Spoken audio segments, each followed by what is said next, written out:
Ladies and gentlemen, we kindly ask you to take your seats in the auditorium. We are about to start. Ladies and gentlemen, please, we kindly ask you to take your seats.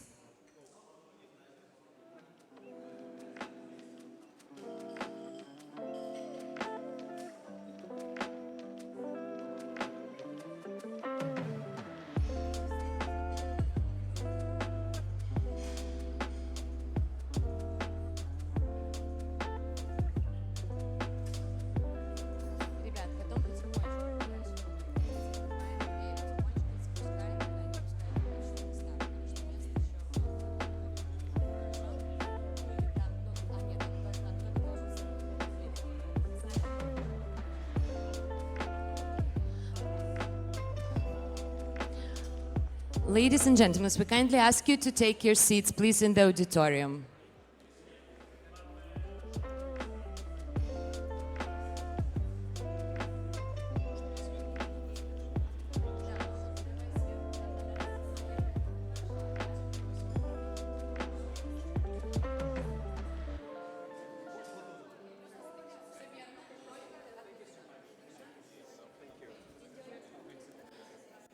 Все, мы начинаем, ребята. Все, пока.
Ladies and gentlemen, very good morning.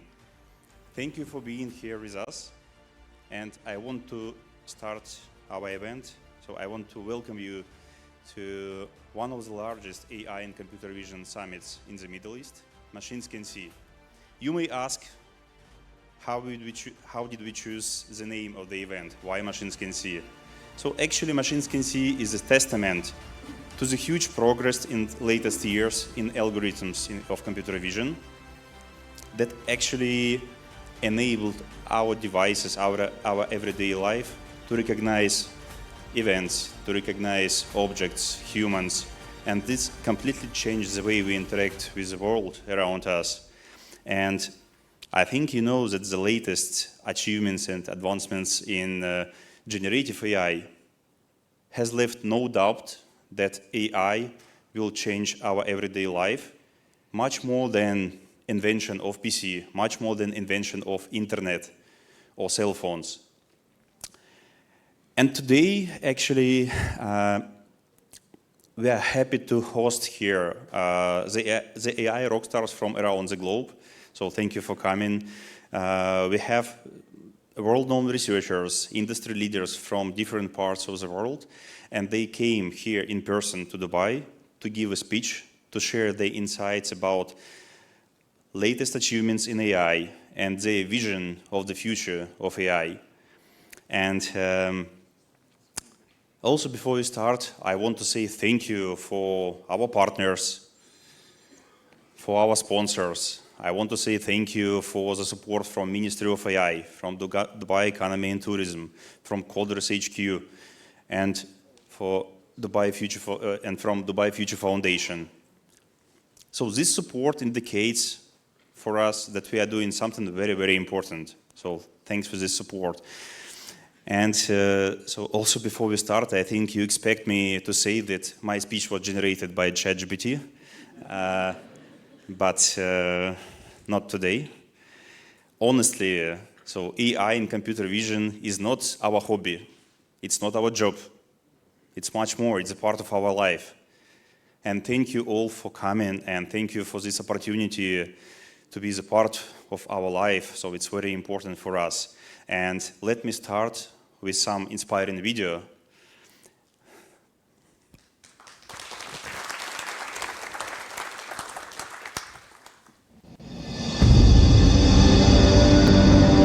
Staring out into the vast horizon. How far can we look?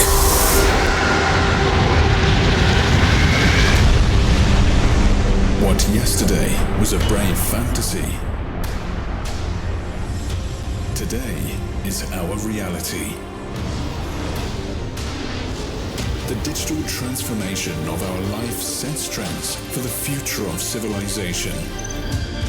Computer vision helps make us stronger and more healthy. It helps us to become creators. It makes us more aware of our responsibilities.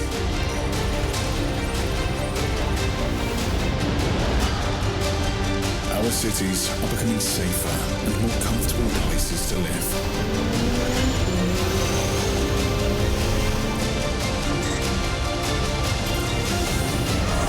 And as we look into the future, we see a challenge that we are able to meet.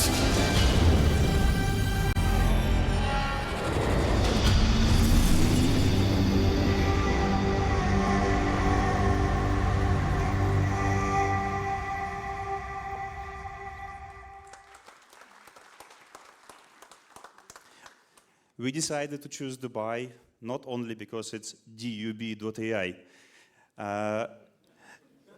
UAE government is very supportive for AI and created actually AI-friendly landscape. So, and I think you're already enjoying all the facilities and the view of Museum of the Future. And I want to say thank you for the management and for all team of Museum of the Future to letting this event be in Museum of the Future. And I want to welcome Mr. Majid Jaka Al Mansouri, the Deputy Executive Director of Museum of the Future. So, Mr. Al-Mansouri, please welcome on stage.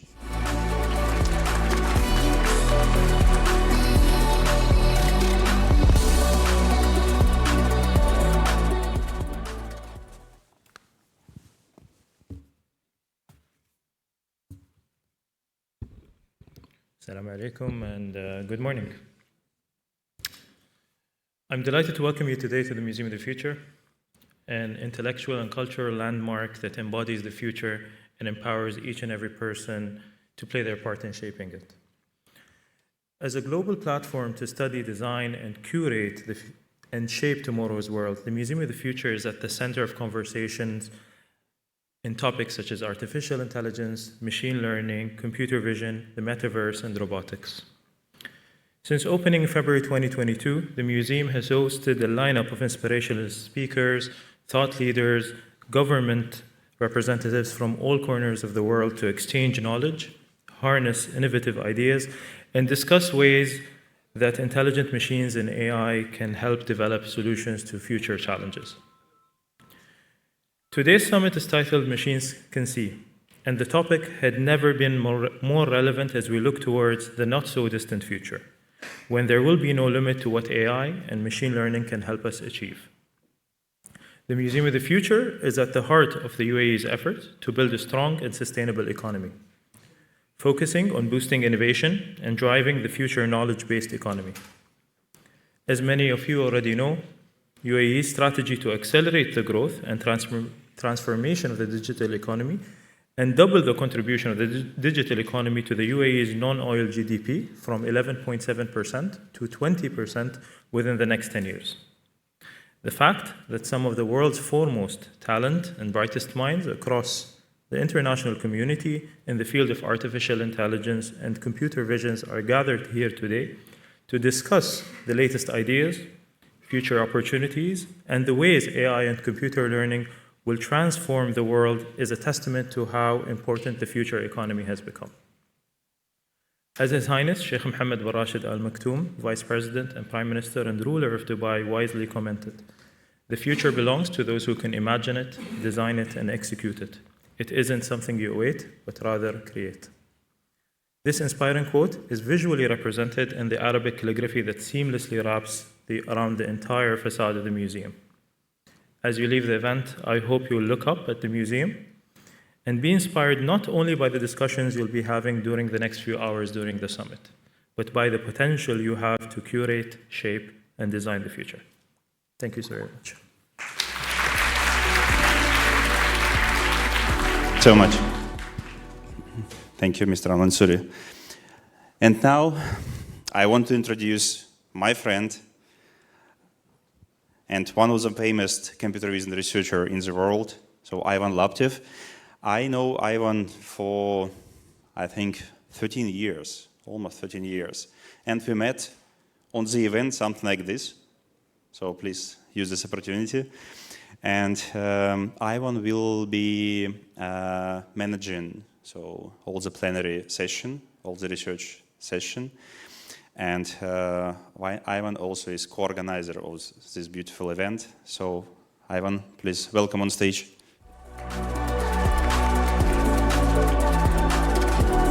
Okay, thanks, Alexander.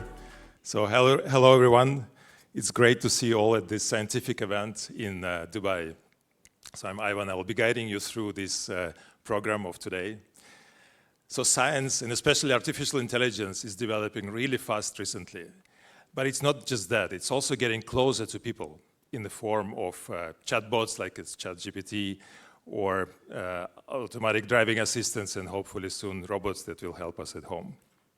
Right, so discussing science requires technical skills, but actually our mission today is not just to discuss science, but also to promote science, artificial intelligence at different levels of society. So therefore we will try to explain key concepts and results at common non-technical language, so to promote discussion with entrepreneurs, with investors, and with government representatives. And who can explain science better than scientists themselves? So we have invited today top researchers in computer vision who are pushing the frontiers of computer vision every day, and who will tell us exciting things about topics such as metaverse, human action recognition, 3D reconstruction, image generations, and many other. So getting more practical, we will also have a competition. So it has been running for the 3 months before this summit.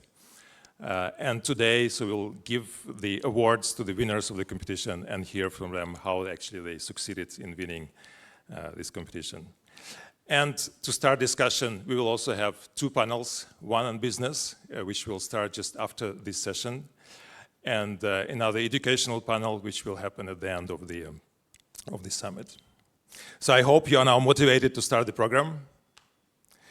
And with this, I would like to invite our first speaker on stage, someone who is most known for his work on visual avatars, someone who has impressive academic record, who combines impressive academic record with being a CEO of a successful startup company called Pinscreen, someone who has PhD from ETH Zurich, when he was distinguished fellow at UC Berkeley, someone who is now assistant professor at Mohammed bin Zayed University of Artificial Intelligence in Abu Dhabi, Hao Li.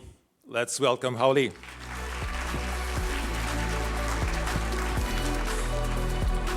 Thank you, Ivan, for the nice introduction.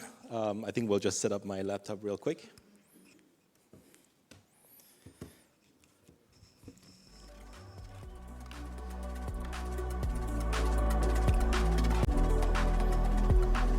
All right.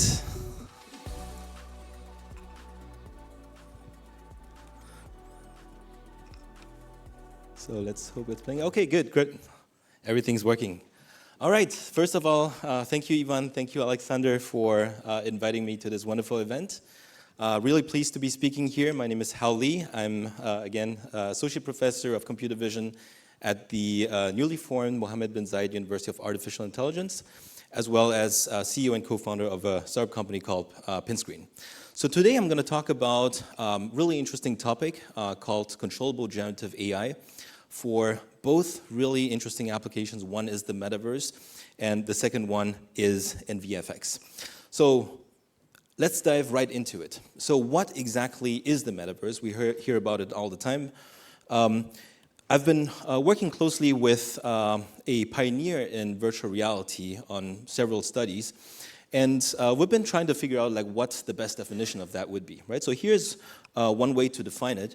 It's a simulation often using VR and AR that is always on and allowing arbitrary groups of people anywhere to share an experience, an immersive experience that draws on the cloud, right? So in short, it basically means that it's technology is a platform that is based on the internet where anyone can have access, it's at scale, and it uses VR and AR. So why would we even want the metaverse, right? If you think about this term, you know, if you read the news, you can see that, you know, people are losing a little bit of interest, but still, it's a long-term bet. It's something that we believe in. And the reason is that it's basically enhancing our human capabilities, right? So if you look at from 2 standpoints, AR, just like glasses that you're wearing, is supposed to make you look, you can see things better, right? Just like the name of the conference. But here, instead of doing pure optics, it's basically enhancing reality with digital content in a much better way. VR enables you to learn better, right? So training simulations are using VR, you know, for space, for pilots, etc., but it can also help for everyday use. This is a really good concept video produced by Microsoft a couple of years ago for the HoloLens 2. One of the key capabilities you see here is about teleportation. How can I be at a different place without actually being there? And how can I bring my friends from a remote location to where I am and have the ability to interact in real time together, right? So one important thing you can see here is that having a digital representation is really key. The second example that I would like to show is about how can we use VR technology to enhance learning. And it doesn't have to be immersive. Immersive is one way to see through it, but one thing we can think about is how can we use the ability to use computer graphics, generative AI to create content that wasn't possible before. Just think about how far we have come with things like ChatGPT, etc. What if we can actually use that kind of technology and bring people back to life who passed away, who can actually tell us something about history, right? So that's kind of like the thing that I see as something really interesting. And here, this specific example, we've basically taken historical footages of Winston Churchill and tried to reconstruct a realistic version of himself, including the voice. So let me show you an example of how that looks like. So let's see if I can play with sound. There was no hope of ultimate victory, but it was clear that without the Americans in the war, there was no hope of ultimate victory. Right? So the only footage that was available is this one historical old black and white video. So we used AI to enhance colors, etc. So one thing that I'm specifically passionate about is digital humans, right? How do we digitize ourselves into the metaverse? How do we use that for all kinds of visual effects? So how do we populate the metaverse? There are a couple of options that are possible, right? One option is to use volumetric capture. Here's an example from Microsoft. The idea is basically that you use a lot of hardware called 3D scanners or 3D sensors. You put them around your room and you have the ability to get a volumetric representation of yourself in the form of point clouds or 3D meshes, where you can basically stream in real time your 3D body from one place to another, right? So the first problem with this is that, well, you do need a setup like this, and it's unrealistic people are going to deploy that. So one of the research we've done is basically use AI to imagine how someone would look like from different viewpoints. This is a work we've done a few years ago, where the only technology we're using here is a single Logitech camera, and in real time can basically reconstruct an entire person in 3D, right? So this is a prototype version. Obviously, the generated video isn't as high resolution, but it shows the potential of what we can do. The only problem is that this isn't actually really suitable for two-way communication. Just think about it. Two people wearing AR headsets need to communicate with each other, but the problem is you won't be able to see their faces if you use that kind of technology. So if you want to enable that, you need a separate digital avatar of yourself. Again, there's another option. So you can use standard game engine technologies. This is from a company called Epic Games. It's a solution called MetaHumans. So it's an authoring tool that allows you to create your favorite digital avatar. But the problem is that it's almost photoreal. It looks very convincing. But the problem is you can't really create your own avatar very easily, right? In order to create something that's photoreal and yourself, I think one of the best solutions is from Facebook, right? So, or the company known as Meta.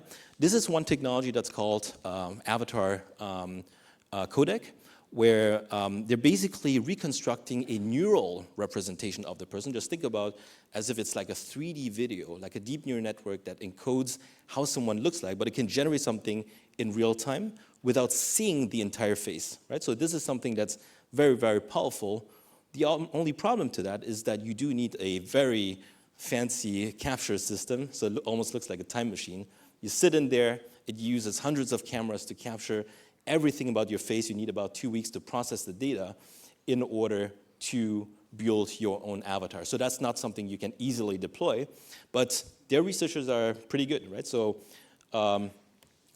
they have recently presented a way where all you need is just an iPhone capture, and you can reconstruct a full 3D video of that kind of technology. With a neutral expression for about 30 seconds, then spends another minute and a half making a variety of expressions.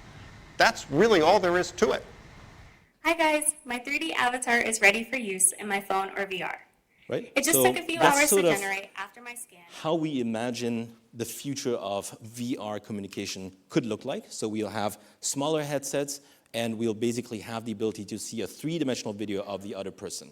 The only problem is, for now, that technology isn't really ready yet. I mean, it would take a couple of hours just to produce that model, but you can't really integrate that into a three-dimensional scene. And that is the reason why when Mark Zuckerberg is still showing products using for example, his platform called Horizon, it still looks like this, right? It still looks like a video game character, relatively low quality. And it's not because they don't have the technical capabilities to create something realistic. It's simply, if you want to create something that involves a virtual world, you are limited by the low-powered device that you're wearing, right? So the problem is 3D graphics by itself, without the use of artificial intelligence, can't scale automatically, not to mention the content to create. And as a result, avatars still look like video games.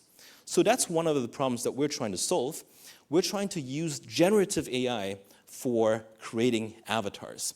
So first of all, what is the right interface for a person to use? Ideally, you just want to use a single photo of yourself, but let's say you want to add a couple of more, just to be a little bit more convincing. What you want to create is a 3D model, a high-quality 3D model that you can incorporate into any video game engine. So you need the graphics representation, and you need generative AI that allows you to basically extract the information from this very, very noisy data, right? So this is the typical pipeline. You need to go from 2D to 3D, right? So what you would do is you would have this kind of encoder-decoder architecture that allows you basically to generate from 2D a 3D model.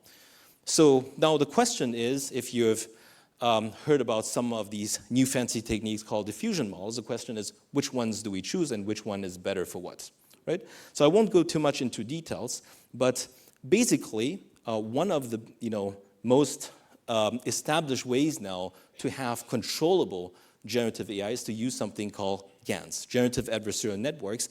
And what researchers have shown almost a decade ago is that from random noise you can generate a very realistic face of a person, right? So they have various advancements. One of them is called StyleGAN, and what it does is that it basically has a generator that has a more powerful technique that allows you to better disentangle style in the image using something called adaptive instancing.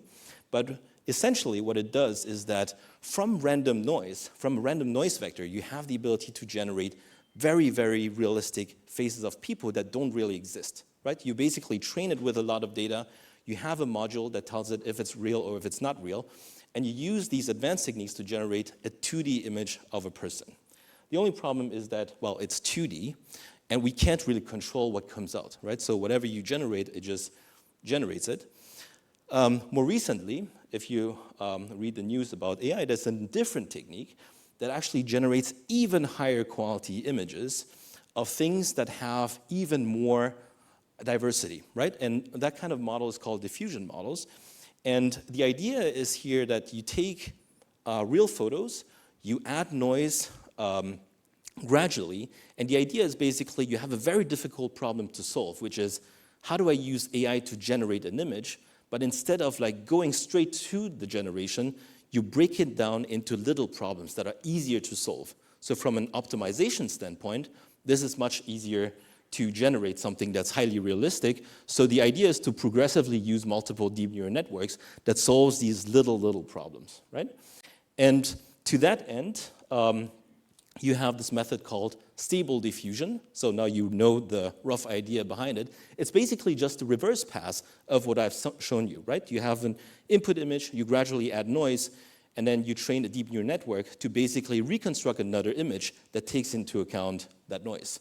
So what is cool about something called stable diffusion is that you can actually generate super realistic images, very high resolution, with content that are really hard to imagine that a generator would even be able to do.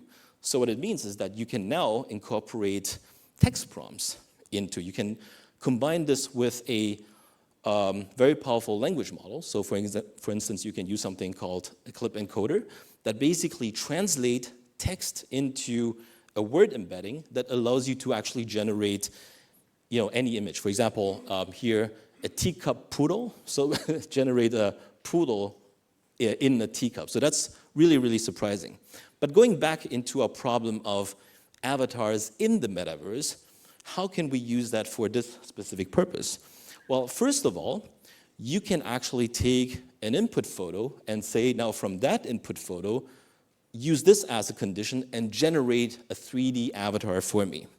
You will notice one thing, the 3D avatar doesn't look very realistic, right? So this is actually work from Microsoft. Not that they're not doing good work, it's really excellent work. You can even add a photo and add a description. Now, generate a 3D avatar where he smiles and has glasses. So methods such as the stable diffusion are very powerful because they allow you to generate things that you have never seen, right? You can really you can use all your imagination to create something that you want. But the main problem here is that there isn't enough realistic 3D data out there to train these models. All these computer vision models require you to provide training data so that they can actually generate something plausible, because that's the only thing they have observed. So what they do is they use computer graphics data to use as 3D training data. So as a result, it does look game-like. So if you had highly realistic data, it'll probably generate something that looks, really, really real. So to that end, this is maybe not exactly what we can use for now. So one of our approaches is basically to go back into StyleGANs, which is, really powerful generator for 2D, but convert it into a three-dimensional generator. So how do you convert 2D to 3D? Well, the idea is basically you're still generating a 2D image, but the 2D image has, instead of RGB colors, XYZ coordinates, right? And then you also, in addition to that, add a couple of channels for the UV parameters. And then you have this very fancy architecture that basically extracts only the likeness of the person. And then you have a bridge that bridges the latent vector to a StyleGAN generator, which generates a high-resolution 3D model. So here again, we also have the problem that there isn't enough data to train on. So what we have to do is we have to incorporate another idea, which is something that we call differentiable rendering. And the idea is the following. It's like whatever you see in reality, whatever you generate, you compute the difference and you say, well, now I need to optimize to get closer and closer to the result. So that is one way for us to use less data in order to generate the results that we want. So what can we do with all these fancy terms? Well, first of all, what we can do is you can take an input image that is highly unconstrained. For example, here, you can extract her face as if she was taking a passport picture, right? Like you have a nice diffuse lighting color and it's 3-dimensional, right? You have the ability to disentangle how does that person look like in a good lighting condition? How does that person look like without facial expression? And you can reintroduce all this data and use this kind of approach to generate a very convincing 3D avatar. So this is now a product, right? So basically, what you can do is you can actually go on our website. I'm going to share that with you shortly. And the solution allows you to just take a photo and it generates a 3-dimensional avatar that you can customize. You can add your own clothing. You can also provide specifications about the size of a person. And it's fully rigged. You can animate it and also simulate different types of clothing for the person. So here's an application of what we can do using our SDK. So here's a virtual try-on demonstration. So one of our engineers, she's basically using the software. You can see this is a software that actually uses the SDK. So she's taking a photo. It could be also on an app on your phone. She chooses the gender, the height, and the weight of her body. And what the software does is it's taking the photo, uploading it to the server, extracting, going through all this stuff that I was explaining before, right? It's extracting the likeness of the person, trying to generate a 3D face from that doesn't have all the lighting baked in, and you can basically introduce that, incorporate this into a 3-dimensional game engine, right? So that's kind of like how it looks like in a game engine like Unreal. But as opposed to using an authoring tool, it's generated automatically, right? It's purely generated using a generative AI approach. So now you can try on different clothings. Here you have some examples from Louis Vuitton. And this is something that we're going to launch end of this week. So on Friday, you'll be able to go to the website. It will be avatarneo.com. So this is a product from my company called Pinscreen. And you'll be able to generate your avatars. Okay, so one of the problems with these CG avatars is they still look kind of uncanny, right? They still have this video game look. And one thing that we started to do research, how can we use AI to basically make the faces appear more real, right? So here's an example of a work we've done. It's also based on generative adversarial networks. And the idea is that using a couple of minutes of a target person's face, we can turn this computer graphics element into something that looks a lot more plausible. So this leads to a whole new domain of application, which is in visual effects, right? Special effects for movies. So what we want to do here is we want to have the ability to manipulate someone inside a video, and we use a very similar pipeline. What I've introduced before is that we have a CG element that can convert into something photoreal. So CG is the element that allows me to control it. So using this sort of like three-stage pipeline, we can, for example, reintroduce the identity of the person, but manipulate pose, expressions, and lighting. So there are two interesting applications. One of them is given a person, I can turn him into someone else. That's what we hear a lot about deepfakes. The other one is I can puppeteer a person inside a video. For example, a baby's face in a video, I can actually manipulate how the baby talks. So let me show you an example of face replacement. So this is former president of Brazil, Jair Bolsonaro, right? So this is an impersonator of him, and this is his face. So we could basically turn him into this other person using this approach, right? So there's an intermediate representation that allows us to extract his expressions, but what I want to do is replace his likeness with someone else. We can further optimize this and do this in real time. So 2020, we went to Davos at the World Economic Forum, and we demonstrated basically the first real-time face replacement technology. So it's an exhibition where we could basically turn, many politicians were kind of like playing with it. So you go inside there, and it instantly turns you into whoever we want you to do, right? Looks like a very gimmicky application and potentially dangerous, but we're looking at positive applications of that. One of them is in film production. So imagine if you can actually watch movies, foreign movies, in your own language. For example, in US, this is huge. You have a lot of foreign language movies that are amazing, but the dubbing is usually really poor. And you can watch it in original language, but with the subtitles, you miss half of the movie. You have to read, and you miss half the movie. So the idea is, how can we create a more immersive experience using this kind of technology? So last year, we had one breakthrough. So our company basically translated an entire movie from German Polish to English. Let me show you how that looks like. Ich habe gelesen, dass Boxen wie Schachspielen ist. Rudi, ab ins Bett.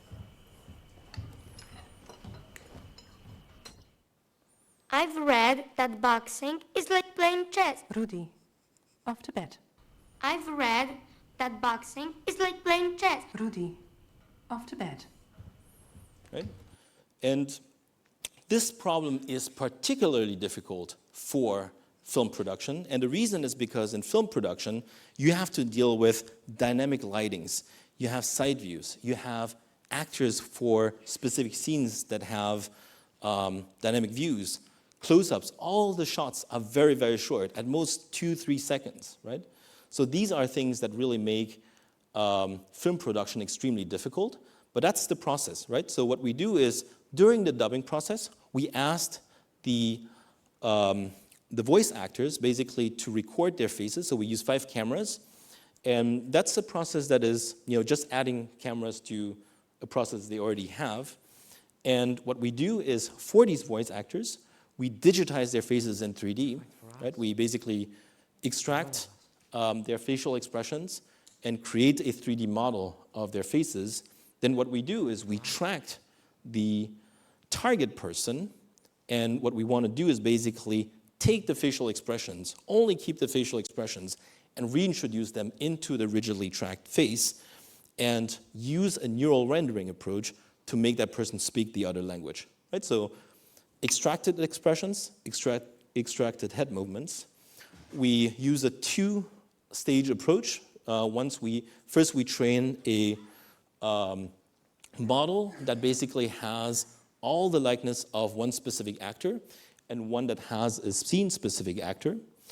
And then there is a video compositing approach where you have the raw neural rendering that has to be composited onto the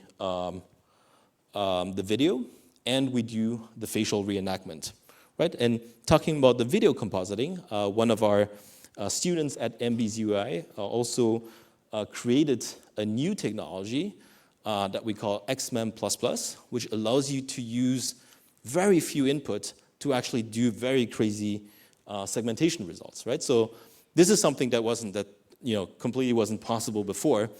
Video of Billie Eilish, we want to segment the hair. This is, part of the process if you want to composite, neural rendered results onto a footage. But this thing, you just need to label 6 single frames, and it can track through this highly complex video.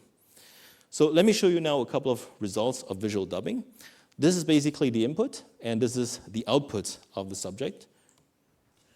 It's even possible. You can do anything, Commandant. Right?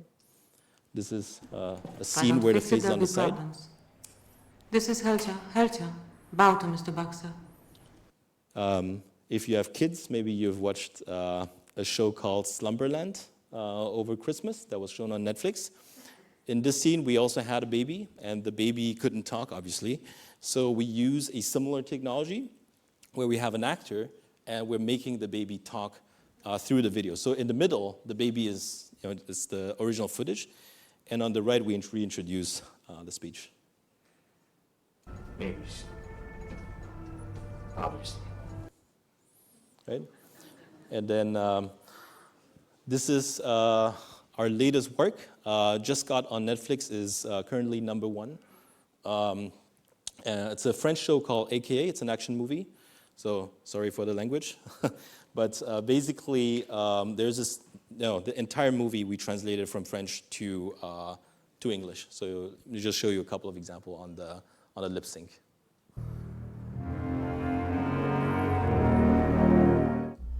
C'est quoi le problème? Ok, bah je vais te dire c'est quoi le problème. J'avais une dette, une putain de grosse dette, j'ai dû leur lâcher le coup. Y a pas mort d'homme. J'en ai rien à foutre de ta dette, moi. Et maintenant, qui c'est qui a la plus grosse? Hein? Je m'en bats les couilles, je repars pas sur les plans. Bah tu vas pas repartir du tout alors. What's the problem? Okay, Pee-wee, I'll tell you what's the problem. I owed these guys one fucking huge debt. I had to give them the scoop. These things happen. Your fucking debt is not my problem. Size matters, wouldn't you say, asshole? Huh? Sorry again for the language, but anyway, you get the idea. Okay, so let's summarize this presentation with a couple of takeaway messages on generative AI.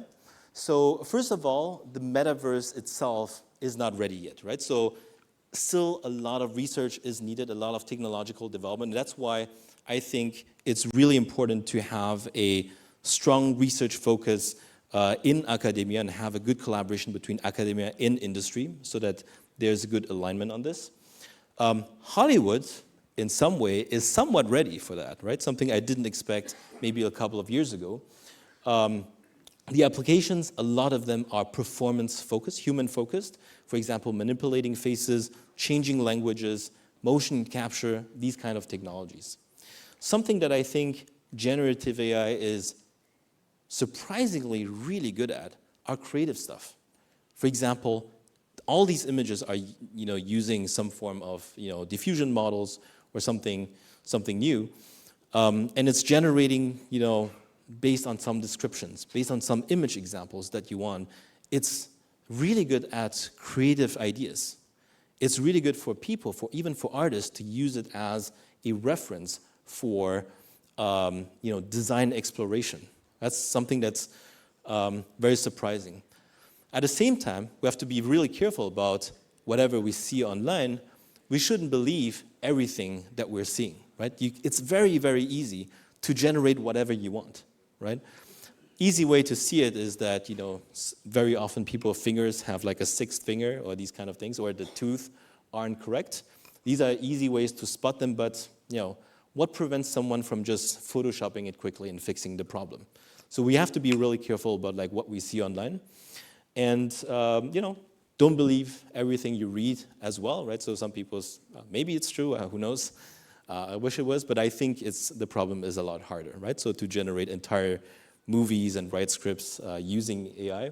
So I think AI in general is very powerful, but I think we just have to be a little careful and really understand what its capabilities are and what its good and what its bad are, right? So they all have their limitations to some extent.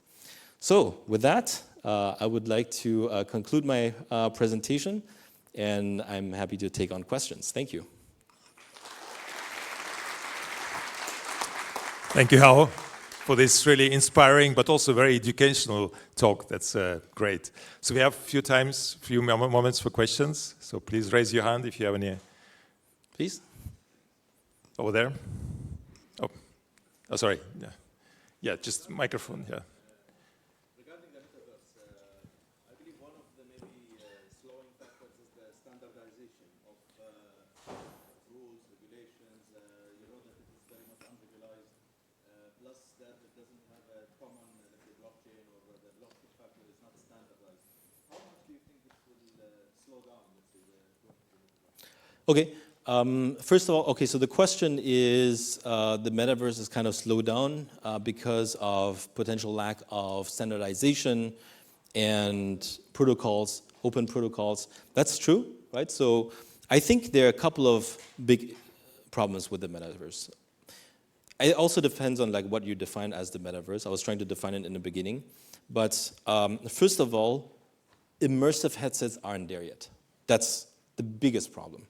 The hardware, too big, too heavy, not enough power, and you can't use it for extended period. It's not like the phone. And also the form factor is questionable, but if it's small enough that fits like your glasses, I believe it'll work. The second thing is content itself. Right now, content creation is a closed form platform. So for example, Facebook will create Horizon, but they need people to use that, right? I think if it's something like the internet, you need something really completely open. So hopefully that's something we can build in academia. Everything open source, but at really high quality. The only problem is that right now, to create something that people want to use, they need a production company. Like video games, you need studios to create that. So if we have the ability to use AI to democratize the process, anyone can create it, that we will be in a completely different place. I think one really good example of a kind of metaverse that kind of works is Roblox. It's kind of like, it has its own community, kids are building on top of it. And that's something that I find actually quite surprising, that works really well. Thank you. Okay, more questions? Hello. Yeah, it was very informative. Here I am.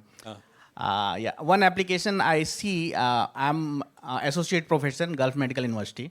So we were thinking about this medical tourism and integrating the follow-up challenge and integrating telemedicine. Then also we thought about how to apply this metaverse concept in follow-up to make it more realistic. So the way I saw this, immense opportunities are there. What are the challenges you see if we start using metaverse in medical application, like replacing this OPD widget, at least in chronic care, with virtual visit? Even from Africa region, someone is UAE, he is visiting in OPD and virtual OPD and taking consultation, even in psychology. So what are the challenges you see in that case? Sorry, can you read what is the challenge if someone wants to? Yeah. want to integrate, means telemedicine, we want to extend it further using metaverse. So in that, we want to replace OPD with virtual visit. That is follow-up OPD visit. Means someone comes for surgery in Gulf Medical University and they visit their country back. And then major problem is follow-up in metaverse, in medical tourism. So if they are coming in metaverse and they are, and even their expression we are analyzing, concern, empathy, which was missing link in case of video conferencing.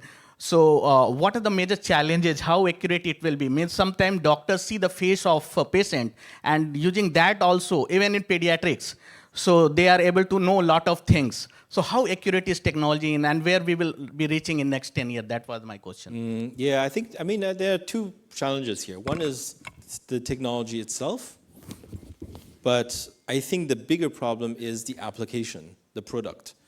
It doesn't matter how good the technology is, and even if you solve everything, if in the end that's something that people don't want to use, then we need to understand why they don't want to use that. And certain things I think are so clear that, I mean, if it's a bulky thing like that you put on your head, I don't think people can use, unless it's for a specific training or simulation, or you need it absolutely, let's say you need to save someone's life with teleporting a doctor or some form of spatial computing, then there's absolutely no question you need that. But for everyday use, it has to have at least a form factor of a cell phone or something like that. So that's on the application side. But on the technology side, there's also, I think there's a whole HCI component, which is you don't want to overload people with information. Like, what does it help me if I see like billboards and information all over me? And that's something, for example, in the military, people care a lot about, right? If you give too much information to, let's say, Marines, they will be, I don't want to use your technology. Like, I'm better off without. So those kind of things need to be studied. Okay, so let's thank Hao again. So Hao will be around here the whole day, so please, if you have more questions. So we will continue discussing metaverse and mixed realities. And so we live in a 3D world. It's not surprising that much of this metaverses and mixed reality is also about 3D. So we would like to now welcome on stage our next speaker, who is most known for his work on 3D reconstruction, someone who was probably one of the first people who managed to automatically generate 3D models from images. So he is currently professor at ETH Zurich and also a director of Mixed Reality Lab at Microsoft. So we are very proud to have today Mark Polyface.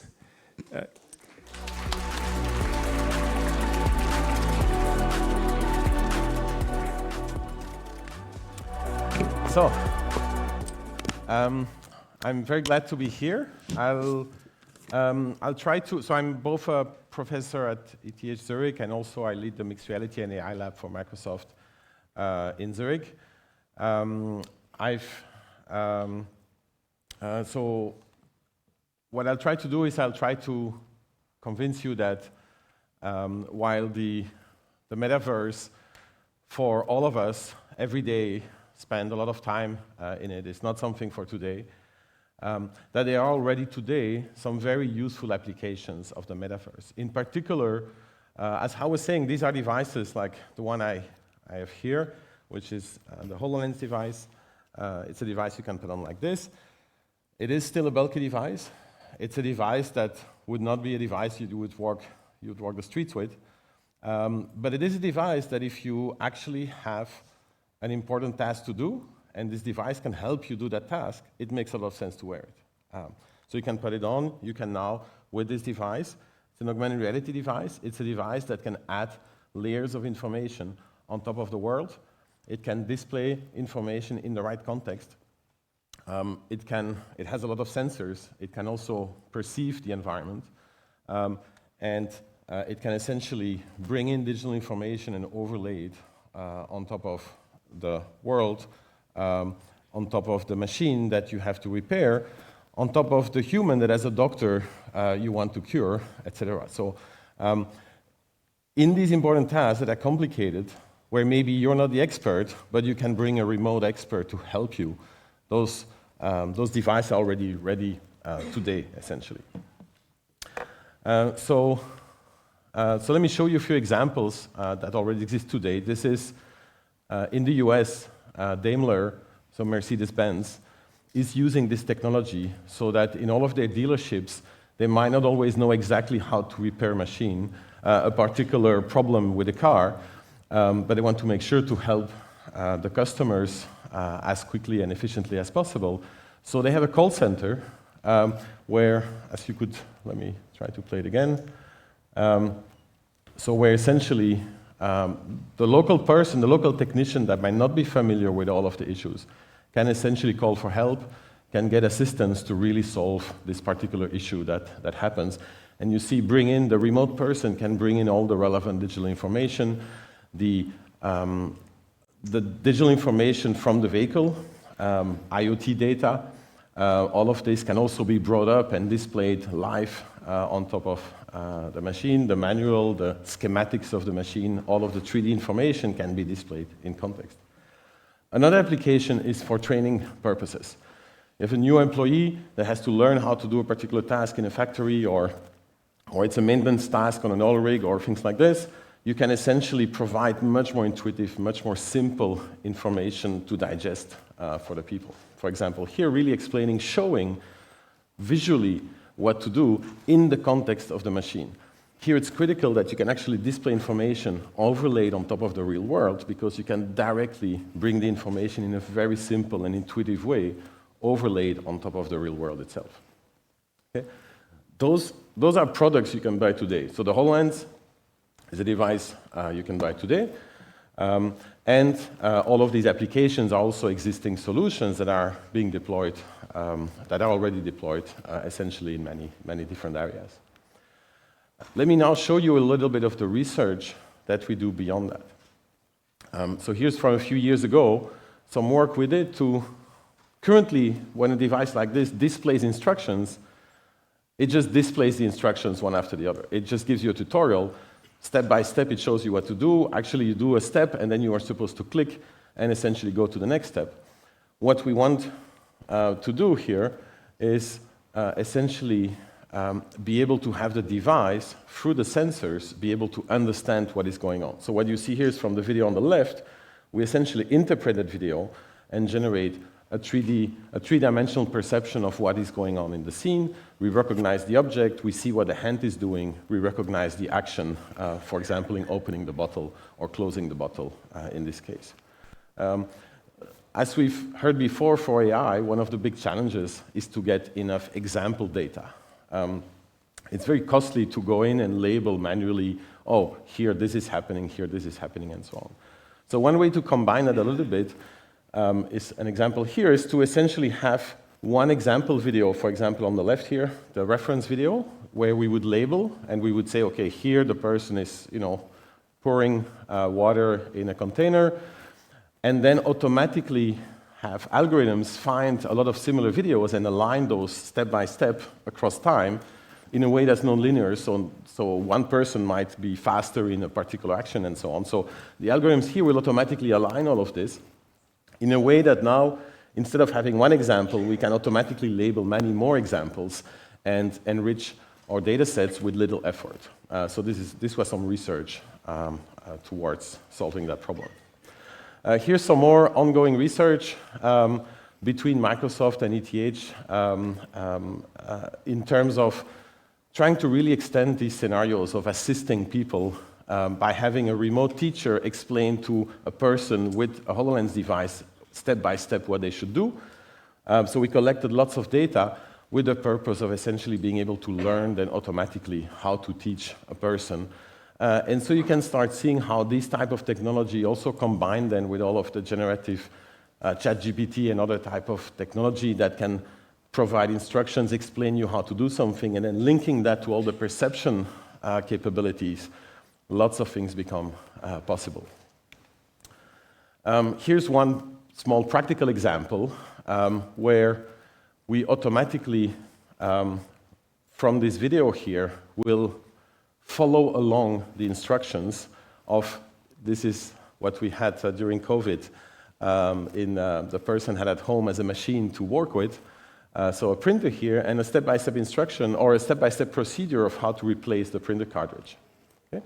And so what we see here is that from the video, the algorithms can automatically follow along at what step of the procedure you are and can use that to provide you essentially, potentially provide you instructions. Also, in a way, as you are going through this, if the person is, has with the HoloLens, has gotten the instructions, has learned how to do a particular task, and they're not trained up, you might want for a few times to still verify, do they remember things in the right step?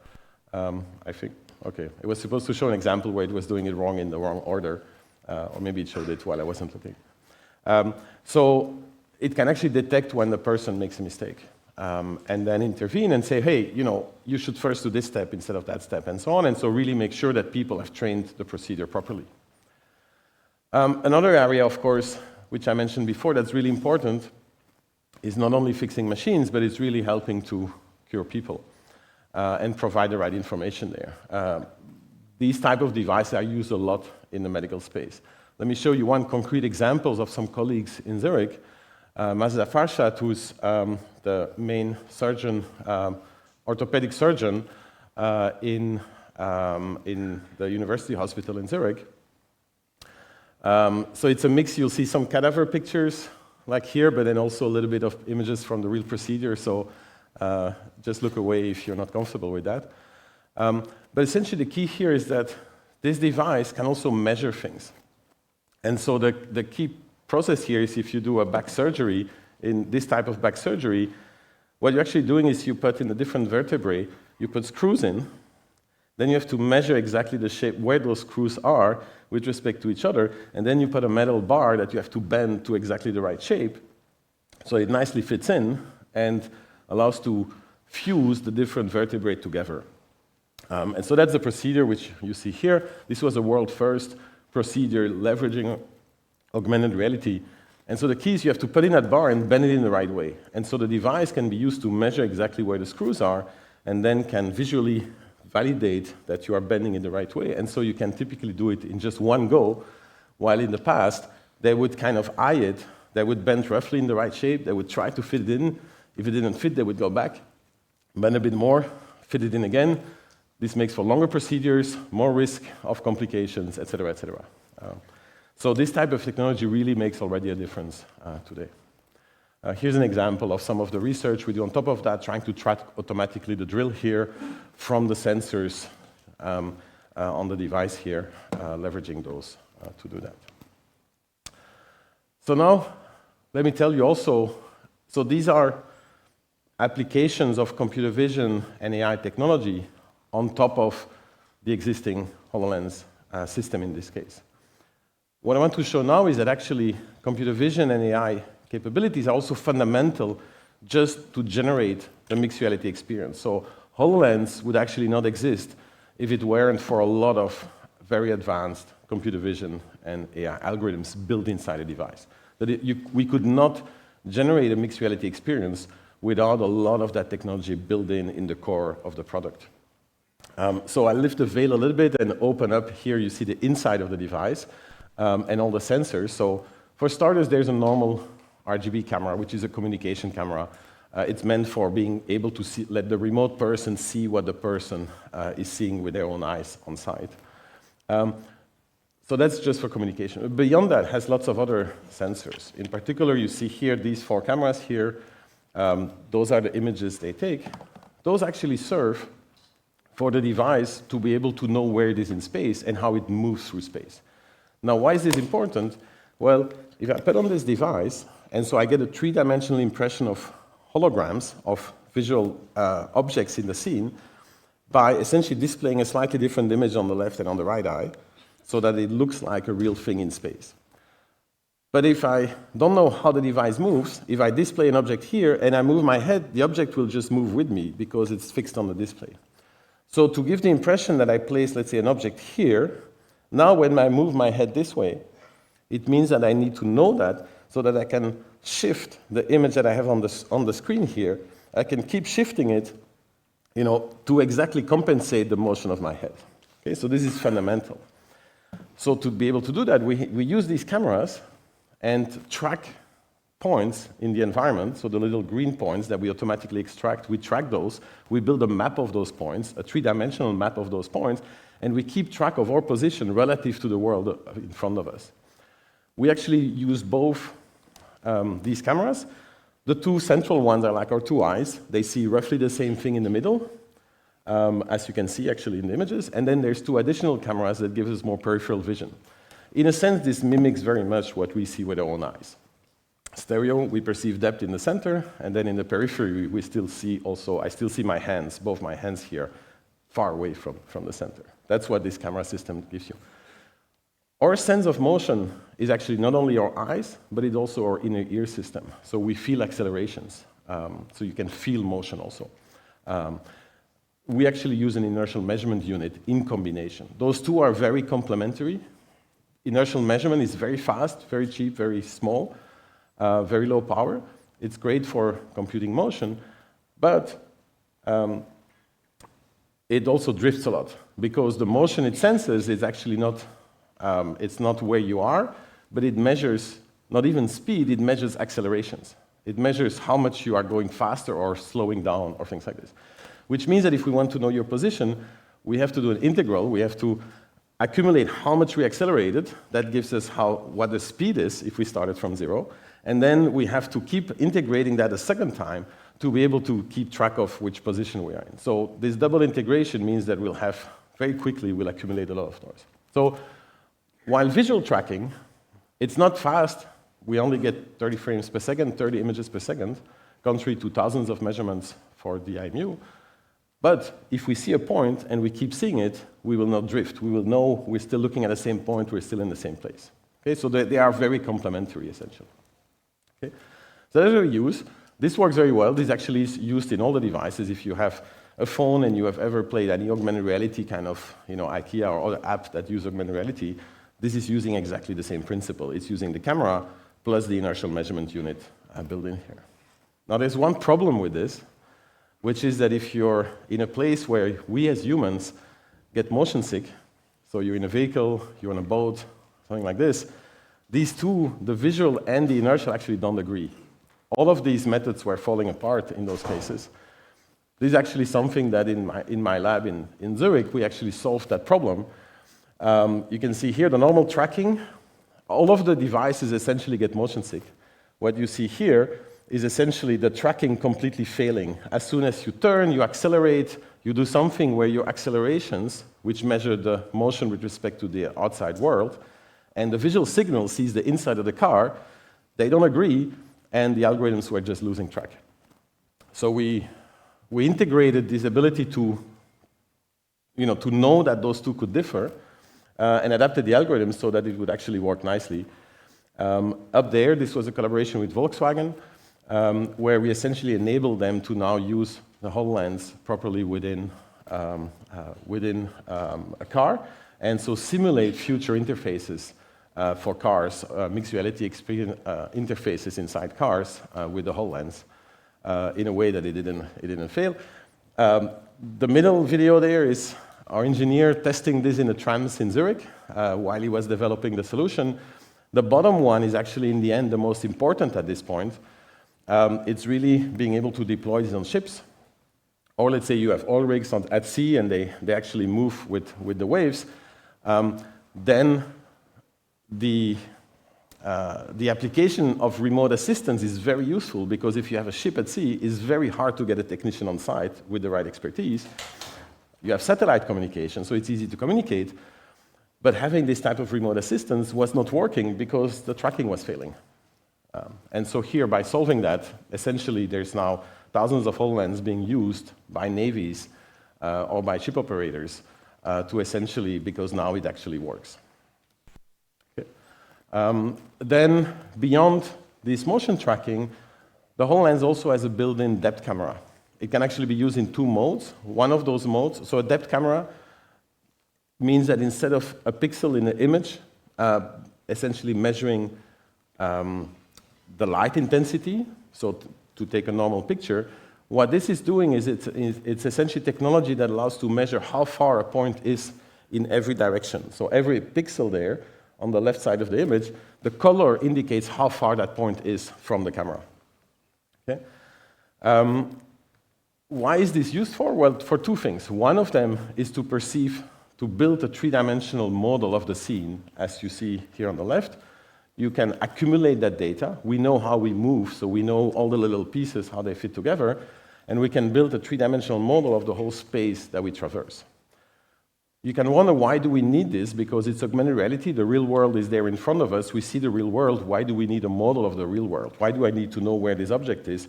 Because I don't need to render it. It's already there in an augmented reality setting. Now, if you want to do mixed reality, that means that you have the real elements, the physical world, and the virtual elements should be able to interact with each other. If I place an object here, I want it to stand on the real object. I don't want it to fall through the real object and then create some strange visual artifacts and complications. So I want natural interaction between virtual elements and real-world elements. Therefore, I need to know where the real world is so that I can have things sit on real elements and not fall through them. Okay? Now, of course, as a byproduct, you can build these large maps of the space, extract semantic information, build floor plans, etc., etc. The other use of the depth camera, which is actually a different mode where it doesn't send as much energy to sense up to several meters out, but just to nearby, but much more often, is actually to track the hands. So in HoloLens, you can actually just manipulate and grab holograms in the same way that you would grab real objects. So as I grab my phone here, I can also grab a hologram and move it around, essentially, because my hands, as you see there, are being tracked. This is a combination of two types of algorithms. One is a machine learning AI algorithm that has this as output, that finds where your hands are, finds where different fingers are, and so on, initializes an approximate pose for your hands, and then geometric algorithms are used to do a fine alignment to the actual depth data and enable these type of things. So natural interaction, you see you can press keys, you can move buttons, etc. You will actually see a small offset between the virtual hand and the real hand. This is actually because to do things efficiently, we actually borrow one of the images rendered from one of the eyes, but overlay it on this, and so there's actually a discrepancy between the two. That's why there's a small offset. If you try this out yourself, you'll actually see it perfectly overlaps. Okay. Additionally, there's also cameras looking at your eyes. This is used for a few different things, so we can track where you are looking. But not only that, so tracking where you're looking essentially could do something if you read a text. It can automatically scroll the text along, so you don't have to do that. So there are different applications of eye tracking. But actually for this device, the most important thing is, one is to be able to authenticate you, so it actually reads your iris, and so it knows it's you, and so if you get access to the data. But also for display calibration. So why is this? Well, if I put on this device here, and I want to render an object in 3D in front of me, then I display a slightly different image on the left and on the right eye. I actually need to know how different those images have to be. This is based on the distance between my eyes. This is a so-called interpupillary distance. If I get this wrong, then everything will look slightly too big, slightly too far, or slightly too close. Now, you've seen the examples before where I press a button.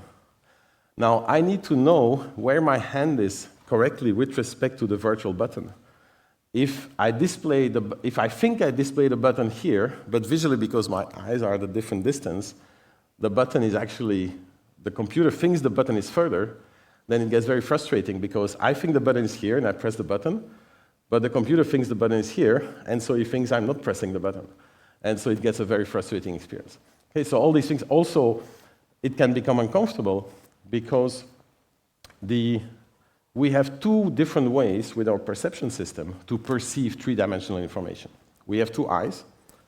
So most of us perceive depth from comparing essentially in our brain the difference between our two eyes. But we also perceive depth, even if you close one eye, but you move around, you also perceive that motion, that visual motion also gives you an idea of depth. Those two normally agree perfectly because, of course, in a 3D world, we've lived in a 3D world forever, we know how those two things, those two cues actually combine in one consistent perception of the world. If this device gets it wrong and displays things at this wrong scale, then when we move and when we use our two eyes, things don't agree, we won't immediately notice this, but it gets uncomfortable after a while. So again, like this technology, all of these things need to be right for this type of technology to really come together in a compelling three-dimensional experience, mixed reality experience of the world. Okay? All of this is only possible because really there was an ASIC built for the sake of doing all of this AI and computer vision in real time, all the time. On this device with a tiny battery in the back here, it can run for more than 2 hours, and run all of this computer vision I talked about all the time, essentially. Okay? Here's some of the things it's doing. So let me actually skip through some of this. Now, the device is still kind of limited in its capabilities. We've heard if you want those devices, this is still quite bulky, and even here it's quite limited in what it can do, because this is essentially a full computer on your head. You don't want a big fan that makes a lot of noise, so it needs to be passively cooled. There's actually a titanium vapor chamber in the back to cool down the processor. In the front, there's actually these holes are little chimneys where hot air will actually, the inside is quite hot and then hot air comes out, but the surfaces that you touch have to remain cool and pleasant. So the device is quite limited. What if you want to render really fancy graphics? Well, we have hardware built in to hide latency, which is normally used for the on-device experience, but it actually allows to even render very complicated models, high-end three-dimensional models of the world, and render those in the cloud, and then stream the images from the cloud to the device, and this actually works. And this works because we can hide the latency. So we tell the cloud to render at a particular position, which we think we will be at 100 milliseconds in the future. But then, when the image comes back, we realize, oh, this was slightly wrong because in the meanwhile, I have an update of my position, and then we can actually do a small warp of the image to, as best as possible, correct that. Okay. In terms of applications, I won't talk too much about it. How was talking a lot more about this kind of remote communication, avatars, and so on. So both in-person meetings as well as partially in-person, partially remote. Lots of applications there. There's actually some possibility to test some of these out with a preview app in HoloLens, for example. What I want to focus on more is the perception of the environment, the mapping of the environment and what you can do with this. So in particular, in the more industrial space settings, if you have a whole factory, it can be it's essentially not single machines, but the whole factory itself is a very complicated assembly of many machines, all working together in very specific ways. More and more, through digitization, through digital twins, through IoT, etc., more and more information is being collected. More and more of this whole very complicated machine is represented in a digital form. With this mixed reality technology, you can bring a lot of that technology or that information, bring it back to the site, back to the people that work with the machine on site, as a little bit visualized here. For example, walking around and just seeing IoT data, so Internet of Things kind of sensor data, digital sensor data from the machines displayed on top of the machines in the context of the machines. To enable that, it's important to be able to share and persist information in space. So essentially, if I place information here with one device here, I want everybody else that also should have access to this information as they walk around with a mixed reality device to be able to see the information in the right place, in the right context, show the information to help them do their jobs. Here's one example of this. So here you have a person walking around with a HoloLens in a future data center with a preview of what has to come everywhere. So in this case, this application, they had to first manually place it once, and then they could persist that information, and then inspectors, other people could essentially look at the digital model of the construction and see it overlaid on the real world and see if things actually, if the construction was progressing according to plan. So conceptually, how do we do this? Essentially, as I mentioned, as a device walks around the space, it already needs to build a three-dimensional map of its environment just to function. Okay? Now that map is normally on the device, and just for that device. What we do is we move that, conceptually, we move that to the cloud, essentially. As someone else works in a different part of the building, that also gets reconstructed. And essentially, as people keep moving with these devices through a particular space, like a factory, or in this case, an office building, as people walk around, you can gradually build up a 3D map of the whole environment. Okay? So here's an example in a real industrial setting. This is a milk factory in Switzerland. So it's 100 meters by 100 meters roughly, or 100 by 200 meters roughly. You see it's a very complicated industrial environment. What you see on the left here is a map. It's a map that allows to relocalize yourself, to attach information to the environment, obtained only from HoloLens data, from different people walking across the factory in a kind of more or less natural, random way. You don't have to do anything special. You just walk around with this device on your head, and just walk and look around. And from that, you can essentially have a complete map of the environment built in a way that you can attach information like IoT, like instructions on how to maintain this machine, and then in front of that machine you have the instructions on how to operate that machine, etc. All of this can be brought together. What you saw on the right here is then, as you can see a little bit in the bottom right corner, it's a much more advanced reality capture device, in this case a Navis scanner with lasers and with high-end cameras, etc., etc., and it can build a kind of virtual copy of your facility. All of the green dots you see there is essentially an automatic alignment of this map to that map in a way that you can bring them together, and now you can, on the one hand, when you're not on site, you can access your site through virtual reality, or on the screen you can see a three-dimensional model of the site. But when you're on site, because this map is aligned to that map, you can have the people on site access the same information. And so if you align IoT data, you align digital twin information, all of these things, you can both access them in context when you're not on site, when you're off site in a VR setting. When you're on site, you can access it with HoloLens by just seeing it visually show up naturally in front of you. Okay? Here's essentially the kind of application. This is Avi in our offices walking around. You see what she sees. You see an overlay of, in this case, a simple semantic representation of the environment. And so this is the view that she sees as she walks around. And so you see an alignment of the 3D model on top of the real world. And then on the right, you see actually the view of the system that essentially keeps track of that and knows where the person is, where they're walking, and where they're looking. And all of this is in sync. Here's then a very simple application of, she placed this information about the printer status window on top of the printer, and now somebody else walks by and can see it in the right place, show up, and access it. Okay? Now, this doesn't only work for devices like this that augment people and give, essentially, as I was saying, like superpowers to people to essentially have all this digital information, help them do tasks in the real world. But we can actually use the same maps for robots also. For example, as this Boston Dynamics robot. We can, of course, also add,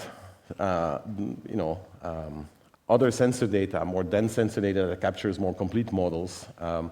If you have LiDAR models, sensors, and so on those robots, for example. At the bottom, actually, is just obtained from HoloLens data, which also has the depth camera, so you can integrate that. Here's an example. This is the HoloLens version with a hard hat. So there is Trimble developed, essentially, it's a HoloLens 2, but with a built-in with a hard hat. And then combined with a robot here. And so what the person was doing was define a mission for the robot to execute, and then could follow along and see if the robot was carrying out the right mission. So you can essentially walk around the site, define a mission, and then you can have a robot execute it autonomously. You can also hear a small example. This is one of those sparse three-dimensional representation of the environment that allows us to find where we are in the environment. This is our offices. We have one of those autonomous robots there, one of those Boston Dynamics spot robots. we map the environment, we look at this 2D view, top view of the environment, and we define a mission on this map. And then essentially, you'll see in a moment, once we define the mission here, the robot will automatically execute this. The paths, actually, we're just borrowing paths where we walked or where the robot walked. We've essentially kept also all of that information in the map, and then the robot can essentially autonomously wake up. So think of this in a factory or on a facility. Essentially validates its position by looking around. This is actually not necessary, but and then starts executing the mission here and walk through the environment and essentially does all of this fully autonomously. In the context, as you see, it's tracked along and it's in the context of the map. And so you can, for example, have the robot go around and validate that, take images at particular predefined locations to measure things or to do things. You can also equip the robots with additional sensors to measure different properties or things like this. Okay? Now, very briefly, let me switch back to, so I talked a lot about this mapping and localization. To give you a little idea of how this is going under the hood. So essentially, the key idea is you look at images, you extract particular specific points that you, from a visual appearance, you translate this to, in this case, a 128-dimensional vector. And then you do that both in images ahead of time, and you build a map of 3D points. And to each 3D point, you associate a vector like this that corresponds to a local description of the environment. So you have a 3D model as a reference, a 3D map, and then you get an image, and you want to know where was that image taken in the context of that environment.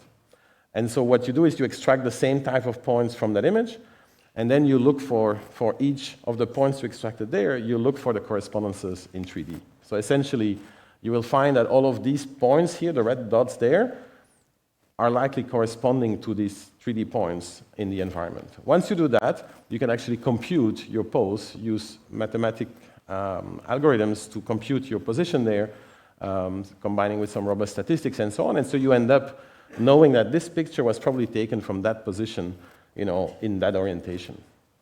Okay? So where is this used? This is actually some of our work that was then used by Google. I don't know if you had the opportunity to try this, but there are pedestrian navigation instructions that you can essentially, you get these type of overlays as you see there.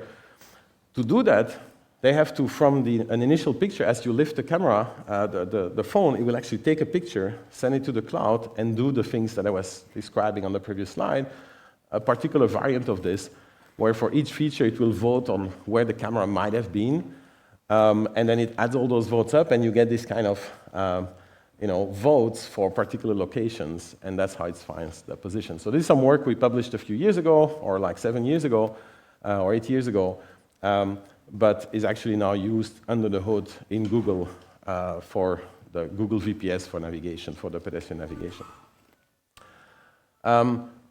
We're looking a lot more in depth at these problems.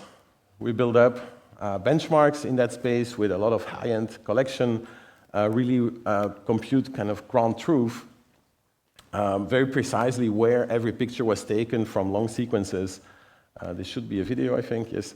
So lots of data being collected over more than a year in some of these environments. This is all collected in Zurich, together with actually these high-end 3D captures with these backpacks with LiDARs and so on, so that we actually have, once we align very precisely all the images, we also have depth data, normal data, et cetera, and can use this to help the field moving forward and get more accurate. So here you see pictures taken at very different times that we can align. We have a lot of extra channels of information. Here's just some of the benchmarking in action. Let me skip that. One last topic I wanted to briefly discuss is, it's a more general topic. With all these devices going towards the future, a big question is going to be privacy. One thing is if you use this in an industrial, professional context, on a factory, or if in the future, we essentially will walk around with glasses like this that have all of this technology built in, then there are, of course, important questions of privacy. What, if you are in communication with the cloud to get information from the cloud, what of the information you share with the cloud could have privacy concerns or not, and so on.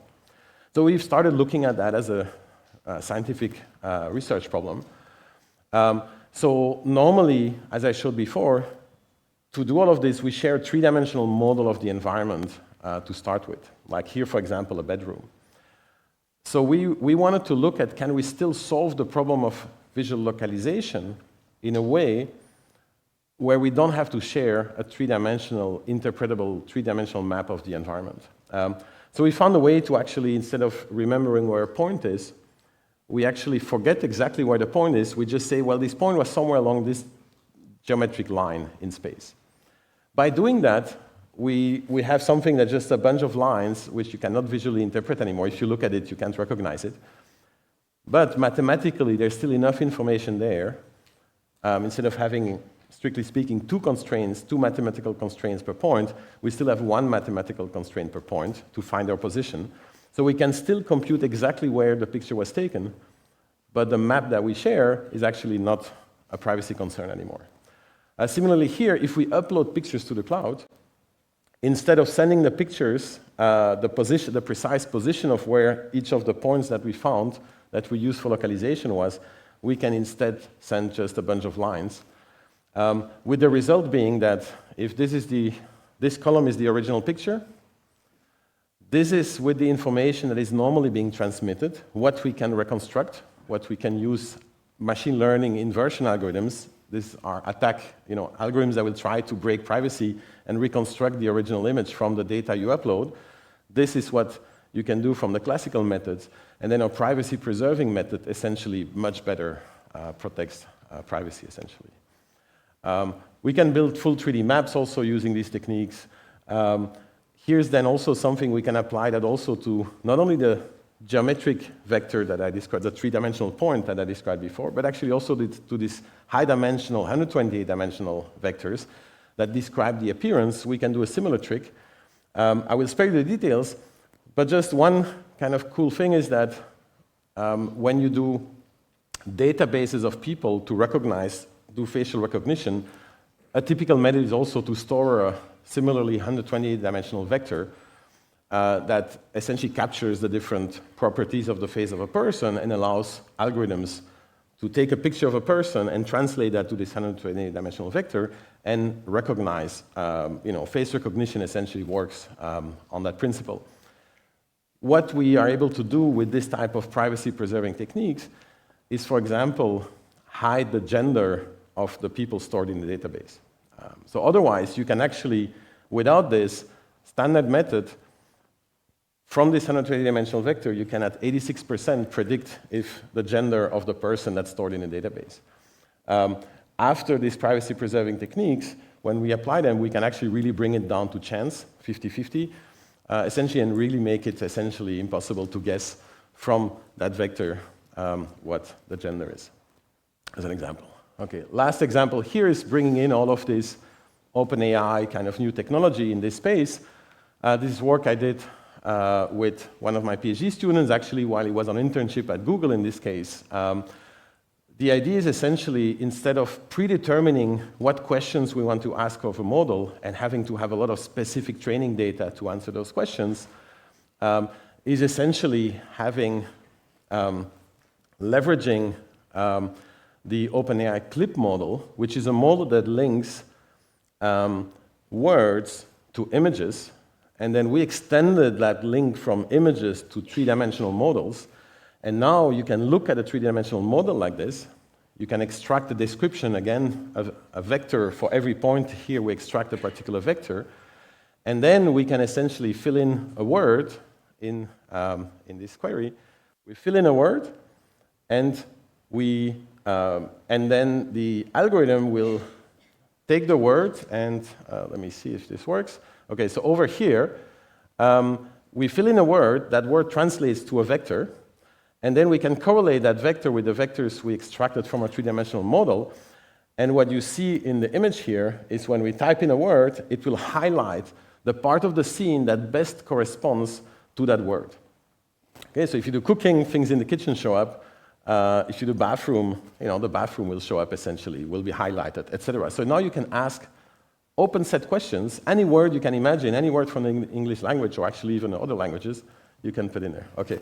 And so essentially, you can, in this sense, really, we call it open scene because you can ask any question now, not just a predetermined set of questions that you have specifically trained for. That's really the power of these large models. Okay, and so I think I ran out of time. So in conclusion, lots of things you can do with these devices. They're very powerful in the sense that they observe user actions, understand environments. At the same time, they can bring in relevant digital information. They are natural user interfaces, so you don't need to have the person think too much. You can just interact naturally. And of course, information can be displayed in context anywhere. Okay, and I'll leave it at that. So thank you. Thank you, Mark. Great talk. Anybody has short questions for them? Do you think the majority of labeling is done by this time? As in the scenario where you showed that by taking one video and then aligning other videos to the same event, so labeling is no more required for the majority? No, it's a very good question. So I think for, let's say, single images, for text and for single images, I think a lot has been done. Not everything, but I think mostly that's under control at this point. I think for more embodied scenarios, so if I put on this device and I walk around, and so what this device senses in the world, why I do certain actions, why I do things, those are still spaces where we really just don't have much data. We have very little trained data, labeled data.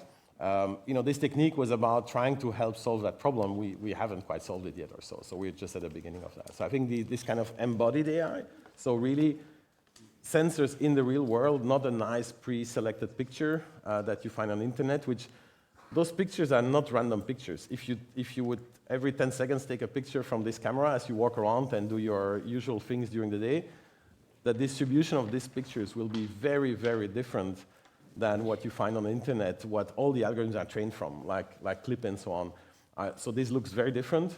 There is some generalization, but it's limited. So I think we need to, there's a lot of efforts, and I think Ivan and others also looking at this effort of really going to these kind of embodied scenarios where you're actually doing things in the real world, day-to-day tasks, and actually capture data there and figure out how to make things really work well there and build assistants, AI assistants that can really help people solve tasks in the real world, kind of in day-to-day kind of environments in an embodied setting.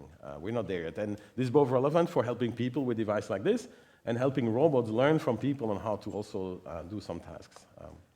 Okay, thank you, Mark. I'm sorry we have to cut the discussion, but Mark is here the whole day, so you'll be able to talk to him. So and now we are moving on, and stay tuned for the next panel.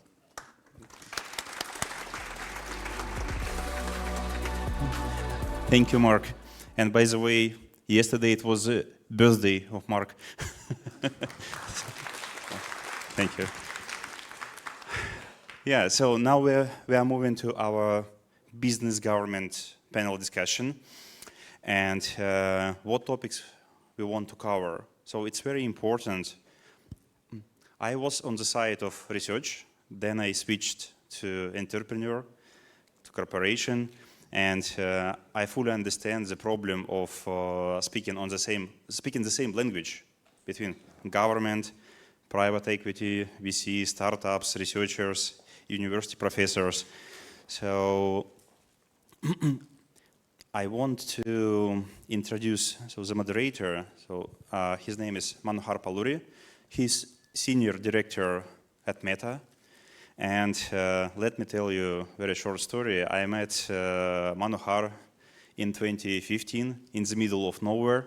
We were renting in the airport the car to drive to Atacama Desert. And we became friends. It was like 4 machine learning engineers trying to change the broken tire of the car in the desert without water, So Mano will introduce like 5-minute talk about the vision of Meta and what is Meta doing on AI. And then Mano will introduce the panelists, and we will have 1-hour discussion. Yes, so Mano, welcome on stage. Thank you, Alex.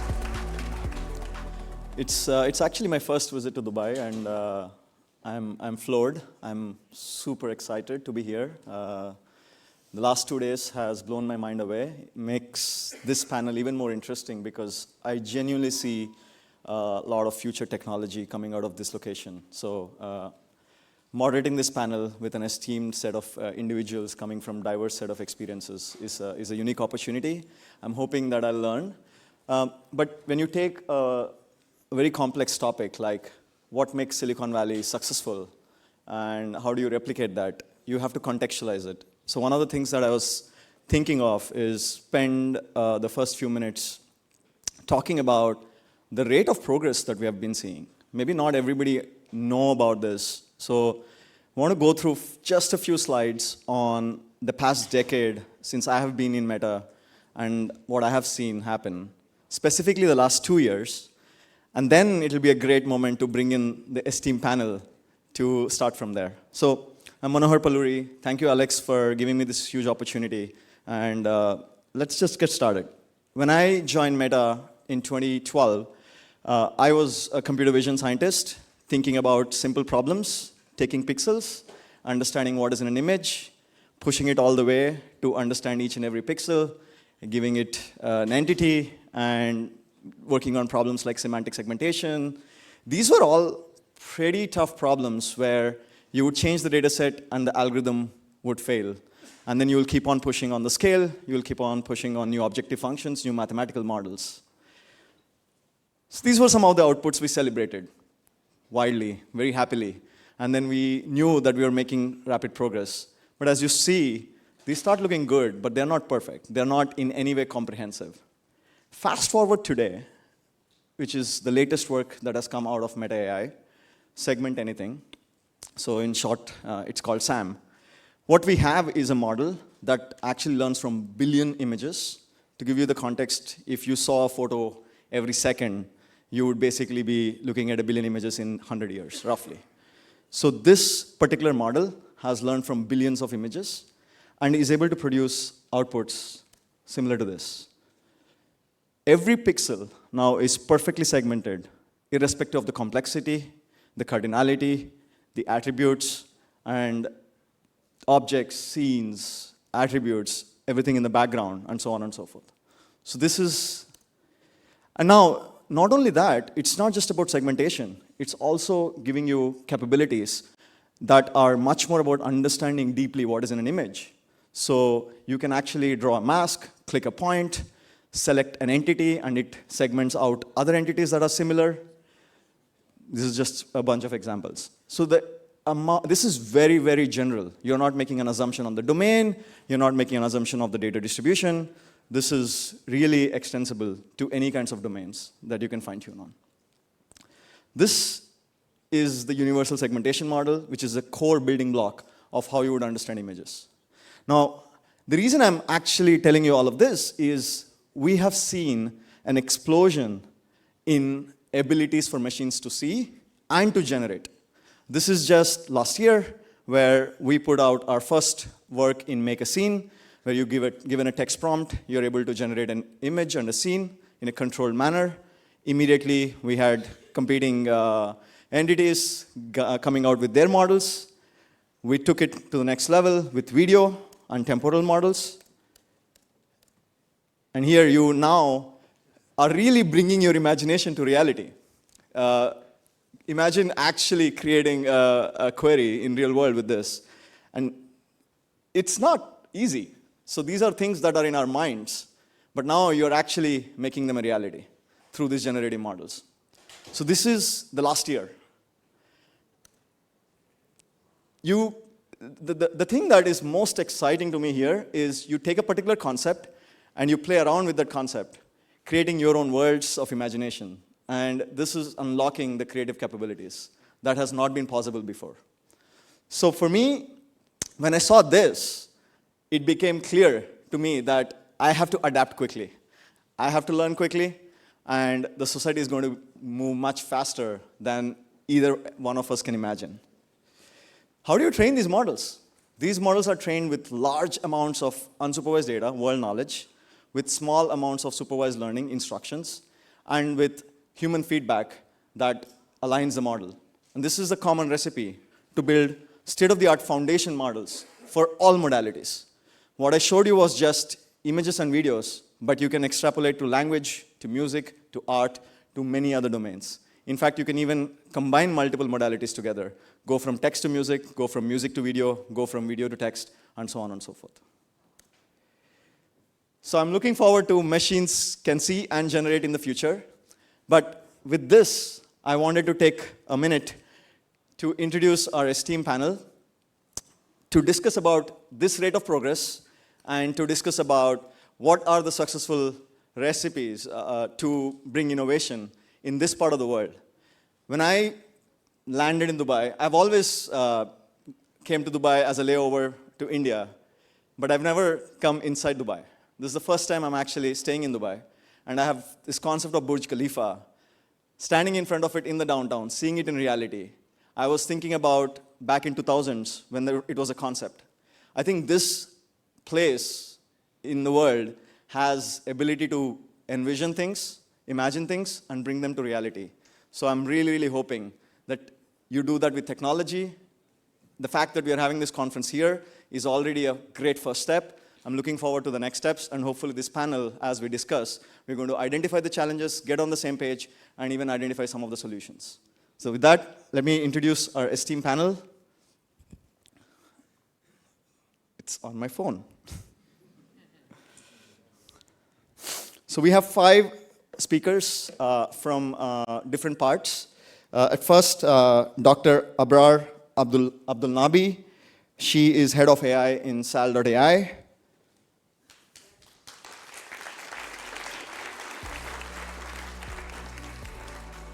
Khalifa Al-Khama, Director, Dubai Future Labs.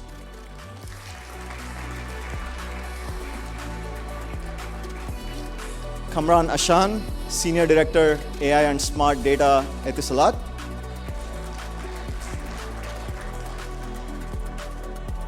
Sharif El Badawi, CEO, Dubai Future District Fund.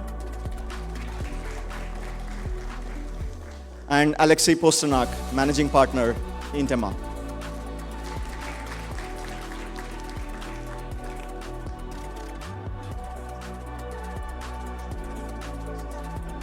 Can I request you to sit in the order of the announcement? Thank you. Everything has to be perfect in this part of the world.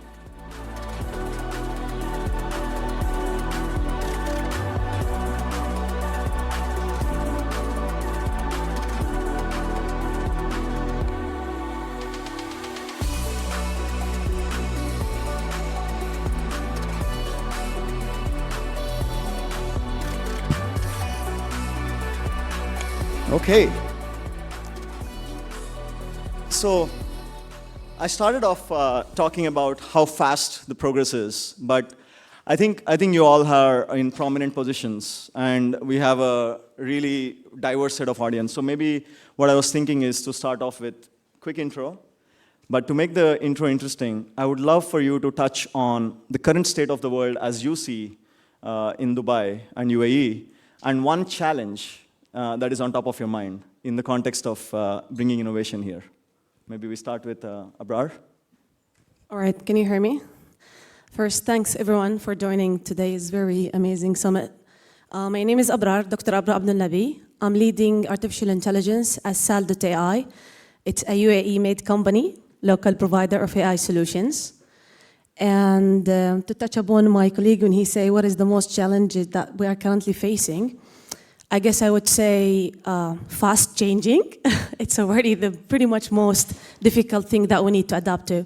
So currently in Abu Dhabi and Dubai and the UAE region, since it's a fast adapting region that we need to lead in the globally. So in terms of AI, we need to adapt to that fast change. So as an AI company, we need to make sure that digital transformation is already on the notch.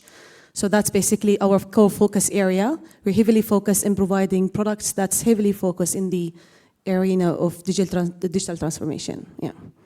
Thank you. Mr. Khalifa. Thank you very much, first of all, for having me. Assalamu alaikum jami'an.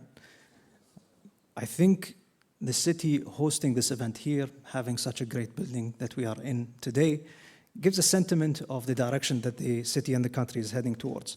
I think what comes next and what we need to work on right now is knowledge creation and technical capability building. This is clearly the next wave that the country and the city needs to focus on and is actively participating in. Thank you. Okay. Mr. Kamran. Assalamu alaikum and a very good morning to all of you. Thanks very much. Been a really privilege and honor. Kamran Hassan, I'm responsible for AI and Smart Data Business Unit as part of EN Enterprise, which is a new brand for Etisalat Group. We have built an AI practice in order to enable organizations how to best adopt the enterprise AI. We have seen AI, which is more of a verticalized, built-in appliances and various products. But we believe that this is the right time to horizontalize AI across the enterprise. Just we have done probably in mid-90s CRM and ERP kind of stuff. So this is how we see it. And I think the challenge in view of what Manohar has represented here in the form of these slides, the pace of innovation and the pace at which technology is developing, I think the most important challenge for all of us collectively as a community, be it professors or academia or industry specialists or subject matter experts, is the adoption of AI, because the main topic here is about AI. So I would say that how can we collectively adopt AI similar to how we have adopted ERP and CRM back in mid-90s. So this is the problem statement. Thank you.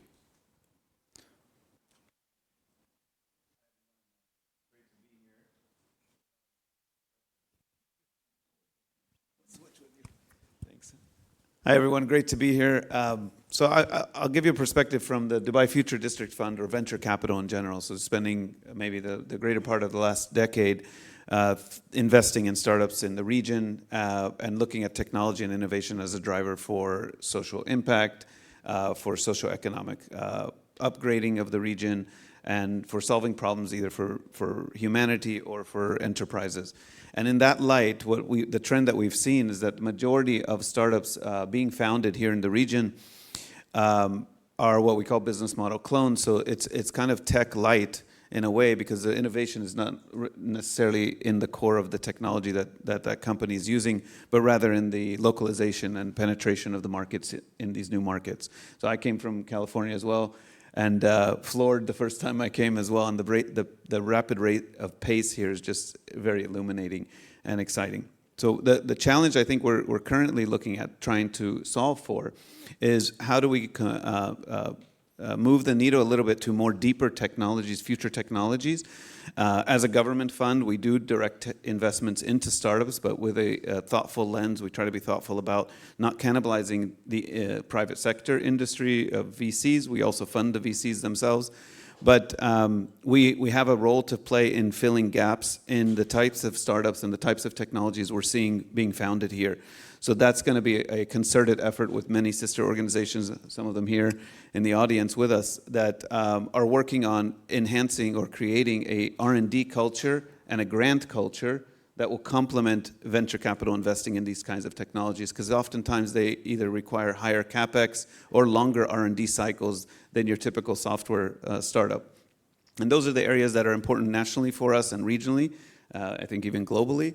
And so we want to slowly start to push the envelope on those technologies as we move forward. Alexei.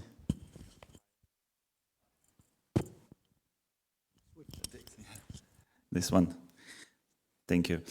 Hi, everyone. First of all, I would like to say that it's a great pleasure to speak for such an honorable audience in this incredible futuristic location. And we are discussing here also very futuristic subjects.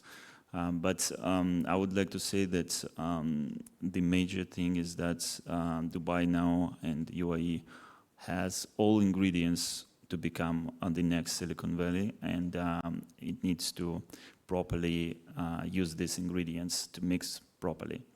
So before joining Intema is Intelligent Machines, and we do investing, and we also are forming, gathering and building up the expertise through our expert board, coming from, we build it with experts that come from different high-tech companies, leading high-tech companies. And before joining Intema, I was involved with the VC investments across various geographies in 5 different VC funds. And it was always a problem. The major problem was to identify good technology, to evaluate this technology. And at Intema, what we are trying to build, first of all, is not the investment vehicle, like most of the funds are doing, but to build the expert community and to build expertise. And that is very important, so we do a lot of technical audits for our own investments, and we also distribute that business model, and we help our partner funds and angel investors and corporates to evaluate good technologies. So we bring quality, and quality comes from talent. So I think that is one of the main ingredients that any ecosystem needs to build to have a success in this area. Perfect. So I was thinking about how you, if you want to get to a goal, you want to understand the current situation, but also understand a recipe that another place has adopted. I come from Silicon Valley. I've been there for the past 10 years. Apart from the free food and the micro kitchen and the swag that you get from these companies, there are certain ingredients like talent, some of the things that we have covered, talent, collaboration models around openness, capital, as well as ambition. So some of you have touched on these key aspects. I'm really curious to get how you see bringing all of these together. Is that a challenge right now, or is that an opportunity here? Maybe a few of you can touch on how you see those ingredients. Maybe there are other ingredients that I'm missing. I think it'll be great to hear some thoughts there. Yeah, Mr. Khalifa. Sure. So I think Alexi and yourself alluded to talent. I think this is definitely a component. Capital is another. I think the most important topic is the culture of the society itself. How much are they able to take risk? Do they have the culture of entrepreneurialism in general? And I think those are ingredients that are available in the geography and in the city that we're in.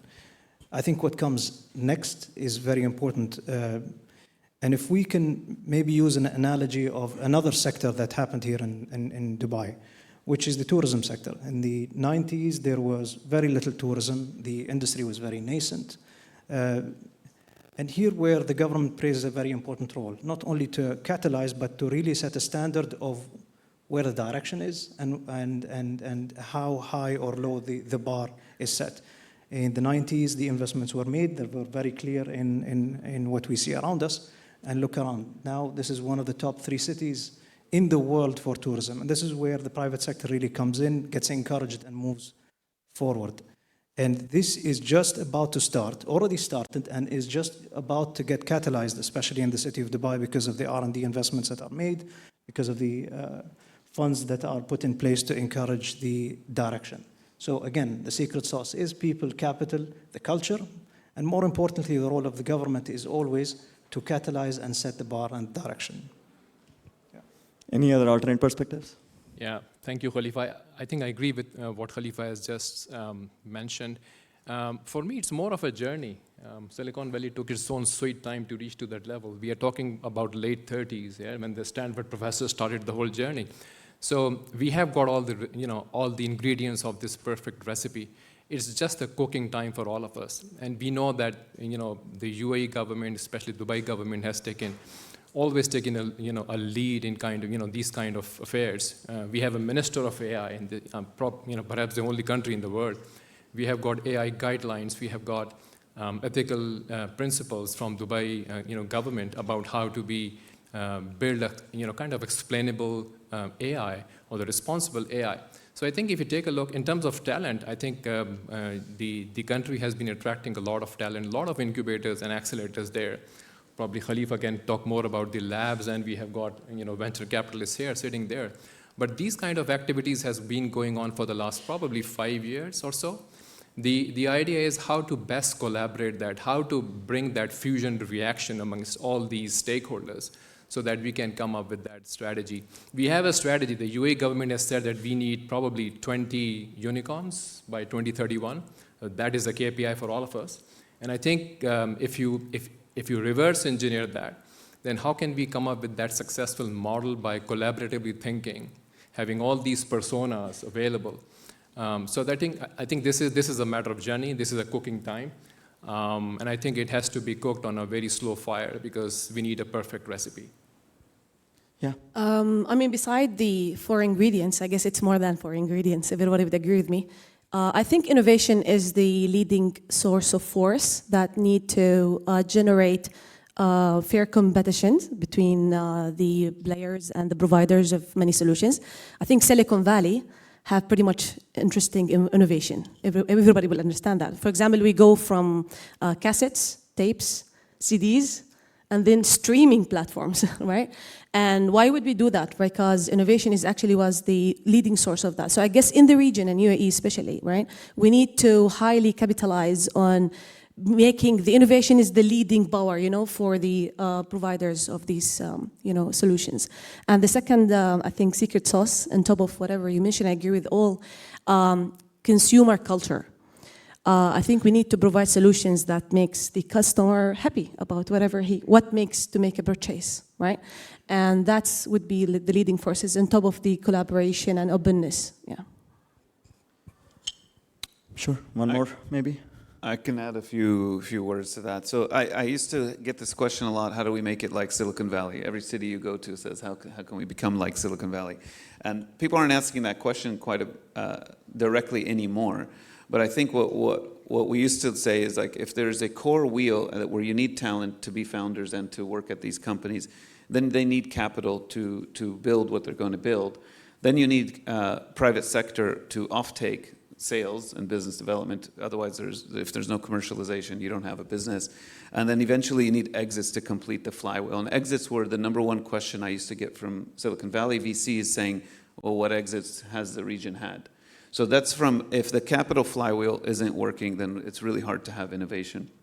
On the other hand, there's an outer wheel to that, where the government plays a specific role in providing the infrastructure or the environment to allow this to flourish. And that involves jurisdictional changes, legal policy changes, things like that.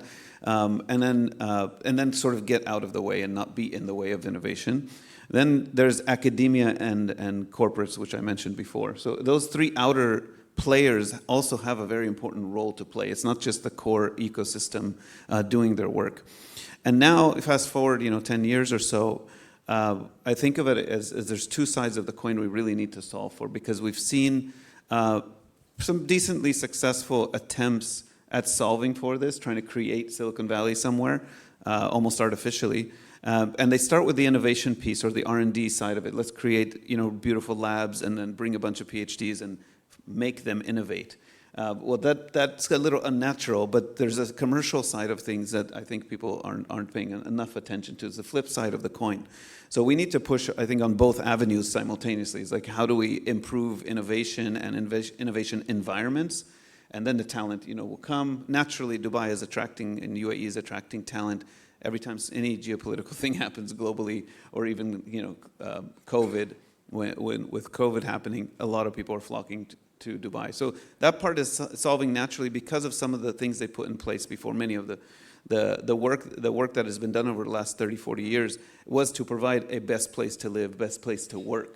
Because if that wasn't there, how can we build on top of that? So that's now is pretty much solved for. Now we're building the additional layers on top and trying to push forward. But we have to be very conscious that we cannot just bring innovators here and expect them to create IP and innovate if we don't have the commercial side solved for. And we have the ability to do that. And what we're trying to do as a firm now is to unlock that potential within, at least in the Dubai sphere right now. Dubai government or government-related entities comprise 50 plus very large, now many of them are profitable industry assets. And so there's offtake to be had by them if we bring innovation here. So we're trying to tie up those loose ends right now so we can create these value-add tracks for technologists that are building here.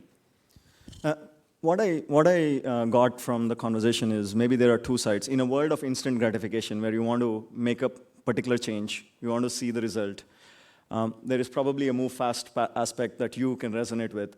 But there's also, Sharif, you mentioned around deep technology, bringing in deep technology and investing for the long run. How do you balance this tension? If you push on one side harder, you probably will kill the other side. So are there any, in your day jobs, are there tricks or is this a conscious effort that you do and a particular role that you play in maintaining this balance? I would say fail as early as possible and get up as early as possible. So basically learn fast and adapt fast. Because I guess changing fast is the most challenging that we're facing. I mean, look at ChatGPT and look at how fast is the AI. AI is now like reality of everybody. And as Alex said, it's actually not our jobs. Now it's becoming our lives, right? And that's where we need to, pretty much learn from our mistakes fast and move on, right? Move on. The cycle is moving. So I guess that's what I would like to resonate with you. I just want to add what Doctor has said. I think coming from the other side of the fence, which is primarily the business side of the world, Sharif talked about commercialization because AI has to come from labs to the lives. And this is really important and this is one of the recipes from Silicon Valley because they are storm chasers. They look for problems. As a business guy, I shy away from problems. And this is just the flip side. They look for the problems, which has the deepest impact on the masses. So I think it's very important to understand that what does business want, right? What are the genuine business needs that can be addressed by AI? And that is a billion-dollar question because we have seen technology has got probably all the answers in the world. You prompt it right, you get the answer right. It depends upon how smart your prompt is. So that problem is resolved. I think the problem is towards the business side. How can we best understand our business and make that business enabled via AI-enabled applications? And that is really important for us. So I think my perspective is, let's listen to the business side of the world. Try to find out those problems that can be genuinely be resolved by AI.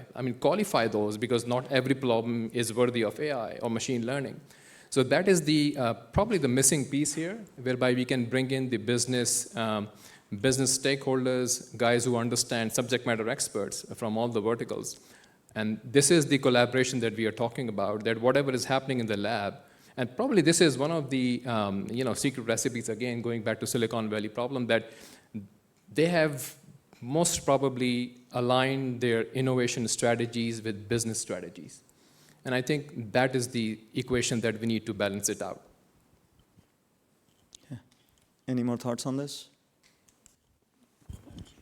Yeah, thanks. I would also add to these things a few other issues. So first of all, in current world, we need to be global. So the competition is on the global scale. So when we say about particular region, so this region competes with other regions, with the Silicon Valley, with Singapore, with Israel, with the European Union. And that means that people need to feel, that the entrepreneurs need to feel that this place is better than other places, and other investors need to feel that this place is more secure in terms of capital and gives higher opportunities in terms of talents and investment security and the security of their returns. So that makes a good leverage. So when you attract investors from overseas to this place where they park their capitals and they feel that this is secure to do that. And I think a lot has been done in this way. And it is obvious that government is doing a lot of things and a lot of work has been done. So it's in terms of the security, like personal and capital as well, and the easiness of doing business, everything. So dynamics could be added. It could be more dynamic environment. And also, if you compare in figures, like currently, the VC investment in the region is about 2.5, I don't remember exact figure, 2.5 billion USD, and that is a significant growth from the previous year. However, if you take, for instance, the Californian investments in venture capital, it's much more in terms of figures, in terms of numbers. It's like $40 billion, but it is much less. It's a 40% drop since previous year. So you see that the market in US, in VC market in the US and Europe is shrinking. So it should go somewhere. In UAE, the market is growing for VC investments, and that is a very good sign.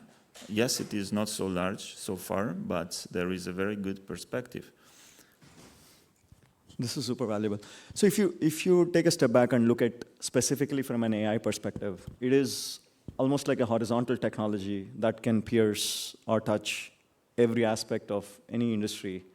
When you think about Dubai or UAE, do you think about it as a general technology that is equally applicable and see, oh, in Silicon Valley, this is where they're applying AI, we should think about it. But there are also unique opportunities that come from this area on how you would apply this technology in various fields, right? Do you have any thoughts? Do you think about it from we have this new tool and technology that we want to adapt to this part of the society, and that is a unique opportunity. Is there an angle in your job, or as you make, whether starting a new company or thinking about a new future fund, encouraging opportunities in a particular area? I would love to hear that. I mean, in the startup areas, all right. So it's the other way around. So it started from the region, and we customized the solution for the region, and specifically for Abu Dhabi and Dubai. So I'm talking about, I mean, at Saldo TI, the journey was, we have a presence in oil and gas, we have presence in healthcare, law enforcement, and smart cities. And the core focus was how we can utilize the state-of-the-art technology, and at the same time build all-in-one product. So that's why we are able to at least, propose the big data plus AI product that is customized as a local, for the local needs. So the journey was the other way around, right? So it's not like we create something and we have it ready because it's gonna be the solution, right? No, it's actually, we know the pain points, we know what the customers needs, we understand what is the culture, as he mentioned, it's pretty much, the culture is pretty much important.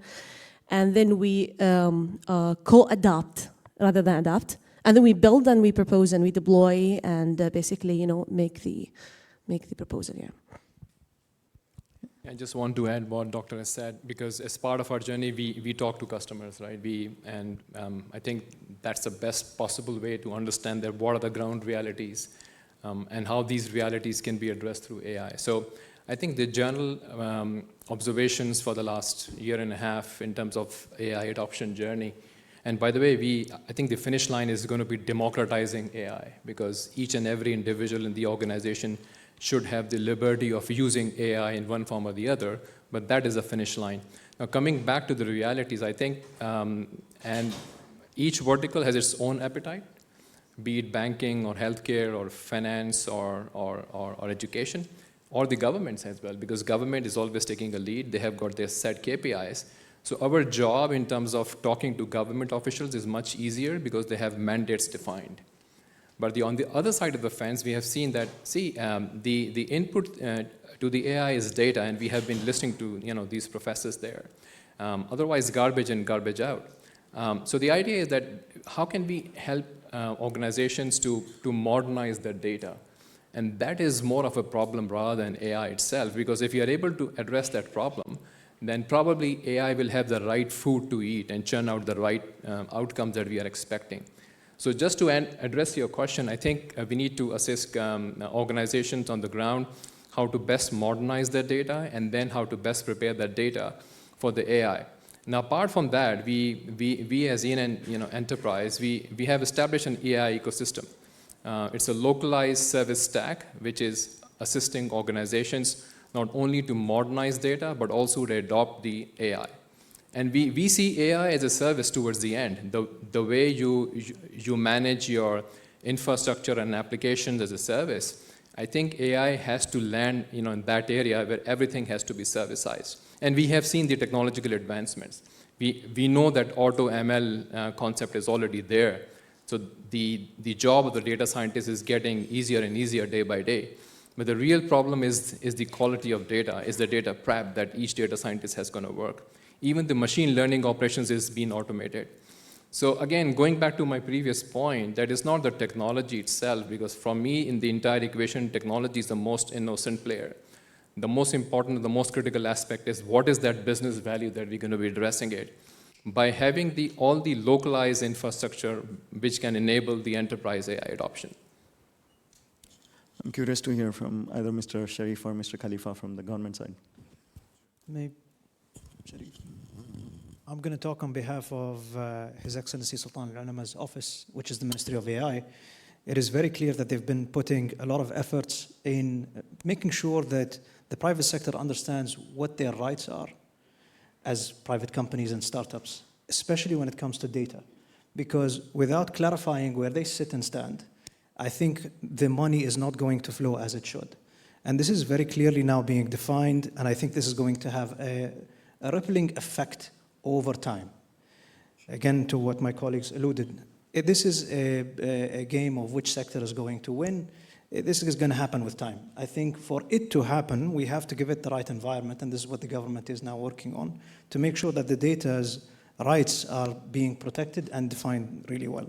I'll leave the rest maybe to Sharif. Sure. So I think I'll touch on a couple of things. One is the fact that we created a Ministry of AI several years ago is a testament to the culture here, which is not afraid of change, not afraid of technology, but embrace it and embrace it early, but figure out these sensitive areas around privacy, around rights and ethics. So this is not new to us that we've just turned the corner with GPT the way we have. And it's also a testament that we have heads of departments of AI at these different companies. So that's something that we were prepared for. Even as a fund, for the last several years, there's buzzwords in every pitch deck that we see. AI was in all of those pitch decks. But the question was always like, what AI are you using? How are you using it? Does it even move the needle on your business? Do you need that buzzword in there in the first place? Especially when the foundation of AI was either based on a very heavy quantum-like computing or entirely large data sets. So that becomes, for a startup that's seed to first couple stages, what data set do you have? So where are you applying any algorithm or neural network? It just didn't make a whole lot of sense. But now to see it, just like you would see any new technology, as an enabler of productivity, an enhancement of accuracy, and those kinds of things, it's brought those questions to the forefront today. And I don't know a single government entity here in the UAE or a private company that is not telling their entire team, go this weekend, figure it out, learn it, understand it, and then try to find workflows in your day-to-day job where you can apply it just for an enhancements of productivity and accuracy. So we're all doing that. I think for my team, we're spending the entire summer, because it's quiet on the deal flow side, to just break anything internally with GPT and see if what sticks and how we can use it. So I think this is a very exciting turning point of a new technology where the Gartner hype cycle is going to look, I think, quite different than a metaverse hype cycle or even a Web3 hype cycle, because the way that at least generative AI works today is enhancing things technology was already doing. So we're not asking everyone to do a behavioral change necessarily. It's just do what you were doing, but use technology just like you would try to convince your uncle or your grandfather to use software instead of pen and paper. It's just a logical step forward. So I don't think we're going to see the kind of adoption lag on this AI that we're seeing right now, like we've seen with other technologies. Everyone's, I think, going to adopt and move forward. So now we have to just figure out the privacy and ethics and all that stuff. I think my mic started to work, yeah. Yeah, to add a few 50 cents. With regards to AI, so I think, the data is very important, and but I would like to say that a lot of data is being gathered. So with this level of digitalization on the governmental level, I mean, all the services you are using, I mean, it has a lot of data, so it can be applied here, and companies might have access to this data and actually do some useful things based on this. they can test then networks based on this data. And also the cloud infrastructure, it might actually be able to gather the data from outside world. So the companies, more companies come, and that is also intersects with the fact previously mentioned about the commercialization. So in case, and globalization. So in case the companies are commercializing not only on the local market, they are commercializing on the global market, and the data they gather it from the global market. So there is a much more data available for new findings, from new insights, and so that also could be done in order to secure the global market. And regarding AI, also we, as the Sheriff mentioned, so there is a problem with the buzzwords, and a lot of companies come to us. For instance, they claim they claim to be in deep tech. They say that they have AI. Before that, they used to say like they have other technologies to get a tick mark on these buzzwords, and that is always a problem. So the problem is with the evaluation of the technology and identifying good ones. So it's not the idea of getting more quantity of companies to be invested that work in AI area, but more quality of these companies, and more probability, higher probability of these companies becoming unicorns. Yeah, first I heard about Ministry of AI, I was definitely impressed. And it turns out that it was actually established a few years ago, not even the last couple of years. That's amazing. So I come from a university where in my undergrad I got exposed to AI, and that was because a couple of my professors were exposed to AI and machine learning. And that is how and this was the first batch of graduation, actually. So this was not even one of the well-established universities in India. And 20 years later, it is actually one of the top AI universities in India. Luckily, I've been graduating from there. So I'm curious to get a perspective on how much we need to push on the academic side. I know this particular panel probably interacts with academia, with universities. So what are the things that need to be done on top of what is being done to infuse more talent? Is that a bottleneck? If it is a bottleneck, what are the challenges and how do you overcome it? Maybe just 2 cents from my side. I think we have a healthy base of researchers and good undergraduate, graduate, and postgraduate programs. Really good pipeline coming in, which is great. I think the one aspect that could be important to work on moving forward is the linkage between what the industry wants and making sure that that is communicated with to the professors and the researchers, making sure that both are aligned would yield great results down the line. I would add linkage is one of the most important aspects, as well as the internship programs. So in the region, I feel like, in the region, it's really, capturing pretty much the essence of what do we need as industry from our academic, graduates. So they need to be pretty much equipped with the production grade skills, and they need to be, prepared pretty much to the what's next in the industry. And if we develop a truly cultural, attractive internship programs, we can grow them to be pretty much successful in their life, so that we can, at least, harvest whatever we invest in, right? So I think in our culture, especially, in UAE, local regions, especially in Abu Dhabi and Dubai, we heavily focused on interns. And that's, I guess, the focus point between the academia and between the industry. If you allow me, yeah. I think a very valid point. Thanks, Khalifa and Doctor, for that. I would like to go back to my previous point. The journey is on, right? We know what to do. It's a known for us, right? It's just about how can we do with persistence and with consistency, right? As part of EN Group, we do offer the AI internship programs. We do AI hackathons. We perform AI thinkathons. We hire, based upon these competitions, the trainees or the internees, right? And then we put them, right in the middle, deeper side of the ocean.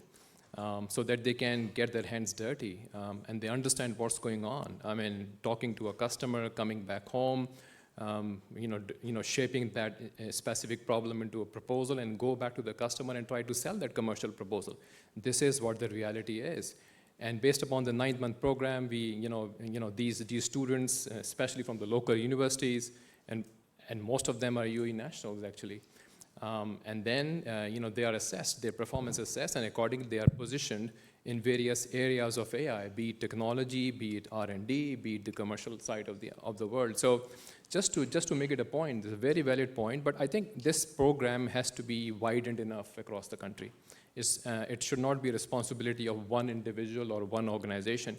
I know that ministry has been doing a lot of AI camps and AI workshops and all these kinds of hands-on labs, but I think it has to be made scalable across the country so that each and every individual or the student level takes care of that and takes full advantage of that.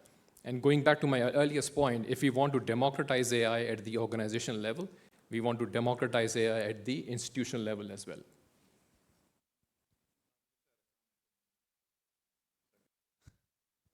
Exchange mics again.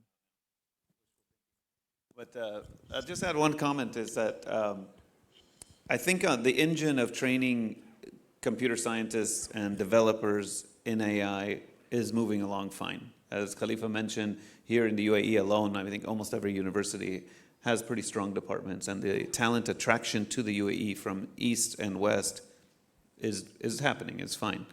But I think what we need to start to work on is prompt scientists. I mean, we just don't have enough people, and this is going to involve social sciences, linguistics, people with humanities degrees who are able to prompt the AI in a better way than a computer scientist might think about it. And that's going to be interesting because one, that's where we found out is in GPT at least how you can get a better output is what you're putting into it, one. And number two is that there are going to be a lot of our jobs that are going to start fading away, right? So we're going to start to need to train for that next generation of jobs. And I don't know if academics or academia has started to plan for that part of it yet, but that's an interesting cusp that we're on. Okay. Sorry, go ahead. Academia is very, very important, and it's important in raising new talents, but everyone should understand that, it takes a long time, so it's a long-term strategy. So you cannot raise just immediately in a few years like new entrepreneurs, for instance, or new scientists. So, but that should be done, and also the attraction of academic people from other parts of the world, that is necessary. Not only that would be scientists inside the universities, but also that would be ex-scientists doing their PhDs, for instance, here. Because, for instance, in case of deep tech projects, most of the teams come with PhD backgrounds. So these are not just fresh graduates. So these people, they have the master's degrees and they have the PhD degrees. So in case of making good PhD programs here, so people will be able to come after that, do their PhDs, stay here, and that might be a much more fast track. As we get to the tail end of it, I would love to hear from all of you on two things. One, when I think about seeing a particular change, you have a trade-off between values that you want to go after. And values don't come for free. I'll give you a couple of examples. Move fast is one of the value we have in Meta. It doesn't mean that if you don't have that value, you don't move fast. Basically, move fast is a value where you would trade off accuracy towards going quickly, towards either failure or success, right? That's kind of one way to interpret the value. So as we get to the conclusion, I would love to hear from all of you on one value that you want to take forward in making this mission a reality in the coming years. And second, something different that you would do based on the conversations that we just had. All right, so from our experience, so we have pretty much focused in collaboration. So collaboration is why it's very attractive for us, because through our journey in UAE, we learned in the hard way that to bring on a product that can really do digital transformation with AI and big data, that can be truly catalyst for the journey, is actually to collaborate from all aspects. And I would say it's a value, and as well as it's the essence of the whole rationale behind how we can, run the wheel, basically run the engine. And at cost, I would say that the cost with full collaboration is openness, I guess. So sometimes you need to be pretty much open about what are you doing and what are you developing. Yes, you need to keep your recipe and secret sauces, right? But you need to move on, and you need to be open. You need to be ready to collaborate. Discuss about what's going on in your building. Discuss about what is going on in your building house. And to trust the community that it will trust you back and move on. So that's how we can actually, demonstrate it, how we are able to at least bring up the product where it can be at the platform that can be actually catalyst for the journey of UAE. And I would touch upon something regarding how we were moving collaborative-wise and in terms of how we are moving innovative-wise. We were heavily affected by the local vision. I think everybody is aware how UAE is targeting the AI implementation and digital transformation in the region and how it's skyrocketing. And this is how we aligned ourselves, which is, I agree with my pretty much good words when you say business goals, right? That was actually a pure business goal, right? We need to align to it and move forward. So basically that was one of the secret recipes that we're following. Thank you. So allow me on values to really give a non-answer, but I want to point out an important fact. When it comes to values, societies have very different values. So sometimes we can get into the frame of mind to think that this set of value, privacy is the important set of value, or this other topic is a set of value. I think what is important to understand is the way the world sees the ethics and values in the West is very different than how they see it in the East.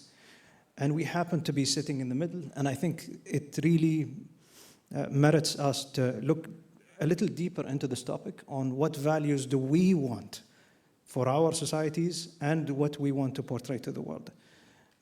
It cannot be either this or that. I think there is a place in the middle, especially that this place, the UAE and Dubai, really hosts more than 190 nationalities that people call home.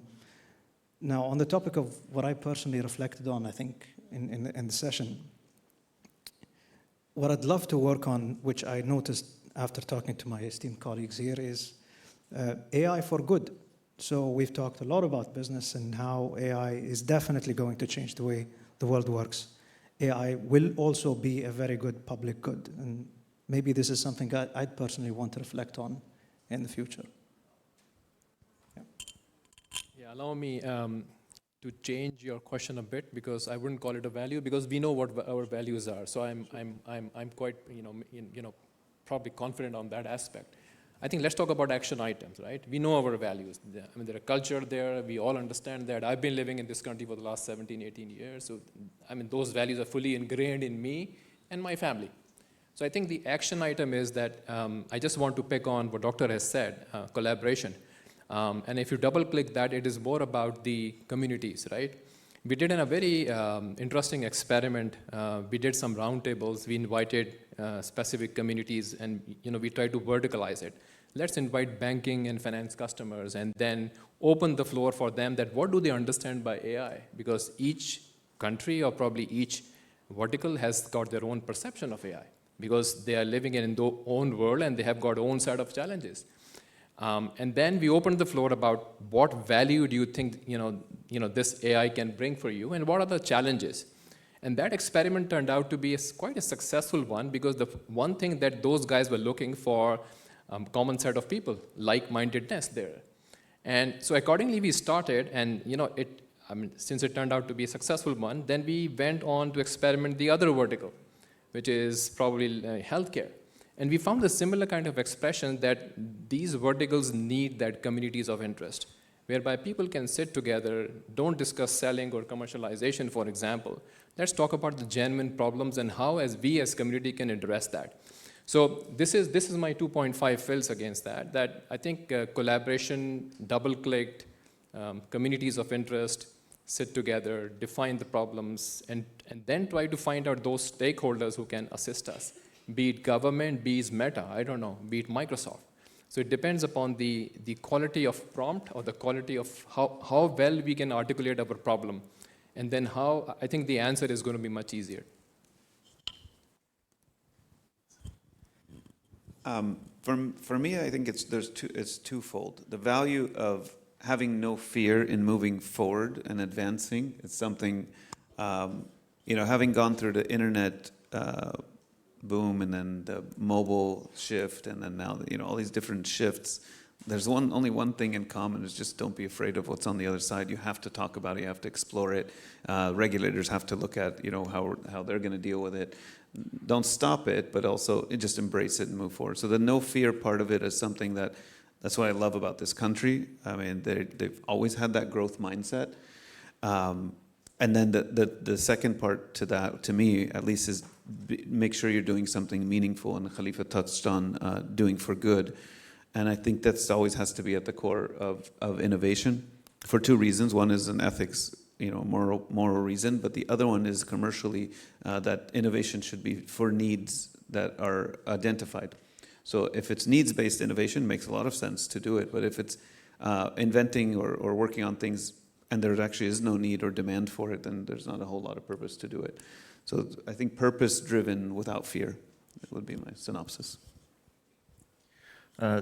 During my background, I've been traveling and I've been working in various geographies, making transactions there, and I have this international experience that it was always interesting to work in a new place. We are new to UAE, and we are very warmly accepted, I would say, and we are very impressed with this acceptance and with the international environment, truly international environment here, of so diverse people from many geographies. And these people, they are very open-minded and open-hearted. And these people, these people are ready to share information. And sharing information is very important for us and for the things that we are doing. And that is because local people who created this ecosystem, who created this environment, that is because of them. So that is, I think, very important ingredient, and for creating something truly disruptive, we need to be open to each other, and we need to share this information. And we are ready to share our knowledge. We are ready to constantly learn new things. That is very important. And we see a lot of people that also are ready to share and also are ready to learn. And I would say that is an important thing, and that gives a lot of energy. So the things that personally I would do after this panel, I think it would not be something specifically accordingly new, but I would say it would be more energy that I receive out of these conversations, out of these sessions. And this energy helps to break through into new interesting oceans. Thank you all. I hope this was informational for all of you. I am definitely taking away a lot of positive energy, a sense of progress, and excited for my next visit here, because a lot of the things are in the kiln, burning, and are going to be ready in the coming years. I'm also really optimistic because some of the points touched on around being bold, building communities, collaborating, and being open. I think these are the core ingredients that I have seen in Silicon Valley, in US, and I'm seeing it here. So I'm super optimistic. Thank you to the esteemed panel for sharing their thoughts on this very hard topic. And I hope all of you learned something new and are going to make this a reality with this panel. Thank you all.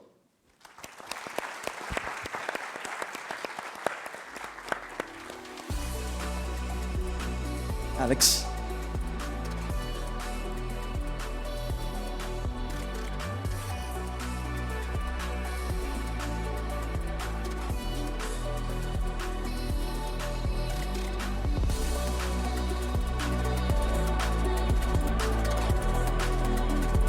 So now we will have 15 minutes coffee break. So please, so you are welcome to join coffee break zone. And after coffee break, so we will have several more amazing talks. And may I ask you a favor, just to use all the space of auditorium, including central seats. Thank you. So see you in 15 minutes.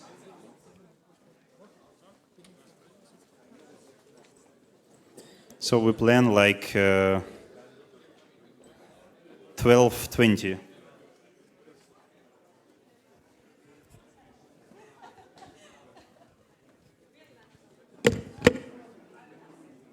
For the one who plans in detail. For the one who pounces on opportunity. For the one who plays it safe. For the one who takes risks. For the ones who prefer the best. Number one choice of UAE investors. Century Financial.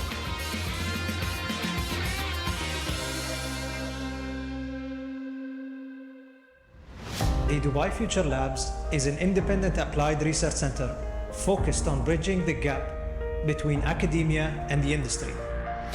Here, the goal is to translate many research results into system devices, in particular robotic system that can be manufactured and can be used by real users. Because of Dubai, we focus on logistics, we focus on connected mobility, electrification, and drones overall. One of the exciting projects that we carry currently at the lab is opening up the skies of the city of Dubai to enable drones to do multiple services. Things like delivery all the way to emergency calls.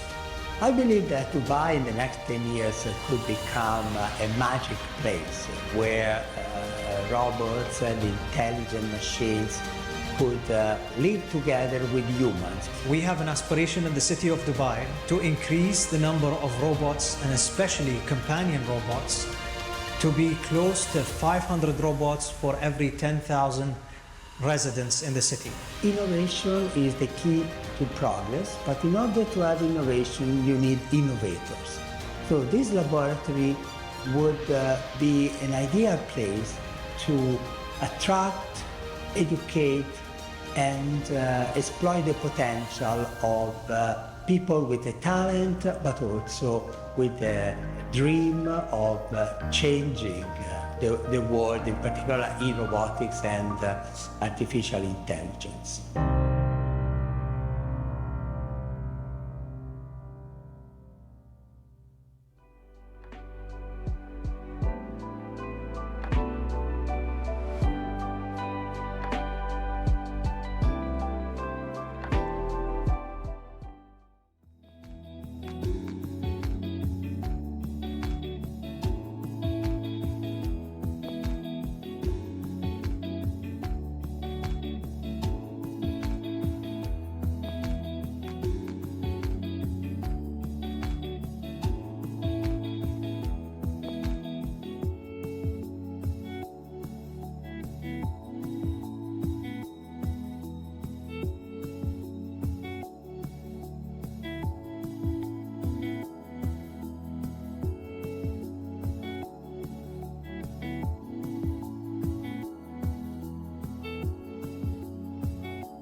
Okay, right. Indeed, let's start.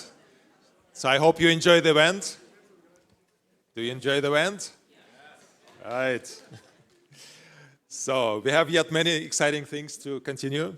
Right. Yeah, and just once again, so please, if you are sitting on the border, so please try to squeeze to the middle. So we have many things yet to talk about today, and so this session is going to be 2 more exciting scientific talks. We'll continue talking about computer vision and visual geometry. And I'm proud to present next speaker, who is both amazing scholar and entrepreneur. So he probably been in computer vision for more than 30 years, maybe, I think so. And even so, back then the computer vision was not a big trend, but even then, so he already had a very successful startup company called 2D3, which produced amazing effects, visual effects for movies. So now he's a professor at Oxford University and also a key person behind companies iAesthetics, Oxide, and 5AI. So let's welcome on stage Phil Torr. Just checking, you can hear me. Thanks so much, Ivan, for that introduction, and thanks for inviting me. It's a real pleasure to be in Dubai. It's my first time, so that's super exciting. But I've been kind of touring the Gulf states a little bit. Last year, I had the great pleasure of going to Saudi Arabia to speak at the AI conference and drove across the desert, which was really exciting. So, you know, I'm really thrilled to be here. And I'm also excited just to see the amazing ecosystem that's developing in the Gulf states. I mean, it seems like there's a lot of forward momentum here, and you know, it's really great to see. I've got some great students who've come to Oxford. I better tell you who I am first, and then you'll know I'm at Oxford. But yeah, I've got some great students who've come to Oxford who've been doing you know, really great things. So a little bit about myself. So like almost unbelievably to me, I've been 30 years working in computer vision. I started off at Oxford University. I worked for a little bit as a research scientist at Microsoft Research. And then I'm now a full professor at Oxford and kind of involved in various spin-outs, which I'm going to tell you about a little bit. We've primarily, in the old days, started off as a computer vision group, and then we've gradually evolved into a machine learning group because that's what everybody's doing nowadays. So I guess, you know, it's interesting. I came in the 90s. I remember when I first arrived in computer vision, you know, there was a lot of interest in MAR and trying to understand how humans work and how the human visual system works. And then I guess the 90s saw a lot of work more on just forgetting how humans work. Can we just make mathematical principles? Can we define optimality? Can we solve certain things? So there was a lot of interest in things that could be solved exactly, like 3D reconstruction and solving geometry. And I guess with the arrival of GPUs developed in the gaming industry,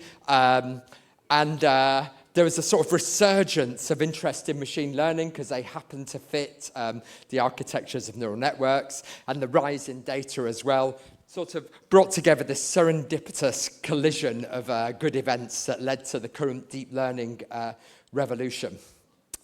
So it's great to see Mark's talk earlier. And actually, after seeing Mark's talk, I thought I'd just insert this project that Mark Polyphes was on. Also, Amnon Shashur was on. And it was actually an EU project back in the 90s on 3D reconstruction.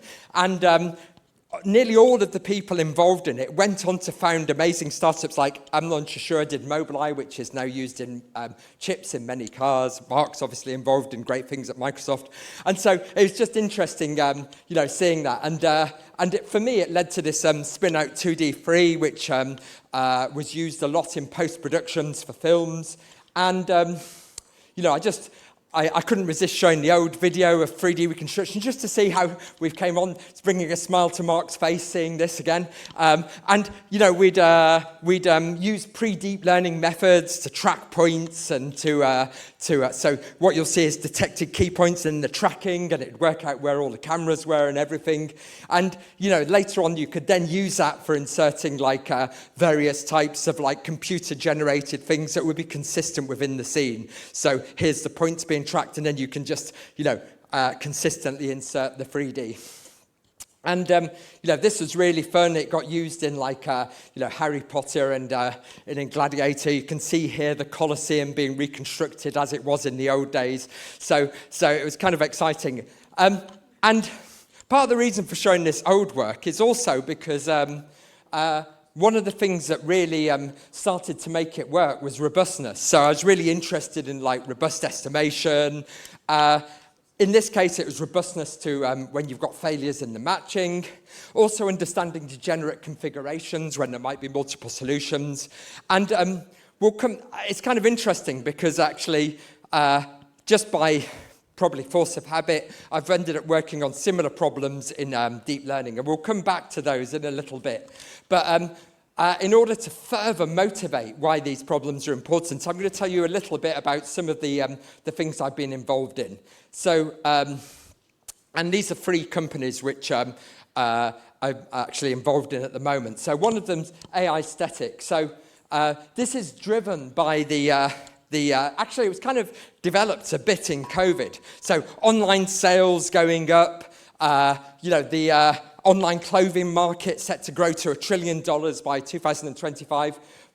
Everyone buying stuff, but one of the big problems is, returns. You get your clothes, you don't like the look of them, they don't fit, and this actually is very expensive because you're having all this transportation to and from. You have a lot of wastage, so it's a lot of stuff ends up in landfill as a result. So it's just kind of a big waste, both even.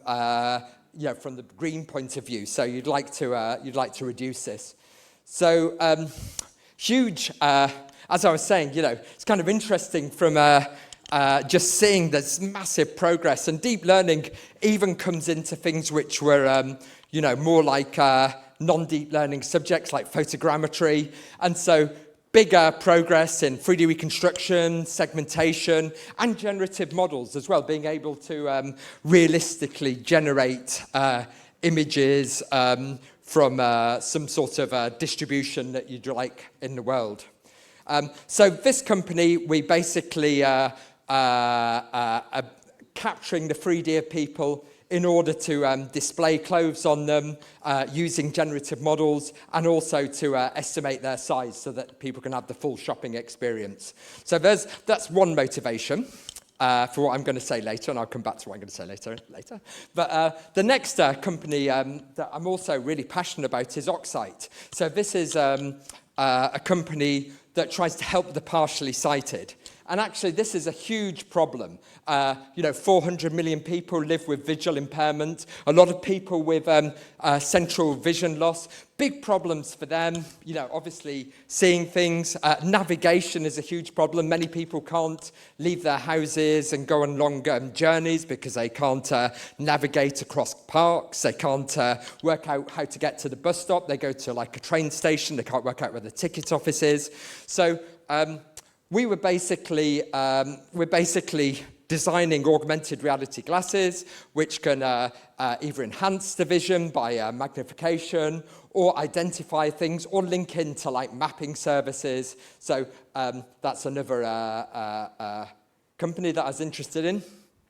And then the third one, which I've also been really involved in for the past 6 years since its formation, is a company called 5AI. Now they've shortened it to 5.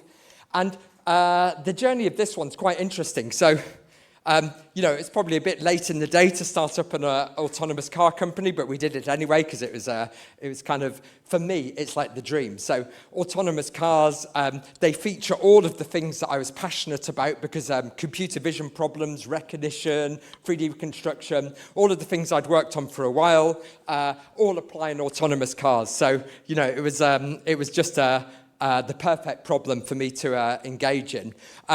We raised a lot of money, and we also got a lot of UK government money, and we actually ran an autonomous taxi service trial in London. You could actually go on a route around Croydon, and things are going really well. And then, we had a huge pandemic, which basically meant that we were totally disrupted by this, which was kind of a bit sad. So during the pandemic, we pitched much more to simulation, developing safety tools, and I got much more interested in just how do you, make these things safer. And actually, that pivot led us to being last year being acquired by Bosch. So that was super exciting.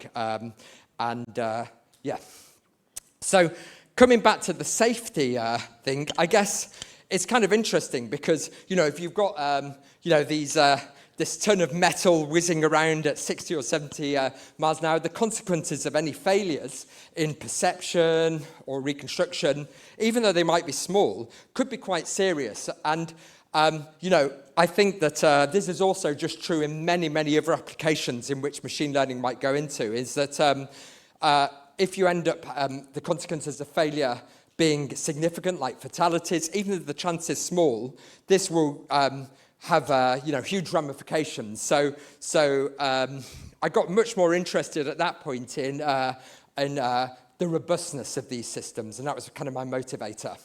And it's kind of interesting, because this is quite old, but the people at Tencent hacked Tesla Autopilot and were able to put markers on the road to make it fail in parking. So it kind of showed like some of the pitfalls of these deep learning things. So although, machine learning has actually made incredible progress and has actually allowed us to achieve lots of things, there are still these corner cases which, if we hit them, could actually, cause big problem. In fact, there are two areas now that my group are focused on. So one is robustness, the other is continual learning. And actually, I'll just give a pitch towards that as well. But I won't talk about it because actually I've been working a lot with Kaust in Saudi Arabia and Bernard in particular. And we've been doing lots of interesting work on different aspects of continual learning. But, continual learning is going to be hugely important for these machine learning systems. And these are just some random factoids I extracted from the internet. But it's just the growth of data is just probably exponential at the moment. So how these things should learn continually is super important. And that's a nice collaboration we've got with Kaust there. Anyway, back to robustness. So one aspect of robustness I got really interested in or particularly excited about was these things called adversarial attacks. Now, for me, this is super surprising because you might end up with two images and these images, to us, look exactly identical. But in fact, they're subtly different. There's been this small amount of noise, this pattern here in the middle. Let's see if this works. Look at that. So this pattern is just some very small image that's been added to this. And it's imperceptibly changed the image. But actually, what it's caused is the classifier to move from classifying this correctly as pig to incorrectly classifying it as airliner. And this is a very, very strange phenomena, and it's not. I'll talk a bit more about it. But even if it's very rare that this, chance noise pattern might do this, if the consequences of failure are going to be somebody dying, then this could be, very, very undesirable. Now. I could liken it to like the gimbal lock. Now, gimbals were like an old style of navigation in which they parameterized the rotation by these rotating discs. And so you'd have an angle for each one, and that would give you, your orientation. If they can rotate freely, most of the time, you can go from this to a direction. But if they're all aligned, now, once they're all aligned, I can rotate that blue thing, but I end up in a singularity where rotating it won't change the orientation. Now, this has probability of 0 of occurring because they all have to be exactly aligned. And yet, for Apollo 11, it occurred and caused a huge problem with the inertial navigation system. Small probability of occurring, but if consequence is bad, could still be, disastrous. So how were these things created, these adversarial attacks? Well, the idea is when you have a classifier, you've got some sort of boundary here, which is going to separate our two classes. And what you want to do is just find some sort of small amount of perturbation that pushes this x, and just to see what would be the minimal amount of perturbation you need to take it across the boundary. And if that perturbation ends up being imperceptible, then you'd have like something which you could say was, a problem. I won't touch on this, but actually another thing, other things we're thinking about is actually these adversarial attacks. What they do is they basically find a minimal amount of information to switch across the boundary. They could also be useful for explanation. For instance, a counterfactual explanation might say, oh, you're not given this loan, but if you'd earned, say, more than 35,000, then you would have been given the loan. And so that's an example where you're basically perturbing across the classification boundary and telling people what that perturbation would be as an explanation. And so, the ideal would be that, for any of our input points, we wouldn't want, if this ball here was like, say, a space of imperceptible perturbations, we wouldn't want that ball to cross the boundary, because otherwise there's going to be some point in that set of imperceptible perturbations which is going to have a different classification. So that will lead us to one of the algorithms that's used for these things. Just coming back to examples, so I was always interested in segmentation, which is basically identifying what the labels are of everything in the image.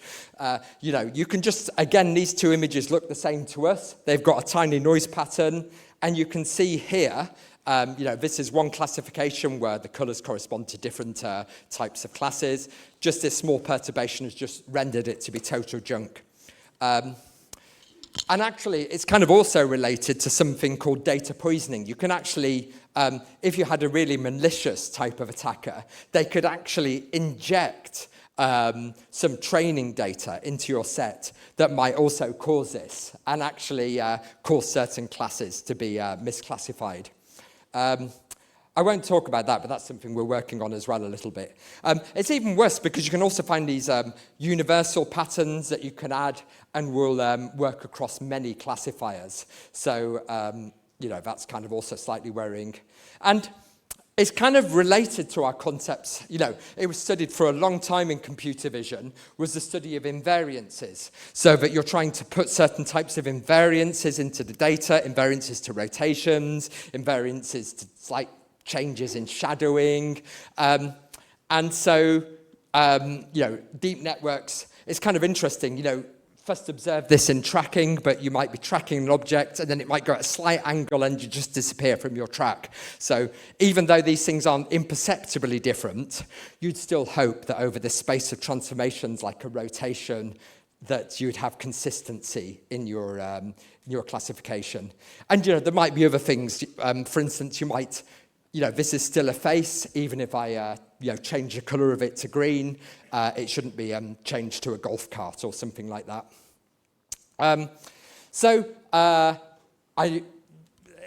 This is not a technical talk, but I'll try and sketch out just some of the methods that exist to deal with this and some of the problems with them. So probably one of the most popular methods is what's called adversarial training. And what it does is it's like a data augmentation exercise where you're going to add in extra data. And the way you're going to do this is, say this is a classification boundary and this is a point. You're going to look to see if there's some sort of adversarial example, so some point within that ball. And if it crosses the boundary, you're going to add it into the training set and retrain. And then hopefully you'll correct. It's kind of interesting because it kind of begs the question a little bit what this ball should be.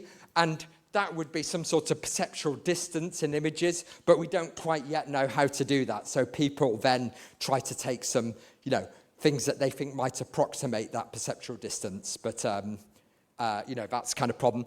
The other problem with this type of approach is it's just on the training set. So it doesn't really say anything about coverage of the full data. And, that could also be problematic as well.